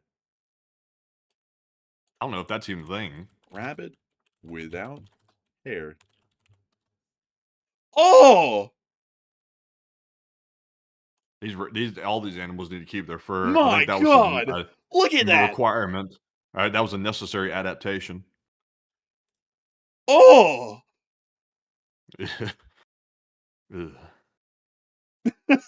Typical Brexit geese. If I want to take a swim in me bin, I'm gonna take a swim in me bin. Man, I'll go down, support the local team, get a pint at the pub, go home. Like as simple as. Man, it's a Brexit geezer. Oh, man, I gotta tell you, classic, Ray, a classic. But anyways. I've seen enough of this. I want to see any more of these animals like this. This is wrong. I can't see it anymore myself. That's enough. But with that, it is time for us to get on and into the next one. And our next one goes to Tracy Thompson. And thank you very much, Tracy, for the $20 support. We do appreciate that. They said, whatever happened to Iran being 2 to 3 weeks away from their oil wells backing up and being kaput if they were unable to ship the oil out or store it anywhere? And thanks, chaps, and happy belated birthday. Oh. And they actually got their oil out. Remember, right as the ceasefire was still in effect, Iran shipped all that oil out that was sitting around those ships. They were able to go sell it all, make the money, and get rid of the oil. So that problem has been staved off for some time because of that. Yeah, actually, it has been for both sides to an extent. So that's actually what happened. That's basically the answer in simple right there. Is that everyone basically got to reset the clock, kind of. But a big thanks to your support and help with the channel to keep it running. And with that, we're on the next one. We also have a $20 support from Carlos Santiago, and thank you, Carlos, for that support as well. He said, "How about kiwis?" Kiwis, kiwis are amazing animals. Kiwi bird. Let me pull that up. I love the kiwi bird. The kiwi bird is so cool. Um, Let me see if I can get you all a good picture of one. Here's a picture that apparently they have in an encyclopedia of the birds, but that's the kiwi with the babies. Yeah, I like those. Matthew, you know what they look like when you cut them open? Oh, well, They are I made wouldn't of know. kiwi. Oh, that's wrong. They're not made of kiwi, by the way, folks. It's meat. Clearly, I don't think anyone needs an explanation for that. It's meat. I said it's meat. Man, but I like these. They're really cute. Sadly, though, they're endangered these days because of deforestation and all that. So sadly, they're kind of in a bit of a bind. But I think they are absolutely amazing little birds, really neat ones. But big thanks to you for the support. And with that, we're on the next one. We also have a $10 support from Cerberus3 once again. And thank you, Cerberus. It said, "Is a bear without fur a Russian on crocodile or from Resident Evils?" And thoughts. And also, I think you forgot one from the chat, please. Oh, we did? Oh, damn. We'll have to get one from the chat. And also, I would say Russian on crocodile. That's what I'm thinking. Matthew, what do you think? I would agree. He concurs. And in your honor, Cerberus, and a very big apology once again for this, we will make sure to get the live chat that we missed earlier. So what do we got, Matthew? And the live chat question in honor of Cerberus goes to Bob Fish. He said, "Couldn't U.S. buy back munitions from allies that are not using them?" We could. It is actually a They're possible using them. Yeah. Like I was about to get to that. I was like, we could do that, but they're using them, and they're also giving them mostly to Ukraine. So, bit of a bind there, really. Like it's kind of a tough break there. But I hope that does answer the question well. And a big thanks to you once again. And with that, we're on the next one. We also have a 5 from Borbula, and thank you, Borbula, as well. He said, "I like your Spider Co." Oh, how would you know I have that? What? What's a Spyderco? That's a knife brand company. Oh, that's right. You don't own one, so they must be talking about me. Maybe they saw it on the Patreon. Maybe it was like somewhere on the film. or they'll be like, "I'm looking at it on your home camera." I'll be like, "Oh, what?" That's why I don't have home cameras. I have periscopes. I have periscopes mounted around the corner so that I can see around them. But anyways, with that, we're on to the next one. We also have a 5 from Not Sam, Not Short. And they said, "Glory to Canada, glory to USA, glory to LSA." Hey, long live the Republic, long live the Lee Spring Army, and long live Canada. And a big thanks to you for your support and helping this channel to keep it running. And with that, we're on to the next one.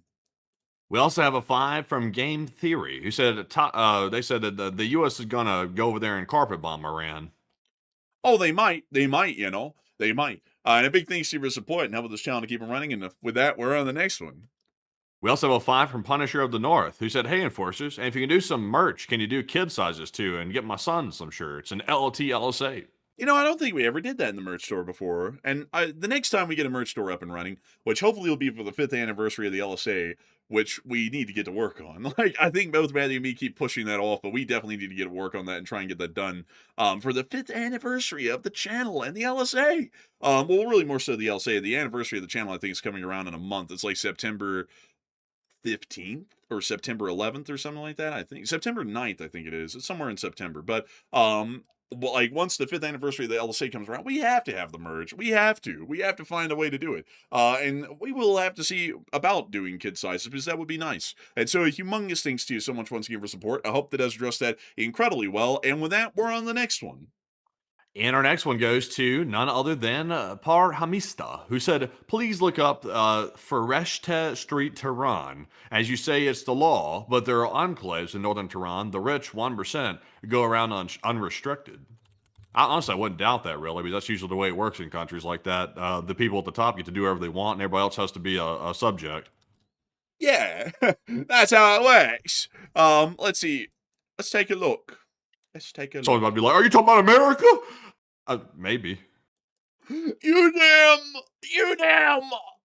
liberal. Man, like that's about me. What's about to come out? Oh boy, I can't wait. I mean, it's and then when the Democrats elect, anytime we say something, you damn MAGA, man, it's like it's just alternates every 4 years. But let's see here.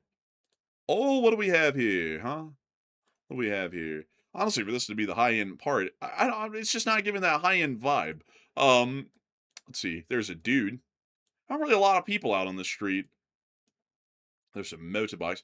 Oh, look, a woman, and she has no headscarf on. I don't think, at least. It doesn't look like it. Let's see here. Oh, it's a man. And, oh, there's people out. Let's take a gander at them. Yeah, no headscarves. Yeah, you're right. Yeah, they can kind of just do whatever they want. Guess the rules are for the plebs, I suppose, like us all. Yeah, look, a woman with no headscarf and, like a couple of dudes. They said, "We are going to go in very strong on the ideology, except for those with money." Yeah, look, see, there's another woman right there, no headscarf. Yeah, look at that. Like, I guess if you have enough money, I guess, religious laws don't really apply to you. You just don't burn in hell because you got enough money. Like, I guess that's just how it works. That's crazy right there. You know?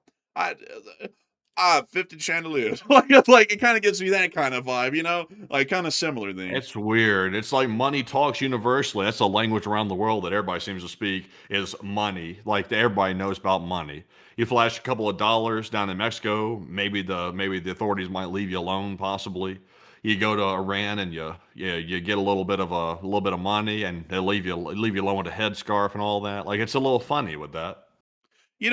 I'd have to say it is quite funny, It's not funny in a humorous way, it's funny in a sad way, it seems, everyone always wants to talk about that eternal salvation in one way or another, unless you got enough money, and then none of that matters. You can just do whatever you want, and you're set anyways, just because of the cash. Rather interesting with that, Rather interesting. But anyways, a big thanks to your support and sharing that with us. You're actually right. It does look like some people get away with it. And with that, we're on the next one.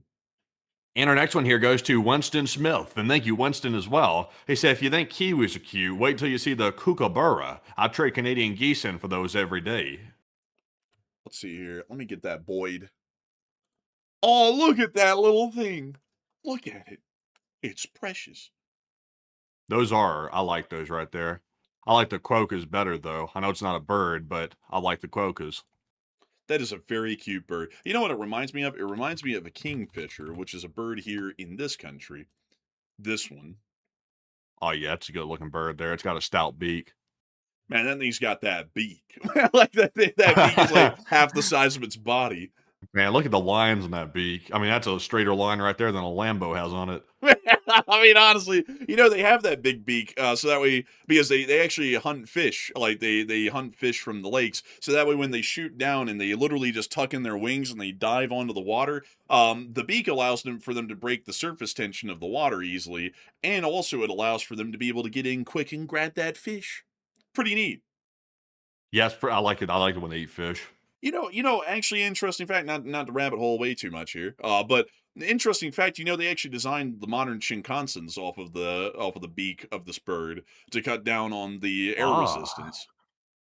Did you know that pretty much every mechanical vehicle designed in modern history and in prior history is based on, designs from creatures? Did you know that? Yes, I did. Creatures, they're a great Yes. inspiration.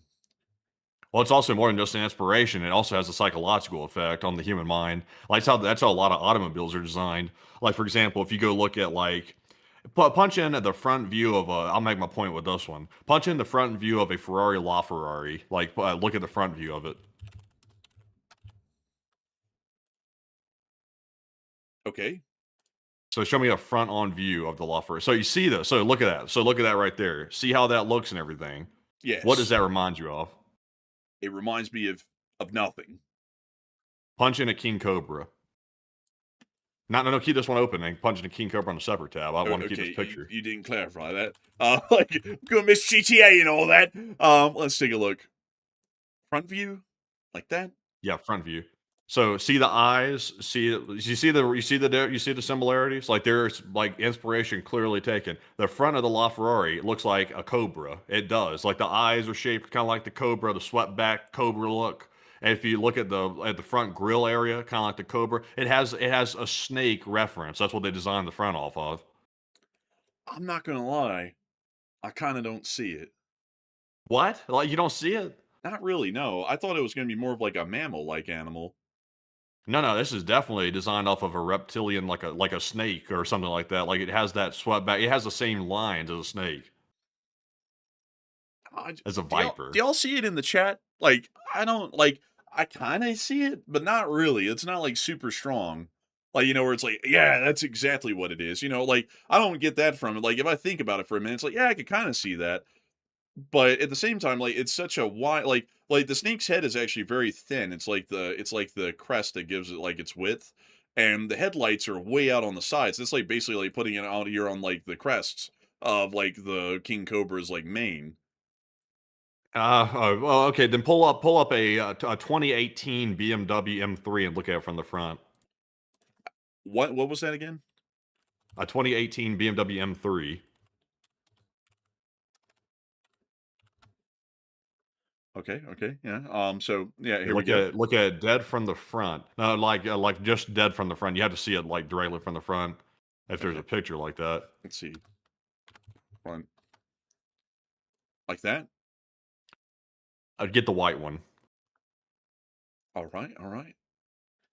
Okay. So when you look at that, what do you think about? I think of a call. When I see this, I see a leopard. That's what I see, like in the front of it. Like it looks like a lion or a tiger or a leopard or something like that looking at you. Like the headlights being the eyes, the middle part being the snout. That's what it reminds me of. And it's supposed to be aggressive. Like this is a sports car. It's supposed to look aggressive. So psychologically in your mind, you see something like this, you see an apex predator, like it makes you think of a leopard or a lion. So when you see this, it automatically invokes images of aggression and like a threat in your mind psychologically, and it's supposed to look more aggressive because it's a race car. I kind of see it a little, but not quite. Like I don't know why. I'm not really getting this. Like I can get though. Like if I show you like a Shinkansen, like let me show you like one of the modern ones, like that. I mean, you can pretty easily tell that's a kingfisher. I mean, like the beak, the giant ass beak on this thing. It's like that's pretty easy to get. Like that one's pretty clear. Or for example, the duckbill nose cones of other Shinkansens is like you can easily tell like they're almost designed almost like one to one to look like a beak. So you can easily see that. But like with the cars though, it's like I feel like there's a lot of like stylized inspiration from it, but it doesn't really scream. It's like, yeah, that's exactly like a beak of like a bird or something like that. Like at least to I me. don't know, man. Like I see it. Like I don't know if I'm like the only one. I feel like I know they teach this in design theory. I know they have to because there's they take inspiration from animals all the time in designing stuff. So honestly, I would say that long nosed baboon, like this, that long nose one, like The hell are what you I'm talking talking about. about? Bro, that is a kingfisher beak, man. Like that looks just like it. Pull up a long nosed baboon. You know what I'm talking about, the one with the big nose.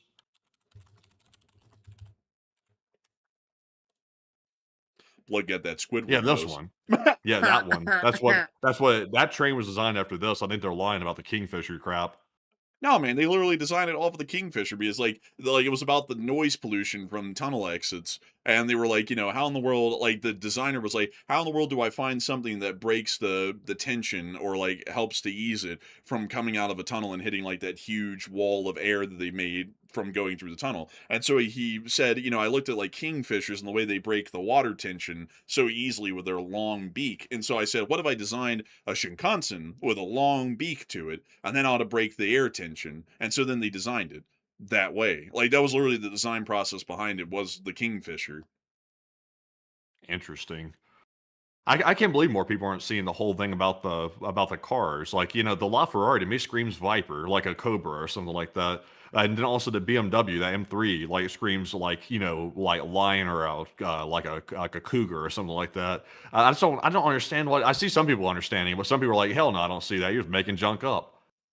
Apparently a lot of people aren't seeing this with the Shinkansen either. Like I saw when I first saw it, I was like, that kind of looks like the beak of a bird. Apparently, I was the only one to see that. So apparently, you got to have a neck. You got to have a touch of it for whatever vehicle you're looking at, and then you get it. But if you don't get it. Apparently, I guess that's how that's working.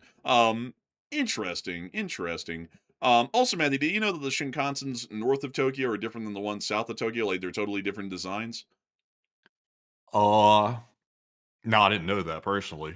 Yeah, actually, they're totally different because they have to make the northern ones to deal with like northern snow, and most of those I think are bi-level, and the ones that are south of Tokyo, which are the famous ones, they're made to deal with the more tropical climate, so they don't have to deal or contend with snow at all, and they also make them unilevel, so there's only one level. Interesting. Also, by the way, have you ever seen the Pontiac Aztec? I think I have. I have to look at it though to remember what it looks like, but There it is. oh, Do you know what this is designed after? Like this one is designed after something too. a frog probably. That's what you see when you see the front of it. You see a frog. Yeah, generally. This one was actually designed after a pile of shit. Actually, they looked at a pile of shit and they said, "Let's make the shape of it look like that." This is the most hideous, ugliest thing I've ever seen. Like this might outdo like the Yugos and like the little Pacers and all that stuff like that. This might be worse. I think the goofiest thing I've seen it was that Chrysler thing. Chrysler ugly car. Let me just type that in. Boom, bada bing, right there. Like if type in Chrysler ugly car, Ugh. you can find it. That is the BJ Cruiser. ugliest thing. BJ Cruisers are hideous, man. Have you seen the Plymouth Growler? No, I have not. No, I haven't. Plymouth. It looks like the PT Cruiser a little bit. Oh, There it is, right oh there. my God. Some people, the older generation, swear by these, so I won't trash them too much. But this is not my style right here. I know, like folks of the older generation, like just love this thing. They're like, "Oh, that's a hot rod there." I'm like, it looks like some Hot Wheels car somebody's like made up with AI or something. Bro, this is awful. Oh my God, that is the dumbest thing. I've never seen anything this dumb in my life, man. Like, bro, I thought that Chrysler ugly car was ugly. Bro, this thing's taking the cake easy. Man, that's bad. That's so bad. Now you know a modern day car brand. Like these are all old right here. Like these are like this has been gone for a long time, thankfully. But the modern car brand that is like it's like the outlier. Do you know who it is? I actually don't. It's Maserati. But like they have some decent designs for their cars, but like man, the depreciation on these things is so bad. Like you'd be insane to buy one of these new. Like if you bought one of these new, the depreciation is absurd. Like you'll occasionally see somebody driving around in a Maserati or something like that. And you're like, dang, they must have paid some good money for that. And then you go look it up on the used market, and it costs like 5 or 10K. It's like what? It's like 5 or 10,000 for that. It's like what? It's like why wouldn't everybody buy them? But of course, the maintenance is a little bit more on up there with them. That costs a good bit to maintain it. So it's like any European car. It kind of turns into a money pit after a while. The older it gets and out of warranty and stuff. Huh. Yeah, honestly, man. I've known that about Maseratis, but honestly, when you explain it like that, it's like, huh. What's interesting, though, is like the cars that hold their value the best are all those Toyotas. Any Toyota.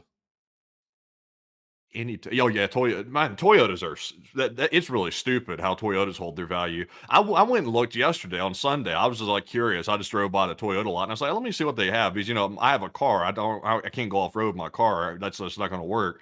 So I was like, I'm just going to curiously drive by and see like a base model Tacoma. I was like, let me drive by here. I'm sure those are like reasonably priced. Maybe I could one day trade in the car and get like a base model Tacoma or something like that. So that way I can actually go like off road out here in Utah one day. And I looked at it and I saw the price. I was like, whoa. I had to like wipe my glasses off and look again. I was like, am I seeing this properly? It was like, I think if I'm remembering properly, it was like 45 grand for like a base model Tacoma. I was like, what? I was like, it wasn't even like a nice looking one. It was like a base model one with like basic wheels and stuff on it. I was like, 45 grand. I'm like, what are they crazy? I'm like, that used to buy you like a luxury car. Like, this is a base model Tacoma. Also got to say, folks, I'm standing on this still. The ugliest car that's currently in production right now is the Tesla Cybertruck, without a doubt. This is the stupidest thing. I don't even know why the hell these things are still being built. Yeah, I don't know why they're being built either, really. These things are stupid, like really stupid. Like I think these people are like meme coin type people that buy these things right here, I think. To the man. Bro, it's like, yeah, that thing's depreciating to hell. It's like good luck on the other trajectory. It's like this thing is hideous. And also I've seen a lot of YouTube videos of like people really ripping off like the paneling and stuff because it's just like glued on. Like Allegedly. allegedly. But it's like I just don't like these things at all. I don't like the look of them. They look like clown cars. I mean, like they really do. Like this looks like a low rendered car in a video game, kind of ugly. It's just unbeatable. Now I will also have to say, folks, just to kind of be like completely transparent, that I think most Teslas look kind of dumb. Not this one. Like, let's see here. What is the base model one? It's like the E or something. Model 3. The Model 3. I think this thing looks absolutely stupid. It's like the bubble car. Big bubble. When they had the government rebates, they weren't that bad of a deal. Like, if you were wanting, like, a electric car, it wasn't that bad. It was one of the, like, more affordable ones that you could get when they had the government federal, rebates on it. I think they did away with that by law, I think. I think that went away for all the electric car companies. Man, it's kind of a shame. Sales went, sales were, they did things, but I had to tell you, folks, like some of the Teslas look kind of neat, but this thing is ugly as hell. I think this thing is goofy as shit. Because like I'm all for style. I like style. This thing doesn't have it. Like, look at that perfect semicircle that the cab's designed with. Like, that looks like a child designed this thing. Like, no offense to children or anything, but it's like that thing's.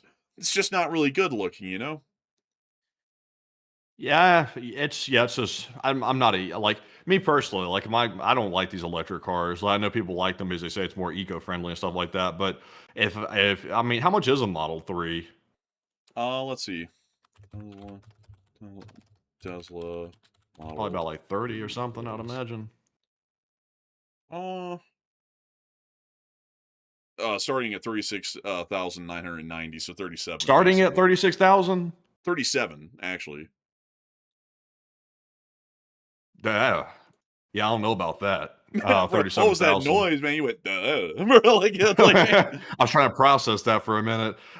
That's insane, really. And that's the starting price at 37,000. So if you get a better one, I guess it's going to go up to like 45 or something. I would imagine. That's just wild. I mean, I remember, folks, just like 5 years ago, because I've always like when I was younger, I used to like just like on the weekend, I would go look at the car lot on Sunday when the salespeople weren't out there, just to go like roam around and just salivate and look at the different cars out there and stuff like that. Because I just like to go look at them just because I'm a huge car person, so I'd like go see what they had new out there just out of curiosity. Not that I was going to be able to get anything, but I'd just go look. And I remember I'd go out there and look, and I'd be like, "Oh, look, there's like one of those like nice like newer sports cars or something like that." It would be like 30K or something. I'd be like, "Damn, that's expensive." I'd be like, "But it's really nice." It was like a 400 horsepower like M3 or something like that. And I was like, "Dang, like that's pretty solid right there."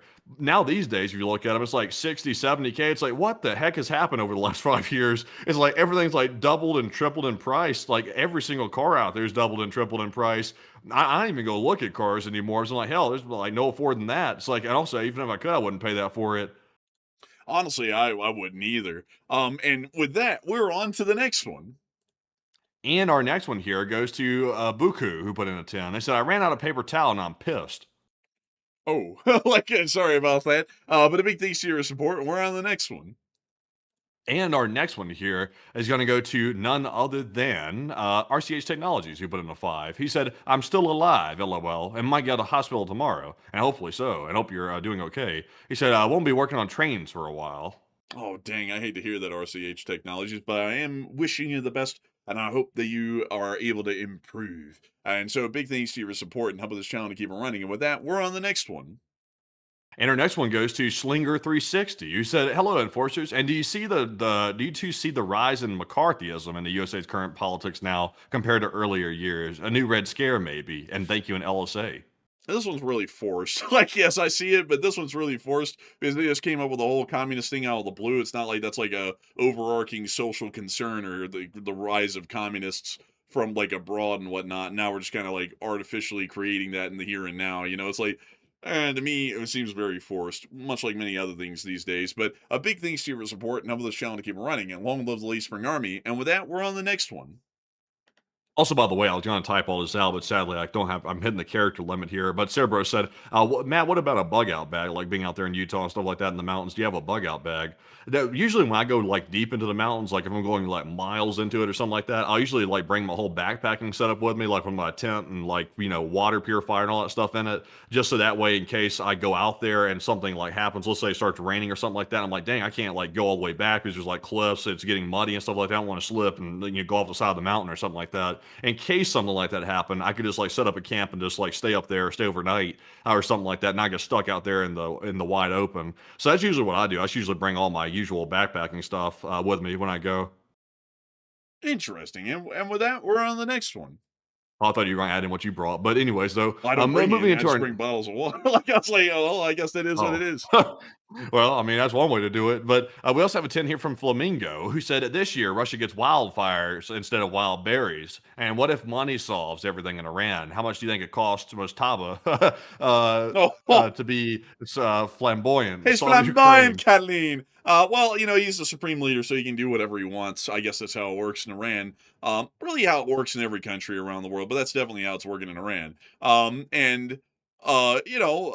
have to say the wildfires are pretty bad, pretty nasty stuff, honestly. But a big thanks to you for support, and I'm with this channel to keep it running. And with that, we're on the next one. And our next one here goes to Hand It to Los, and who put in a 5. And thank you, good sir, for that support. He also put in another one and said, "Is it true that Somalia's Al Shabaab may join the war on behalf of the Houthis to stop the tankers from entering the strait?" I haven't heard of that myself, so I would say generally no, but that might have happened today, and it might have just passed right under our radar, possibly. So a big thanks to you for support, and help with the channel to keep it running. And with that, we're on the next one. Also, by the way, we shouted out the super chat, Buku. By the way, I don't think you heard it a minute ago. We just shouted out a second ago. But a big thanks to you once again for that support. We also have a 5 from Real GSC Music, who said, "First time donating." I don't have a question. I just love the LC and what you guys are doing. And a big thanks to your support, Real GSA Music, and helping this channel to keep on running. And with that, we're on the next one. And we also have a 5 from Phantom Boom, who said, here's some money for some dirty soda," and also had a root canal done today as well. Needless to say, it's no bueno. Honestly, I feel for you. I really didn't have much pain after the second day of it. I think the tooth was already in such foul shape of what the root canal needed to be done. I think it was like really like a done deal at that point anyway. I'll say this though, the crown procedure, that was actually worse than the root canal for me, actually. I didn't like that too much at all. And like, I just like, I think I might have to get it adjusted or something like that. It's just I hate dental work. Like if I could just do away with all the medical issues and not have to deal with that, I would be so much better off. I think everybody would love that. But unfortunately, what say you? I'd have to say a big thanks to your support, and I'd have to say, unfortunate to hear about that. I don't have a lot to add. I haven't had a root canal, personally in my life. Oh, So, you want one? oh no, I'm good. Me personally, I'm good. But with that, a big thanks to you once again for support, and with that, we're on the next one. And we also have here a support from none other than Slinger once again, who put in a 5 and says, "Is there any chance that the U.S. could withdraw from NATO so when Israel and Turkey fight each other in Syria, that we can side with Israel?" And thank you, an LTLSA. Highly unlikely, at least in my opinion. And also, I would say that Israel is not worth going at odds with NATO over. To be honest, like, I would say that you know I could find I could find a lot of other things, more important than Israel to have to consider that sort of an option of leaving NATO to do something against NATO. But a big thanks to you for support, and help with this channel to get running. Long live the Lee Spring Army. And with that, we're on the next one. And also, teacher said he asked about the bug out bag, the bag you have with all the important stuff if shit hits the fan. Honestly, I don't really subscribe to that. Like if you're referring, if Cerberus was referring to that, if I can speak, as a bug out bag, I don't really subscribe to that. It's just like unless you have somewhere to go when you're bugging out, because the whole premise of that is that somehow it's gotten too crazy to stay in your normal residence, so you have to like get your bag, like get in the car and then flee out to like some random place. I would rather just hunker down where I know, personally, because I mean, unless you're like really self-sufficient, you know how to hunt and how to like skin the deer, cook the deer, like all that stuff like that, and also have natural gas to cook or be able to do the fire and all that stuff out somewhere random, then I don't know, like, and also, by the way, it's like usually the lone wolf in a survival situation usually doesn't survive that long, truthfully speaking. You really need to have people that you're allied with or people that you're able to like form a relationship with, so that way you can have strength in numbers. I just don't subscribe to the whole lone wolf thing, if it came down to that. And also, realistically, the United States and also any country in the world, when it gets that rough, it doesn't fall apart to that level where people are like running around like they're lunatics in the street, like stabbing people randomly and stuff like that. It doesn't get like that crazy. Like people do stuff here and there, it's lawless, but it's not like everybody just like loses their shit instantly and goes that crazy. Also, if social order collapsed that badly to that extent, you're going to die no matter what. Like there's nothing that you can do to survive because like a lot of people have this idea, oh, I'll be a hardworking man, run up in the mountains and kill animals. And guess how many other people have that idea? Millions. So you're going to be up there in the mountains with millions of people, wiping out all the local animals into extermination basically within months or weeks, and you're going to run out of food and die anyways. It's like if it's gotten that bad that everything's collapsed there and everybody's running into the countrysides, there isn't going to be much of anything to keep people alive for long. The only way most people are alive these days, in fact, everyone that's alive these days, the only reason they're alive is because of the industrialized agricultural system and the agrarian society that we kind of evolved out of into the industrial age that we're in right now. If that whole system collapsed to the point it was basically like the apocalypse, everyone's dead at that point. There's no way to survive for long. You may be able to live maybe for months if you're lucky, but it would not last. But with that, I hope But that yeah, does. and also, I just like when it comes to like survival stuff. I just keep normal like food supplies in my house, like in my pantry. Like I have beans, rice, and basic staples like that in there. So if it got really nasty or something like that, I'll just stay in my place, defend it like I normally would. Like if there's a home intruder or something like that, then they get what's coming to them when they come in here, and then just eat the food out the pantry and like just do that. It's like really like if the power goes out, it's whatever. You don't need the power to live. You can just you work around it. Also, I see some people saying, well, preppers have well thought out gardens. Well, yeah, but then that requires you to pack up and well, not pack up, but pack down and stay in one spot alone in the middle of nowhere. And what do you eat then? Like, you definitely don't have enough on you that you've taken out in the middle of nowhere if you have a garden or if you made a garden where you're at. You just don't have enough supplies to last for the first round of things to come around to eat. I believe that if I remember correctly, for proper sustenance farming or subsistence farming, you need several acres to be able to do that properly, or something along those lines for one person. And it's like, where in the world are most people going to be able to find the land to do that? And also fertilizers won't exist, and you won't have pesticides either. All that's going to be gone. So crop yields are going to be way down for that plot. It's like you're not going to be living in a perfect world where you go down to Lowe's, you get the Miracle Grow or anything. It's that all that's gone. So it's like, what do you? It's like once you get into that realm, it becomes pretty tough. And on top of that, you never know if a band of people is going to come up like 5 people and blast you away to take your food. At some given point, so you never know. Like generally at that point, if it gets to that level, I'm really someone who works with statistics. Statistics and odds are most everybody, no matter how little prepared they are or how well prepared they are, is not going to survive. And I just plan on being in the statistic that doesn't survive. That's generally my take on Damn. it. Jeez. I'll say this though, like the bug out people, like when you get in your car, like this is always the biggest security risk. Being on the move is the most vulnerable that you'll ever be. Like when it comes to like in a situation like that, when you're on the move. I mean, if you look at any countries that are kind of lawless, like if you're in the Middle East or something like that, like let's say in Afghanistan, the moment you're at highest risk is when you're in a vehicle moving somewhere. Like you're at the biggest risk then because you're a moving target. You're largely vulnerable. You're in the wide open, and people can follow you. People can track you. They can try to take the car like down. You can like shoot the tires out and stuff like that. It's like if you're in your house, I mean, somebody has to be brave enough to like bust the door down, get in there, and try to like take you on. That's a lot different. Like I'd rather just like hump bunker down where I'm at.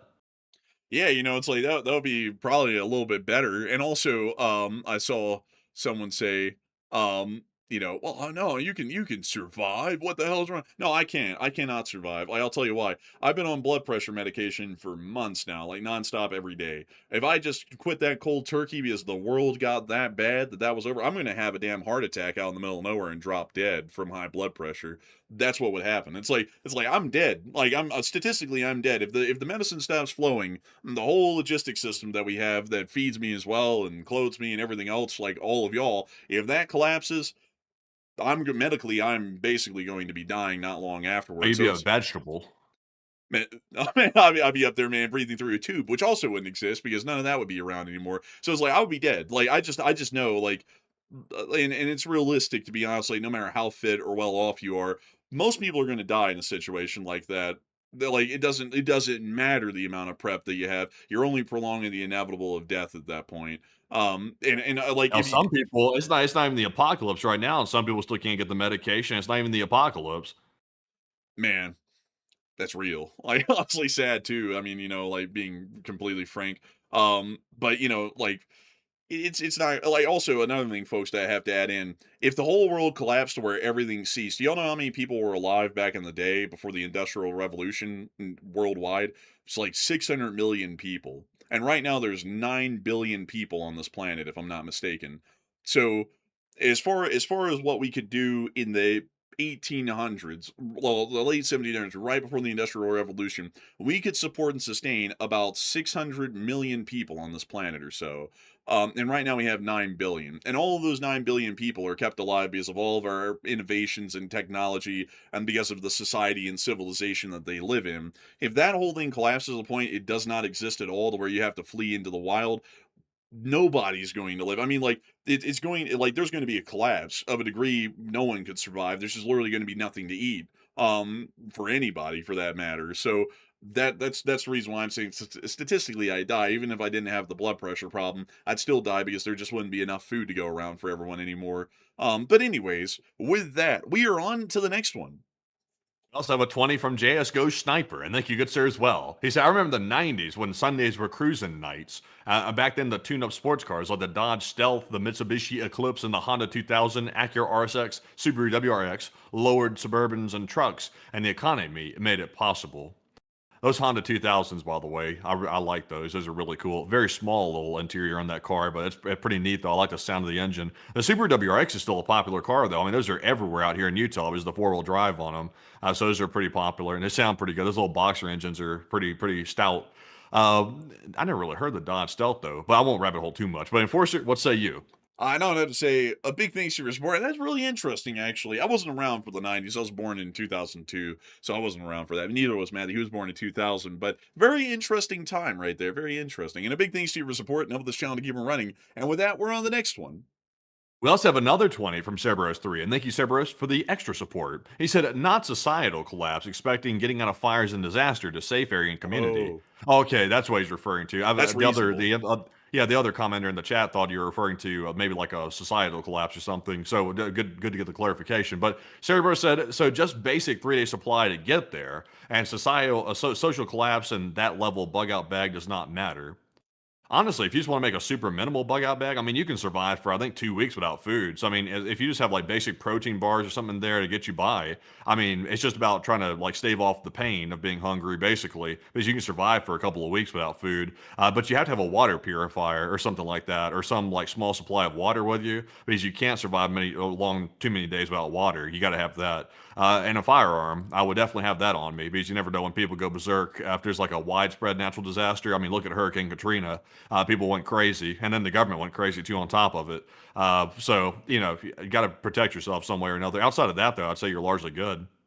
I would agree. And also, I will also say, Cerberus, as far as the question goes on that, that's very reasonable. Like trying to get out of a disaster zone or a natural disaster to safety, that's very reasonable. I would say those are pretty smart precautions. But I will always say, and I'm going to die on this hill literally until the day I die. If society collapses to the point there's no local order even, it's over. I actually saw Andrew Honeycutt just throw in the super chat recommending a movie. The only way I could see, folks, that social order collapses even down to the local level is in a mass strategic nuclear strike. And I would highly recommend that y'all go watch the movie called Threads, which was actually a movie, I believe it was made with some British governmental funding. And it was actually based off of models and simulations that the British government had made in the 70s and the 80s on what life in Britain would be like after a nuclear attack. And it was a major strategic one that was simulated. Funnily enough, Matthew, you know what's funny is that it was a war in Iran that created the the nuclear war in that movie. Like the U.S. and the Soviet Union went to war in Iran. The Soviet Union was supporting Iran. The U.S. was invading Iran because of the blockade of the Strait of Hormuz. No joke. And it ended up going to a tactical nuclear exchange in Iran between the two sides. And then it went to a full strategic exchange. And they didn't really explain who was winning or losing at that point. It was just like the end phase of the war, and no one had negotiated their way out of it. So everyone nuked each other, and Britain got nuked as a result as well. And Threads is probably the most accurate description and depiction of what life would look like in a post-nuclear world. And honestly, folks, it's such a bad situation that I wouldn't want to live through it. Like, if y'all watch the movie, it is literally it's brutally realistic to the point it's like this is basically almost looking like a documentary.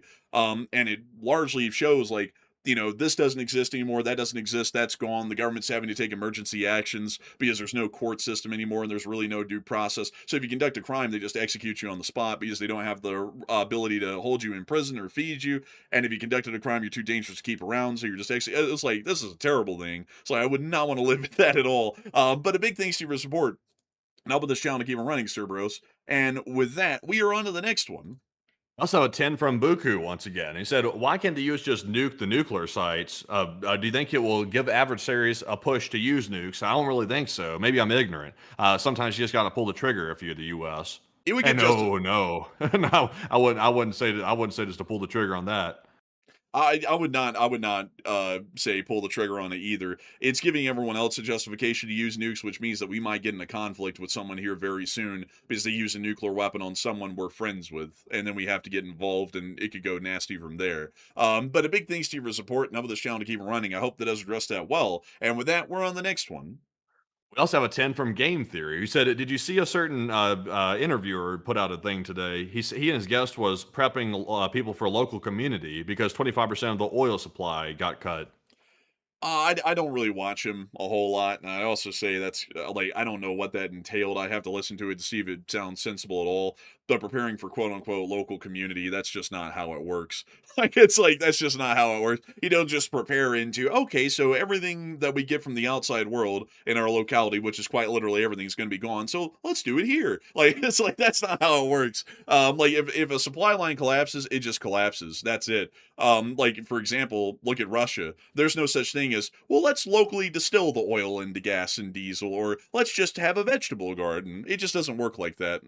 You know, it's just out of the question. It's like a completely unrealistic, at least from what I know. But I'd have to look into it a little bit more and see what he's saying to see if it makes any sense at all. But the notion of it sounds, unless if it was explained in a very interesting or a very succinct and knowledgeable way, it sounds fanciful to me. But a big thanks to your support and help this channel to keep it running. And with that, we're on the next one.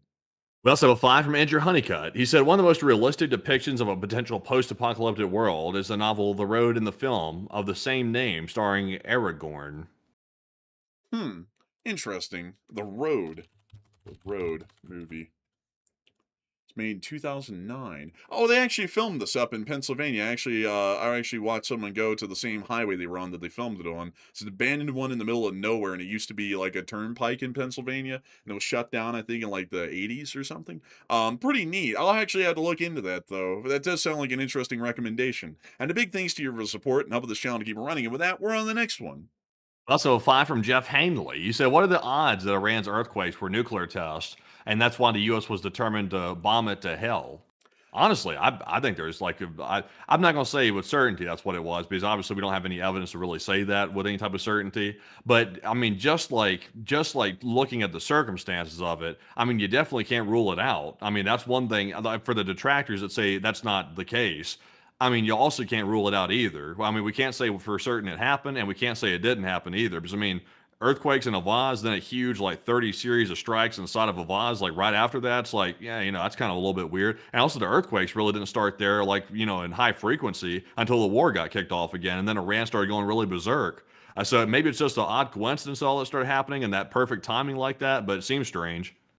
I want to say it seems a little strange. I'm not entirely sure, though, because if Iran had tested one and it had a magnitude like that, it was successful, they would announce that immediately that they have a working nuclear weapon, and they haven't yet. So that's kind of what's leaving me up in the air to be undecided. But a big thanks to your support and help this channel to keep it running. And with that, we're on the next one. We also have a 2 from Laser. He said, LSA, get next week's headlines tonight. I like that. Uh-huh. Yeah, that's right, Laser. And a big thanks to your support. And with that, we're on the next one. We also have a two from Nizzy, who said, "Is the U.S. military on the right path for victory?" It looks like generally they are, but if they start shifting away from the coast and just bombing Tehran every night, we're going to lose. Guaranteed. I can tell you that right now. The big thanks to your support and help this channel to keep running. I hope that does address that well. And with that, we're on the next one. And a big shout to Plazoth, who put in a 2, and also Gucci TV, who put in a 1. And thank you both very much for that support, and we do appreciate it very much. We also have a 2 from Matt Waters. He said, "Iran is not Saudi, my dudes. You are propagandized." Oh, Who come said on that? now. Don't be like that. Like, also, we didn't compare Saudi Arabia to Iran either. Yeah, that's a good point too. But like, don't pretend like Iran's a free country or something like that. I mean, that's silly. I mean, maybe if you have money in Iran, maybe you get to skirt the rules possibly, or maybe there's some places that's more progressive than others. But like, the country is a extremist theocracy. I mean, yeah, surely you're not debating that. I mean, obviously they are. I mean, their whole like system of government is basically trying to kill anybody that disagrees with their theology to a large degree. That's why they want to go after everybody in the region. Even sometimes people of their own religion they'll go after. I mean, they're not like extreme enough. I mean, come on now. But Enforcer, what say you? We saw people literally getting cut down by machine gun fire in January from rooftops near to demonstrations. It's kind of hard to say that, we're propagandized when we watch the brutalities of the Iranian government live on air. I gotta say, I don't know who you are and I don't know what background you have, but it's really something to come in here to people who do this as a full-time job.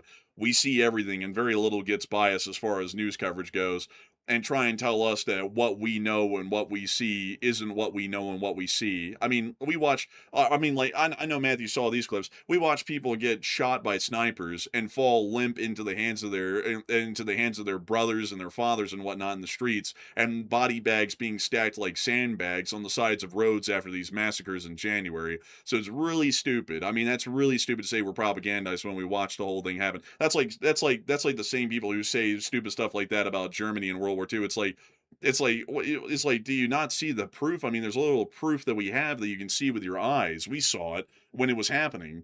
It's like, so, anyways, with that, we're on the next one.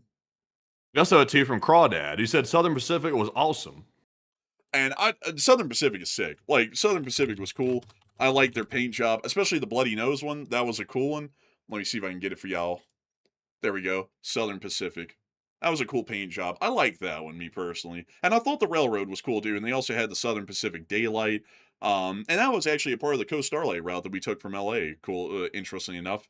So that's pretty neat. Same route for a part of it. But a big thanks to you for support and help this channel to keep running. I hope that does address that well. And with that, we're on the next one. We also have a 2 from Neurofin, who said the Chevrolet Corvette Stingray, like a stingray. Oh, I see. Like, I see what you did there. But a big thanks to your support and help this channel to keep it running. And with that, we're on the next one. We also have a 2 from David Ford, who said Wildberry lit more candles for Matt's birthday. I had no candles for my birthday. I just had a straight cake. Man, honestly, do you have more of that today? Of course. Man, I'm not gonna lie, man. I had my last little slice today, dude. That thing started to oxidize a little bit. Like the outside was getting like kind of like solid. I was like, dang, you got to eat this thing quick. But it's good though. It's amazing cake. And a big thanks to you for support and help this channel to keep running. And also, Game Theory just threw in it too and said, any word on the Union Pacific merger? Well, we actually just found out earlier that apparently Canadian National is backing off of their objection, but they're not going to support the merger, but they're backing off their objection because Union Pacific has offered them some form of a deal apparently on cross-country transportation through the United States or interchange around the Chicago area. So that's the latest word that we got on that actually tonight. And so big thanks to you for support and help this channel to keep running, Game Theory. And with that, it's time for us to get the Morse code decoders of the night and our 3 final live chats of the night before we round out the stream. So Matthew, what do we got? So our Morse coders tonight was Paul, Kevin, Mason, Joni, as well as Norm, Arabelle, Heroic Fluffiness, Kush, Commentary Sire, and Brian. They said a Morse code said, every last effort must be exhausted to open the Hormuz. Onwards to the fight. LOT LSA. And And that's the sound of money. Y'all got that down on the nail. That is the Morse code message of the night. And I got to congratulate y'all greatly for getting that correct time and time again, because y'all are always getting that dead on the nail, and it's always an impressive thing to see. And so a humongous thanks to y'all in the least manner of so much once again. And with that, we have another $10 super chat from Buku108, who said, I hope the Persians and the Ukrainians get the freedom they deserve. I will say, my bros. And I would agree. I would hope that they both get the freedom that they deserve and that they've been fighting and struggling for decades and centuries in some cases. So a big thanks to your support and helping this channel to keep running. And a big shout out to Kif as well, throwing a £2 donation at LSA UK. And a big shout out to the LSA members from the United Kingdom of Great Britain and Northern Ireland. So a big thanks to both of y'all so much once again. And with that, we are on to the third to last question of the night. And this one here is going to go to Shralin, who said, what's the likelihood that we see the majority of the action after Friday when the markets close? Probably pretty likely. They like to do that. I think we're seeing it now. Huh? I think we're seeing it tonight, actually. I think this is kind of a bit of a warm-up. Like, honestly, Well, like this might be heavy, but I think it's still a warm-up to what's coming on the weekend. maybe. I mean, what are we expecting, though? Are we expecting a nuke sites to get hit, a coastal campaign, Tehran to get like heavily bombed? I mean, what are we expecting is like the big action? I would assume probably what would be coming on the weekend, if anything's coming, would be a massive coastal campaign, just trying to strike and obliterate everything that's out there at the time, which is going to be a lot. I mean, most of the stuff's in the wide open, so they might end up wiping out most of Iran's anti-ship and maritime capabilities in a fell swoop on Saturday and Sunday, and by the time Monday's coming around, we might hopefully see that a ship gets through, or two ships get through the strait, which will start to show that the blockade's clearly being weakened by its second weekend. Maybe that's what we'll see. Like, I'm thinking there's a chance, because they do like to hold off for the big guns to happen on weekends. I'm personally waiting. I don't know what's going to happen this weekend. I mean, they're acting like the bombers are going to be like coming in this weekend, like the strategic bombers. There's like a whole bunch of like rumors, reports, and rumors out there. People saying that bombers will be going in this weekend. Mainly the rumors coming from Israel, though. So I'm a little bit skeptical about that, because sometimes the Israeli outlets, they'll put out stuff that they're not totally sure about, and they'll present it like it's more fact than it really is speculation. So I always take it with a grain of salt. But they're saying that the bombers should be flying this weekend. Not to quote those channels out there like, oh, the nuclear bombers are flying, but I mean, technically, they're supposed to be flying this weekend. So I'm wondering, because the president of the United States keeps talking about he wants to like take Pickaxe Mountain out, like at the entrance.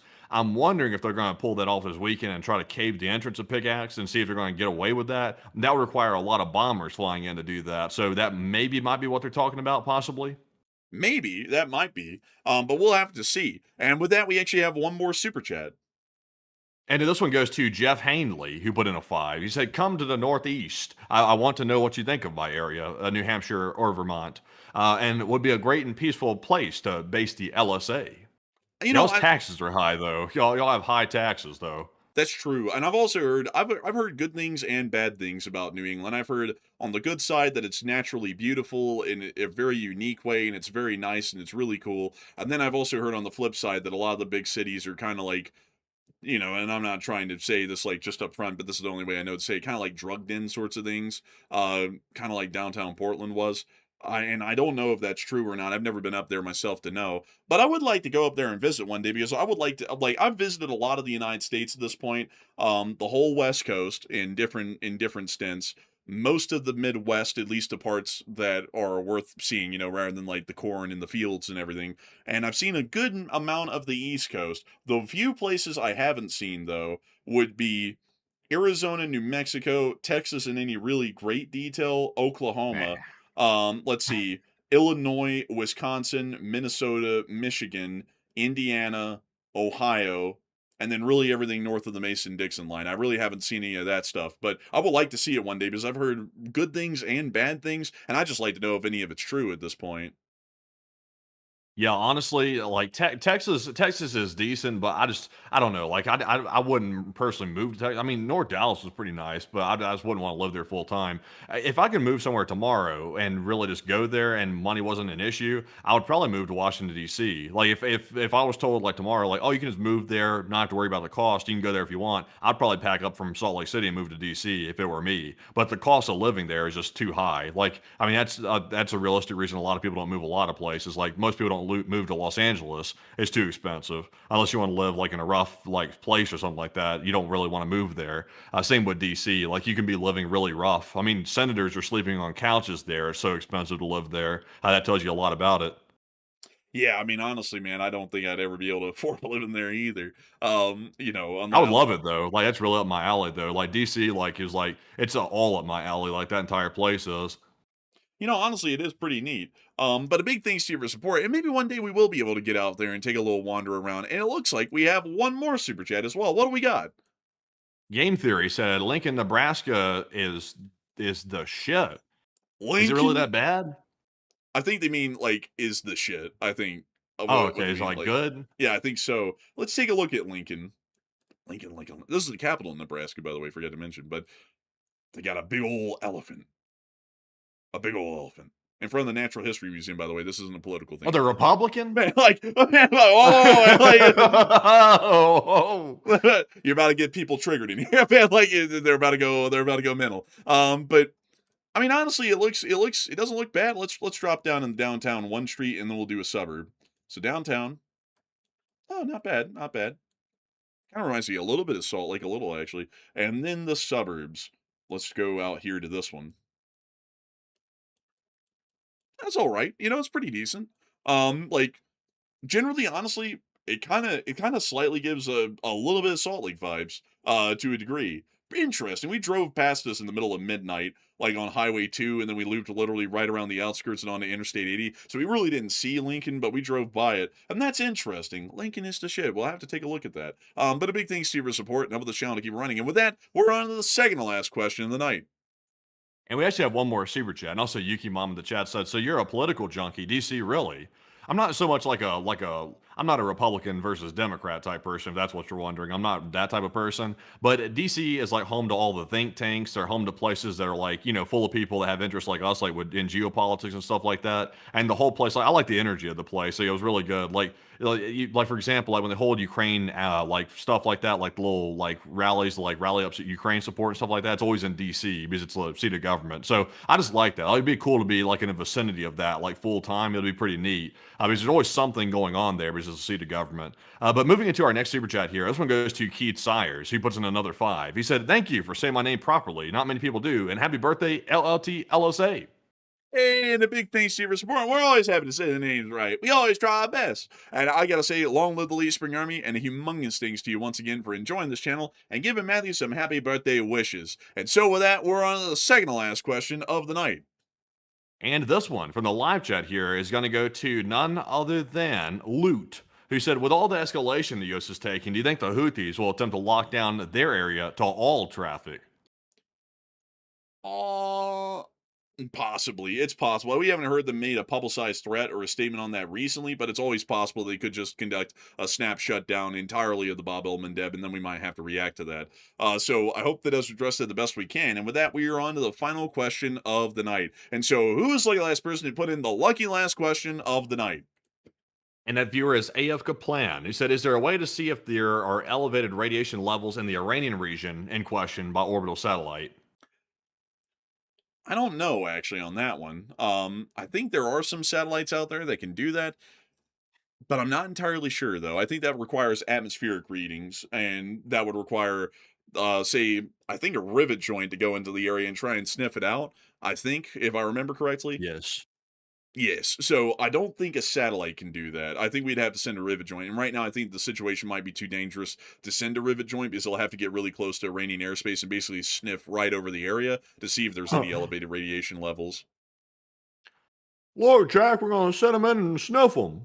Like, oh, that smells good, man. Like, oh man. But with that, folks, we have finally reached the end of tonight's stream. I've got to thank each and every single one of you for being here tonight. We're both honored to know that so many of y'all have been here with us tonight here on the stream. We had a peak viewership of 22,500 people, and 227,000 people have watched this show before it ended. I hope that y'all have enjoyed this night greatly, and we will see you all tomorrow at 10 p.m. Eastern Time to cover the next 24 hours of the news from around the world. And if there is a short video to be made, I'll be the one making that short war video. And so with that, good night, good luck, take care, stay safe, Slava Ukraini, Ram Slava, long live the Lee Spring Army, and long live the Republic. And with that, folks, a big shout out to you all once again for being here. All 250,000 of you that were here in the chat tonight and watching the stream, of course. And we hope to see you all tomorrow night at 10 p.m. Eastern to cover the rest of the news throughout the day, and also for maybe a short war video as well if there is enough news to cover midday. But in the meantime, a big shout out to you all, and of course, Slava Ukraine, Heroem Slava, get some rest, and good night.